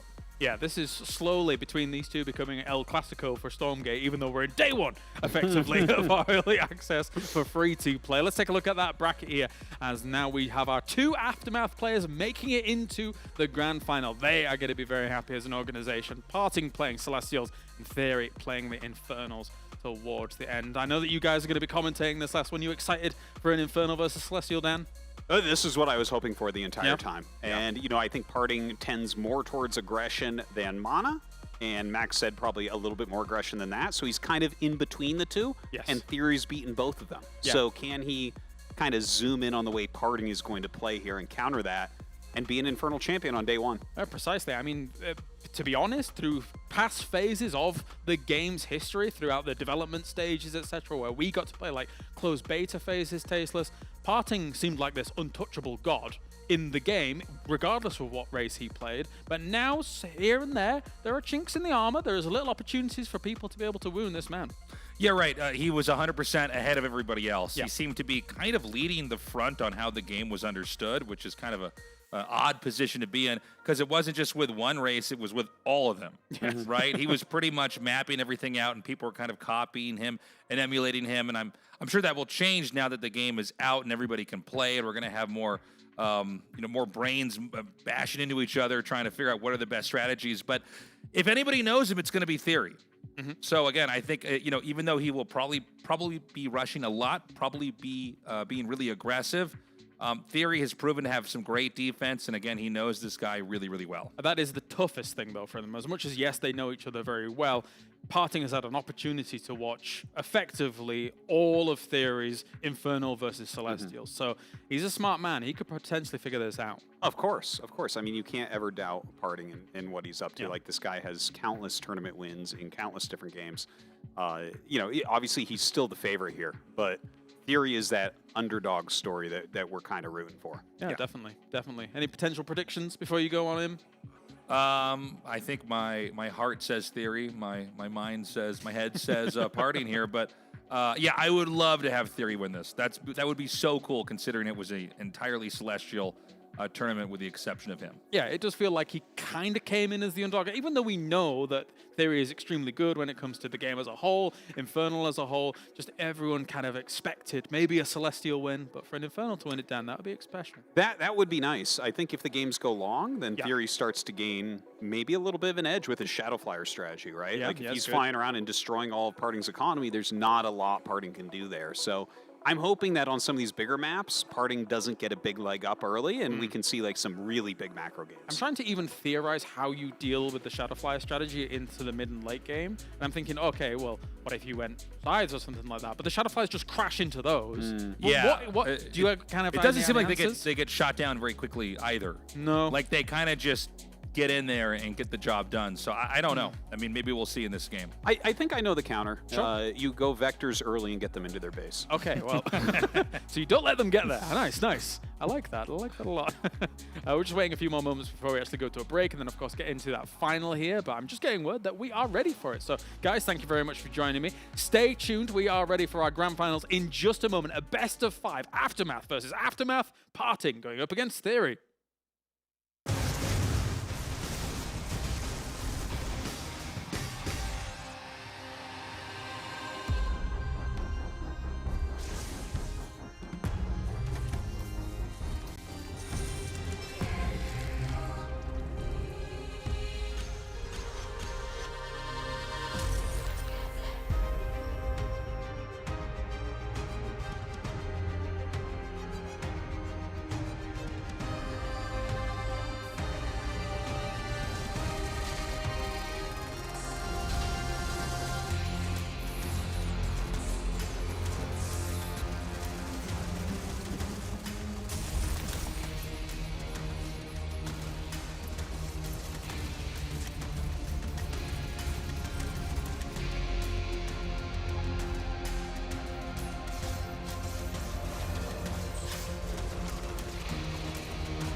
All right, let's get to it. The grand final here, as I'm maybe a little bit too excited, because it is like day one. We get to finally cover the new RTS in Stormgate, and we have got ourselves Infernal versus Celestial for this grand final. Best of 5, do bear in mind. Joining me, ZG as well as Roddy, who've been able to cast all of the games that have been going on so far. And we don't have a Celestial versus Celestial mirror. That's kind of a win in itself. But hey, Theory's been making Infernal look great, ZG. He does make it look good when he gets to the prime position. Yes, but the problem is that he has the same struggles as a lot of people when it comes to being harassed early on. Some struggles on particular maps as well, which now we're going to have more maps, maybe more maps without the proper setup. Yeah, he's still in it for a very problematic finals, but it's going to be interesting. They do practice with each other quite a bit, apparently, so I'm sure that they know each other's quirks, and there's going to be some mind games and meta games going on. Yeah, I was theorizing with the boys, Roddy, like which map as parting you would ban. And I was saying, like, maybe you do take away Lost Hope or Jagged Maw, considering they're big maps that gives the Infernal an opportunity to potentially get further in. What do you think? Yeah, I don't think it's just the fact that the map is big, because maybe that could help the Infernal player, but I think the first health camp is incredibly useful. Because those vectors, obviously, they don't regen if they don't have a health camp, but if you do have a couple of gowns there and you one Hexen and you just get a couple of shots off, walk your units back, I think the health camp really is the ultimate key of just being completely safe against that stuff and completely fine. I don't know, I share the excitement. It's so fun because you watch a couple of games and you do that thing that you really shouldn't do, but like, I think these pro gamers make mistakes. Like, like I see stuff, and obviously it's not that simple, right? Because these guys have played so much already and they know what they're doing, but it is really fun to just see these games evolve and see what they're coming up with, and I'm incredibly excited for this best of 5. Yeah, definitely so. Before we actually do get to this grand final as well, I do want to mention we actually have more tournaments on the way, which is very important. We'll talk about it after the grand final, but I'll also mention it now. We have the Take TV Stormgate Battle Time, which is happening on August the 24th, and that's happening at the Experian Arena over in Cologne as well. So there are more tournaments on the way. Mark that on your calendar if you've been enjoying these games so far, but also there's other great grassroots tournaments that are going on throughout the weeks as time goes on. Right, okay, it is time. It's grand finals time. Let's head over to the stage and welcome to our 2 Aftermath players. It's Parting going up against Theory.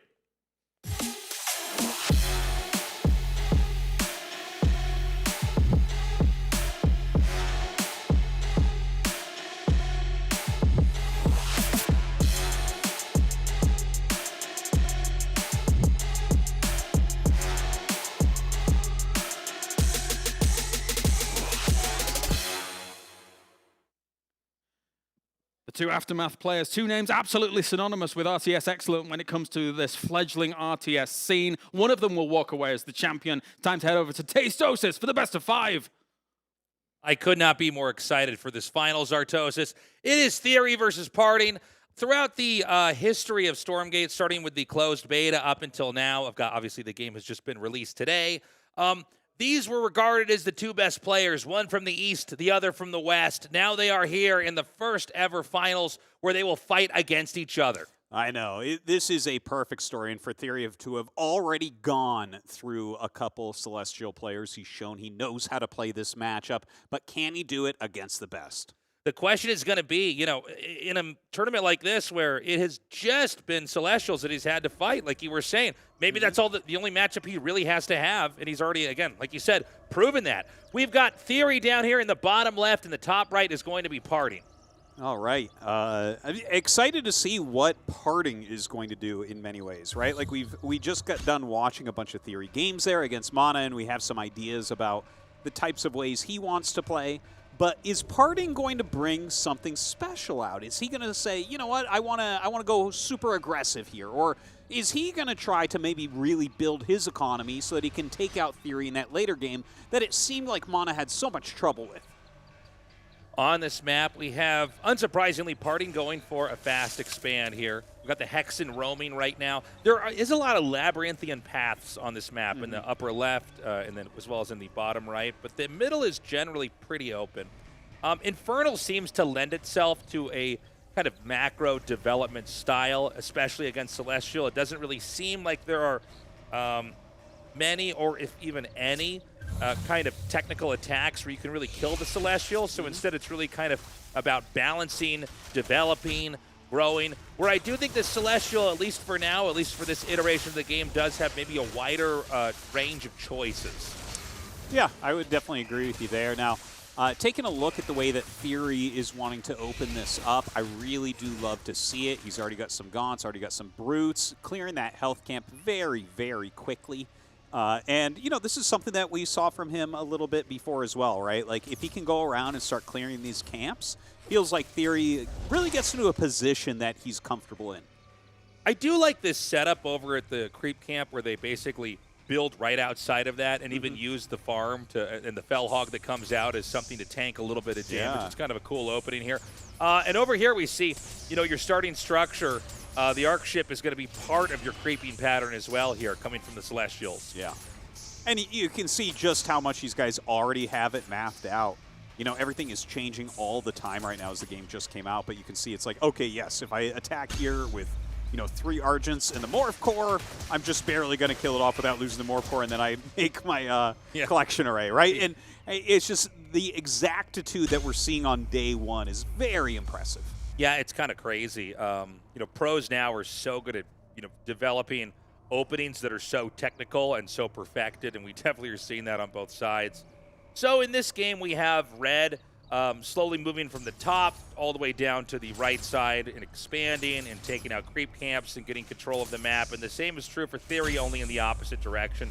We do have a little bit of skirmishes over here in the middle as we're going to have some Gaunts come up here as well as some Brutes. And this is a pretty narrow area. If he's got enough, he can certainly trap these units over here. Now, Theory coming up and battling right now. I guess the Argents are a little bit low on energy. He brings some more Gaunts in from the side with that Hex and brings the Skull out as well. The Brute's actually doing a pretty good job. And, I mean, he's also kind of interfering while that camp was being cleared. Really decisive play here from Theory. It seems almost like Theory is rushing the position that Parting was hoping to set up his own rush there. Now, the Argents look strong, but their energy slowly going down, which means if they can just get a little bit more damage in over here, I think Theory could probably flatten this position. Yeah, it looks like he does have to back up a little bit at the moment. Turns around and starts to re-engage. Parting continuing to build over in this location, does not want to lose it. And Theory will have to back up.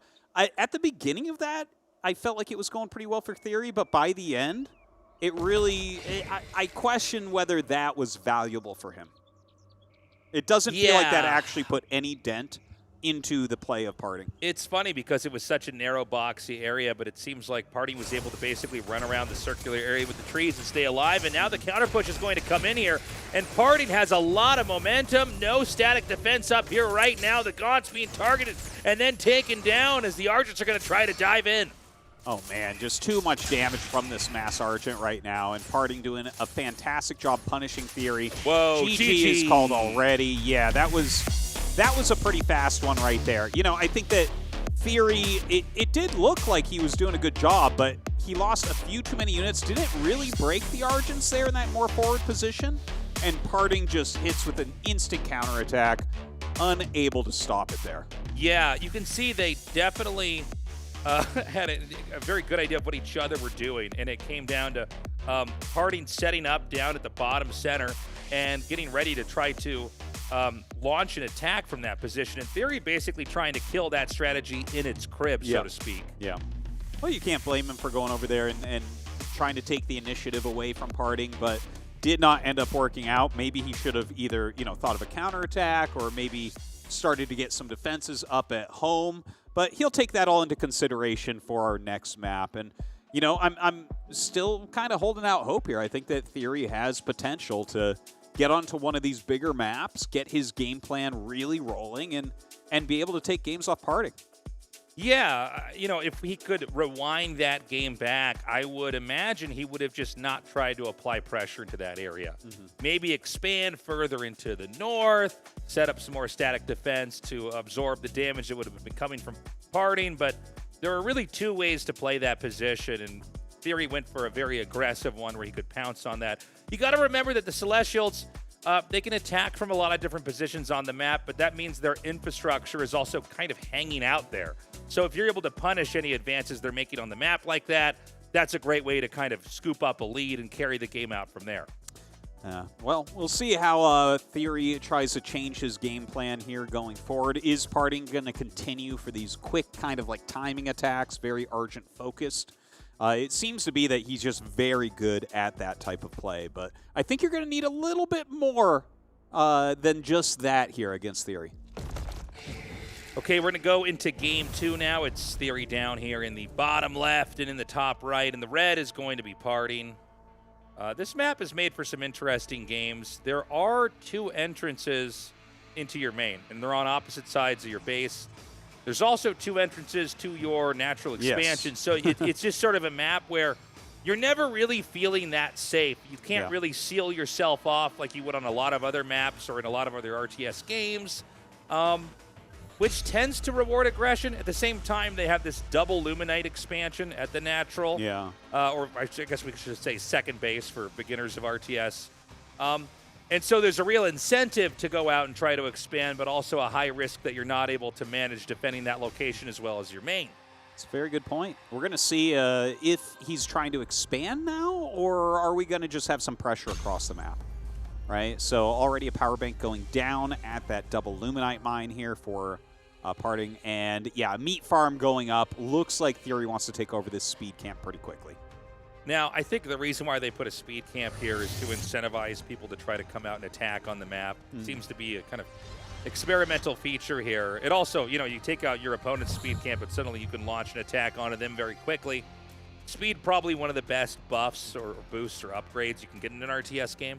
Oh, yeah, yeah. Well, it gets almost comical sometimes with just how quick some of the units get. Put some vectors in that. Oh, man. Now, it brings up a couple gaunts. The meat farm finishes up, so the Fellhog is actually tanking a ton of damage here for Theory. Does take a little bit of damage from these Shadow Mastiffs, but of course, Theory knows exactly how to clean these camps up very efficiently. So he's going to get that speed buff out here. This position over here is one that looks like it's going to be set up for an aggressive play here. Yeah, it does, doesn't you it? could basically kind of make a pipeline there of units that can then push out on the map. So I think we're going to see Parting set up to be aggressive. He could just be putting that out there to try to, I guess, have a position to control the center of the map, but I'm guessing it's a rush. You know, whether it's a rush or it's some sort of pressure type of play, I just like the position in general, right? The Argents having their range, having their high damage, I feel like they are very smart to go out there and put some pressure on. You know, the early brutes and everything, it's hard for Theory to actually do a full engage until a little bit later on. So that third resource gathering location, I should say, is up and running. For now, neither player is really engaging with the other. Instead, it's going to be more about creeping, more about growing, more about tacking. And I don't know when exactly we're going to see that attack on either side. Yeah, I am hoping that we see Theory start to really get some additional bases down here pretty quickly, because it feels like Parting is getting his economy into a very healthy location. And Theory is definitely doing a great job clearing camps. But the thing is, Parting is going to catch up even in that regard pretty soon, it seems like. So Theory basically creeping and doing all this damage. He's going to try to get as many resources from the creep camps. Again, that's another way to develop on the map. But I think he's going to have to try to make something happen, because with Parting both rushing and having such a rich set of bases, he's going to be very, very healthy. Well, right now, Theory, once again, going after another camp here, and we'll be able to clear that very quickly, of course. But Parting is coming in for pressure now, right? Like, he's gone ahead and taken 3 Luminite mines. Okay, he actually, unlucky here for Theory. Gets found out exactly where he's trying to expand to. Does cancel and bring the imp off to the side. At least he knows this army's down here. And we might actually see a very strong flank from Theory. Now, Theory, you know, a lot of his units are a little bit sluggish, so he has to make sure that this works. He plants down some Shroud here to get a little bit of an extra health buff. Yeah, and look at this. Just very well microed there from Parting. He just has way too much. It really does feel like Theory's already on his back foot here. Parting is keeping that pressure on. Theory having a hard time getting a base down. Well, Parting, I mean, 3 Luminite mines. He has to be feeling very good about his position. He's not mining any Therium, but that's by design. This is going to be a very powerful push he's coming out here with, but some of these Fiends are going to be able to get in front of these units here. Can he actually block this off from running away? Just barely not. Yeah, and look at this. Brings them back to get charged up as well, so they can have those additional damaged attacks. Just a lot of forward pressure coming out of Parting right now. You know, we're seeing this play from Theory where he's really focusing on creeping, which does seem really strong right now. But Parting is taking advantage of that by mass expanding and then taking all the creeps on his side of the map. Yeah, this meat farm is going to be taken out. That will actually supply block Theory here if he does lose that. And Parting's not finished. He's setting up more infrastructure to try to give him more momentum as he continues on here with this push. We've got a Brute and a couple Gaunts coming down here from the bottom, and that's going to force Parting to back up a little bit. Yeah, it looks like this is going pretty poorly right now, but you know what? He does throw down the Shroud. He's going to go ahead and start picking off some of these. Okay, we have Fiends multiplying a little bit. I do think that Parting still has too many to fully break through, but Theory is going for it. He's diving on these Argents. Yeah, Theory's going to try to push up a little bit further here. You know, these Fiends, if they can get to the other side of these units trying to run away, they're great for blocking. The Gaunts as well, continuing to do more and more damage here, but it seems like Parting is probably backed up far enough, and that means Theory is going to be on the run. Now remember, some of the Infernal units early on are not that fast. They're not great at retreating. It's very true. You know, the Argents at the beginning, not too fast themselves, but Theory does turn to fight there for a moment. That Brute going to be cleaned up very quickly. Theory's still trying to get a little bit of damage done, but his Gaunt force is so small compared to this Argent army. So he continues to run back, and you can see Parting is doubling down on the pressure. He's continuing to warp in more over here. We got the push getting closer and closer here to a position where, you know, Theory's not going to have that much more control of the map if Parting can push down a little bit further. Is he going to attack the meat farm? It looks like he is. I thought he might try to wrap around here and maybe hit the main. Well, it looks like he just wants to engage the army itself. Why not, right? Like, if you have the bigger army and you can kill your opponent's army, there's really not going to be any coming back from that. That's it. And GG. Yeah, very quick 2-0 so far. It's not every game in Stormgate where you just see the two armies hit each other over and over and over again until one is no more, but in that game, that's what it boiled down to. It was Parting setting up, I think, frankly, a better early game opening, prepping for a push and trying to come in there and close the game out. Theory went for a creeping route, trying to develop and take control of the map, and Parting just had a little bit more muscle, and all Parting had to do was keep fighting Theory's main composition over and over, and eventually it sort of melted down. It whittled down to nothing. Yeah, this heavy creep opening, I don't think that Theory can continue that. I think we're going to have to see him switch it up.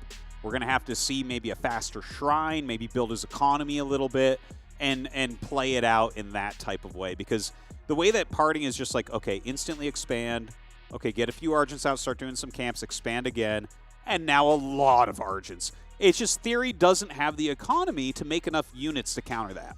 That's right. I think some of that comes down to that map and the strange geography of it. The fact that I think Infernal is a race that needs to expand. It has to have a certain amount of development. It has to have enough money that it's soaking in.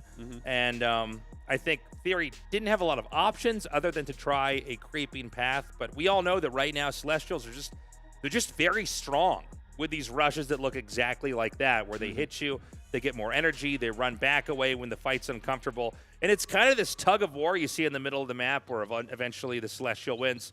Let's see what happens now as we go into Game 3 right now. Parting up 2-0 in this best of 5 for the grand finals here. It is Theory down here in the bottom left in the blue, and in the upper right in the red, it is Parting. We're going to have an Iron Vault for Theory right away. Previously, we saw like a very, very fast Conclave, so a little bit different. Bringing up an Imp and that Hexen across the map towards the center. I think we might see some very, very fast pressure on Parting's expansion. Okay, so where's the... It might be like the meat farm rush, do you think? Yeah, I was thinking that. The meat farm rush, we did have some Shroudstone play, but Shroudstone in like the main collection array, like the main starting base. Yeah. Like that can be, I've seen that a lot of times. It seems pretty good. This game's still new, guys. We're trying to figure out a lot of these strategies ourselves. It's going to be both, I think. I think it's going to be a meat farm over here, maybe, and a Shroudstone at the other one. Ooh. Yeah, look at that position. So a very cheesy, aggressive play here from Theory. Theory is going to try to all in against Parting and get a ton of damage early on. So the Celestials, they do have these global abilities that they can use based off their energy, but then if you're hitting 2 different spots at the same time, where do you want to have that energy applied to? And during this time, probably Brutes are being made and being split into Fiends to get across the map very, very quickly. Yeah, there it is already.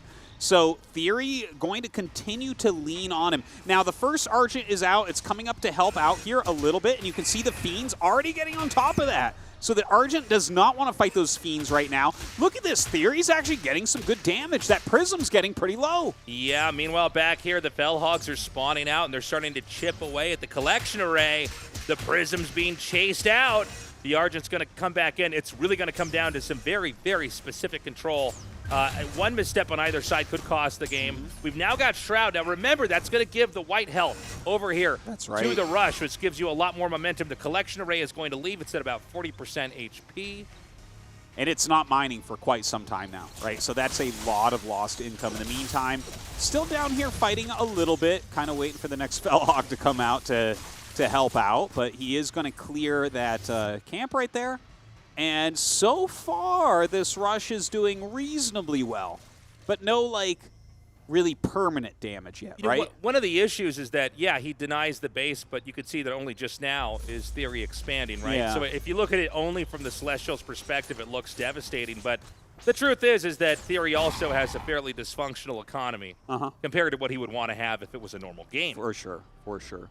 But you know what? Taking control of that early game, this is like a key concept in real-time strategy games, where you kind of dictate what your opponent is having to do. So even if Parting's position is not that bad, he's going to be a little bit less comfortable in this position than he would be with his regular opener. Yeah, I'm curious how uncomfortable Parting is right now. I'm more interested in the follow-up, really, from Theory and what kind of game he wants to make here. By the way, it seems like the Rush is going to come out regardless here from Parting. Yeah, we're going to start sending those Argents across the map. Why not? This is what's worked for him so far. 5 Argents already, 2 more, going up to 7 Argents being sent across. Now, will Theory actually have enough to do anything here? Has to pop a Brute almost immediately. He does have a fair amount of Fiends. He cannot be losing this base, though.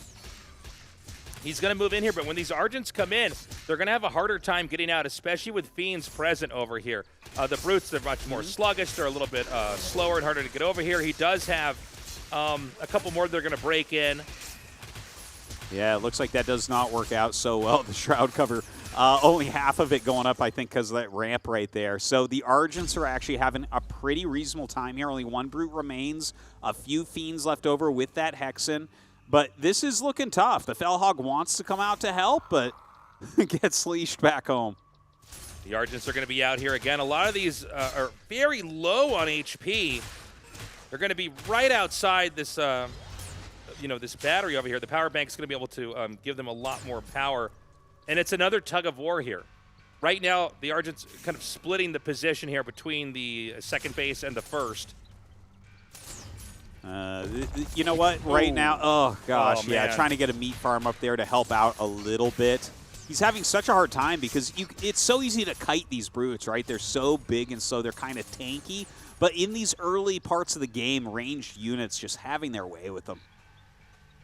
The Argents are going to try to come up here. If they can hit the Imps, that's going to be huge. He wants to try to claim this healing totem here. If he gets that, I don't know. That's going to be it. There it is. GG. All right, and that means that Parting is going to take down the Stormgate Invitational on the opening day of Stormgate Free-to-Play. And he is our champion. Kind of expected going in. Had a little bit of a rough time. He's lost a few games on the way here. But now it's time for him to collect his trophy. Parting has done it here at the EWC. He has managed to defeat Theory 3-0 in an incredibly pretty fast series, to be honest. Just to go back for a second, because it might have looked like the game ended abruptly, getting control of the healing totem in between the second base and the first base basically gives you total control of that area. There's no way that you can mine from your second base. Therefore, you're going to be flushed out of the game economically. and there's no way to attack it and recover it. Yeah, Theory there having a little bit of a hard time stopping those Argents from their just continual kiting. Hard to keep consistent damage on them with Brute, Fiend, and one Hexen. You know, he tried his best there to kind of cheese Parting out in that third game. Unable to pull it off, and unfortunately we weren't able to see his late game plays against Celestials once again. Parting, unable to win in Seoul just a little bit over a week ago, has managed to redeem himself here, defeating Theory in what was honestly, I think, about as exciting of a final as you could have possibly asked for. These guys have been incredibly active since day one of the closed beta. They've been both leading the forefront on how we understand the game, whether it's Vanguard, Infernal, or Celestial. And it was really cool to cast them here in the finals. Yeah, it was especially nice seeing such a variety of strategies. It's like we just really didn't see the same strategies over and over. We saw all sorts of different unit comps, and I think the future is bright. Yeah, I think so. We're going to throw it to the front desk here and see what everybody's thinking now that we have wrapped up this tournament and Parting is our champion. Thank you, boys. Yes, shades of what we saw from a laser trying to figure out Infernal versus Celestial over in the Tasteless TV showdown will not be successful as Parting 3-0 in the grand final. ZG and Roddy joining me here to talk about this victory from Parting. Roddy, I'm going to start with you because you brought up a good point. All of these games, actually, from Parting's perspective, very different from one another to become the champion. Yeah, basically complete opposites. Game 1, he shows us he can be very aggressive and get the job done. Yeah, no one is surprised. Sure. Game 2, he's macroing. It's all out macro for a bit, and obviously he does have a move out. He gets a cancel on the expand, which puts Theory in a very uncomfortable position. But that's technically a very macro-oriented game. Gets the job done. In Game 3, he's the defender. He's getting cheesed, but he also slams that one down, gets the job done once more. So that's really impressive. Yeah. You don't just win because you're very good at one specific build. No, the man can attack, the man can defend, the man can all-out macro.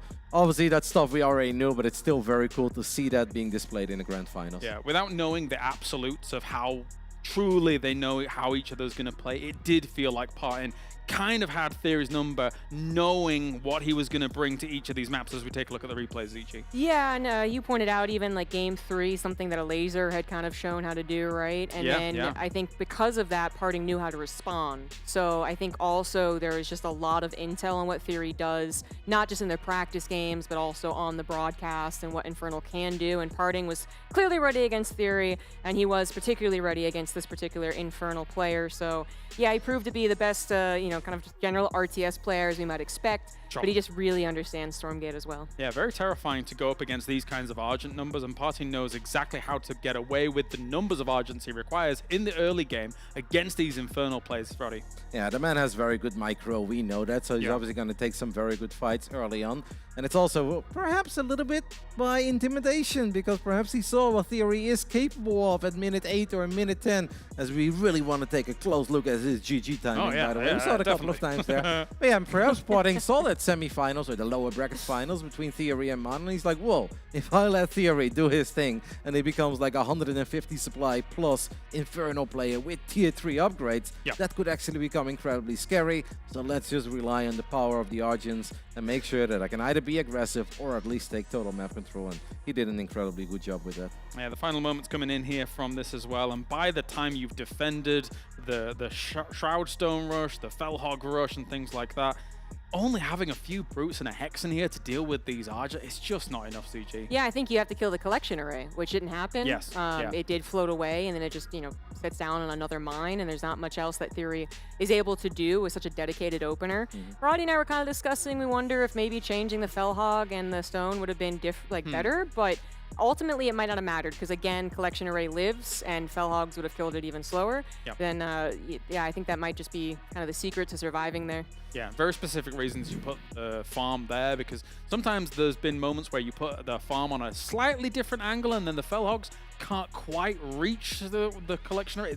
It's very finicky, very weird, Roddy, at the moment, but sometimes it happens. Yeah, but if you would have the tower in the natural, then maybe if you take care of that area, then you can also take care of that creep camp, and then you have the health camp to work with, so then your Hexen can heal up, maybe you can get some value out of the Brute or the Fiends you have there. Who knows? I'm sure that Parting would have had an answer for it, because Parting just seems to always have the answer, and it doesn't really matter what game he's playing. But these games are damn fun, though. All right, well, that's that. Final thoughts. I'm going to leave it with with you guys, ZG? What are you thinking? Really happy that Celestial versus Celestial ended up being so diverse. It was, yeah. I think we saw a couple of units. I'm glad that we saw some late game Infernal versus Celestial. You know, it's very clear that no one really has all of the answers. Well, Parting kind of seemed like it, but even he struggled in some of the early matches. So it's absolutely still developing. Would love to see some Vanguard action next time as well, see how that goes. But I'm really happy with how much we got to see the variety in this series. Ronnie? Yeah, it's easy to look at the grand final and be like, man, Parting really has it all figured out. But we have to think back of that series against Maxed, where Maxed took the lead and looked very, very promising on Eye of the Dread. We actually kind of all thought it was going to go Maxed's way for a little while when he kept on sniping those bases and managed to crack some holes in the defenses of Parting. So actually Parting really did have to work for it in the series against Mana as well. So I think it was really fun. We got to see a bit of everything. It's a shame we didn't get to see any Vanguard, but I'm sure there will be plenty of opportunities in the future to see some Exos, see some Lances, we'll perhaps see a Vulcan drop or two. Who knows? We're going to see it all, A Claros. cheeky Vulcan drop, you say? Interesting. Yeah. Somebody might like that out there, so I'm sure. And who would have guessed a Chinese player causing some chaos in an RTS? That was an interesting way to open things up. Well, thank you very much, guys, for joining me here. Thank you very much, everybody around the world, not only joining us here on the show, but also joining us on this journey of exploration and kind of uncovering the potential future of RTS here through Stormgate. Don't forget, there is the Take TV Stormgate time on the way on the 24th, another tournament on the way, brought to you by Take TV. So that will be on the way. Mark it in your calendars. That does it from us here in for Riyadh. Congratulations to Parting, and we'll see you next time for more Stormgate. Bye for now.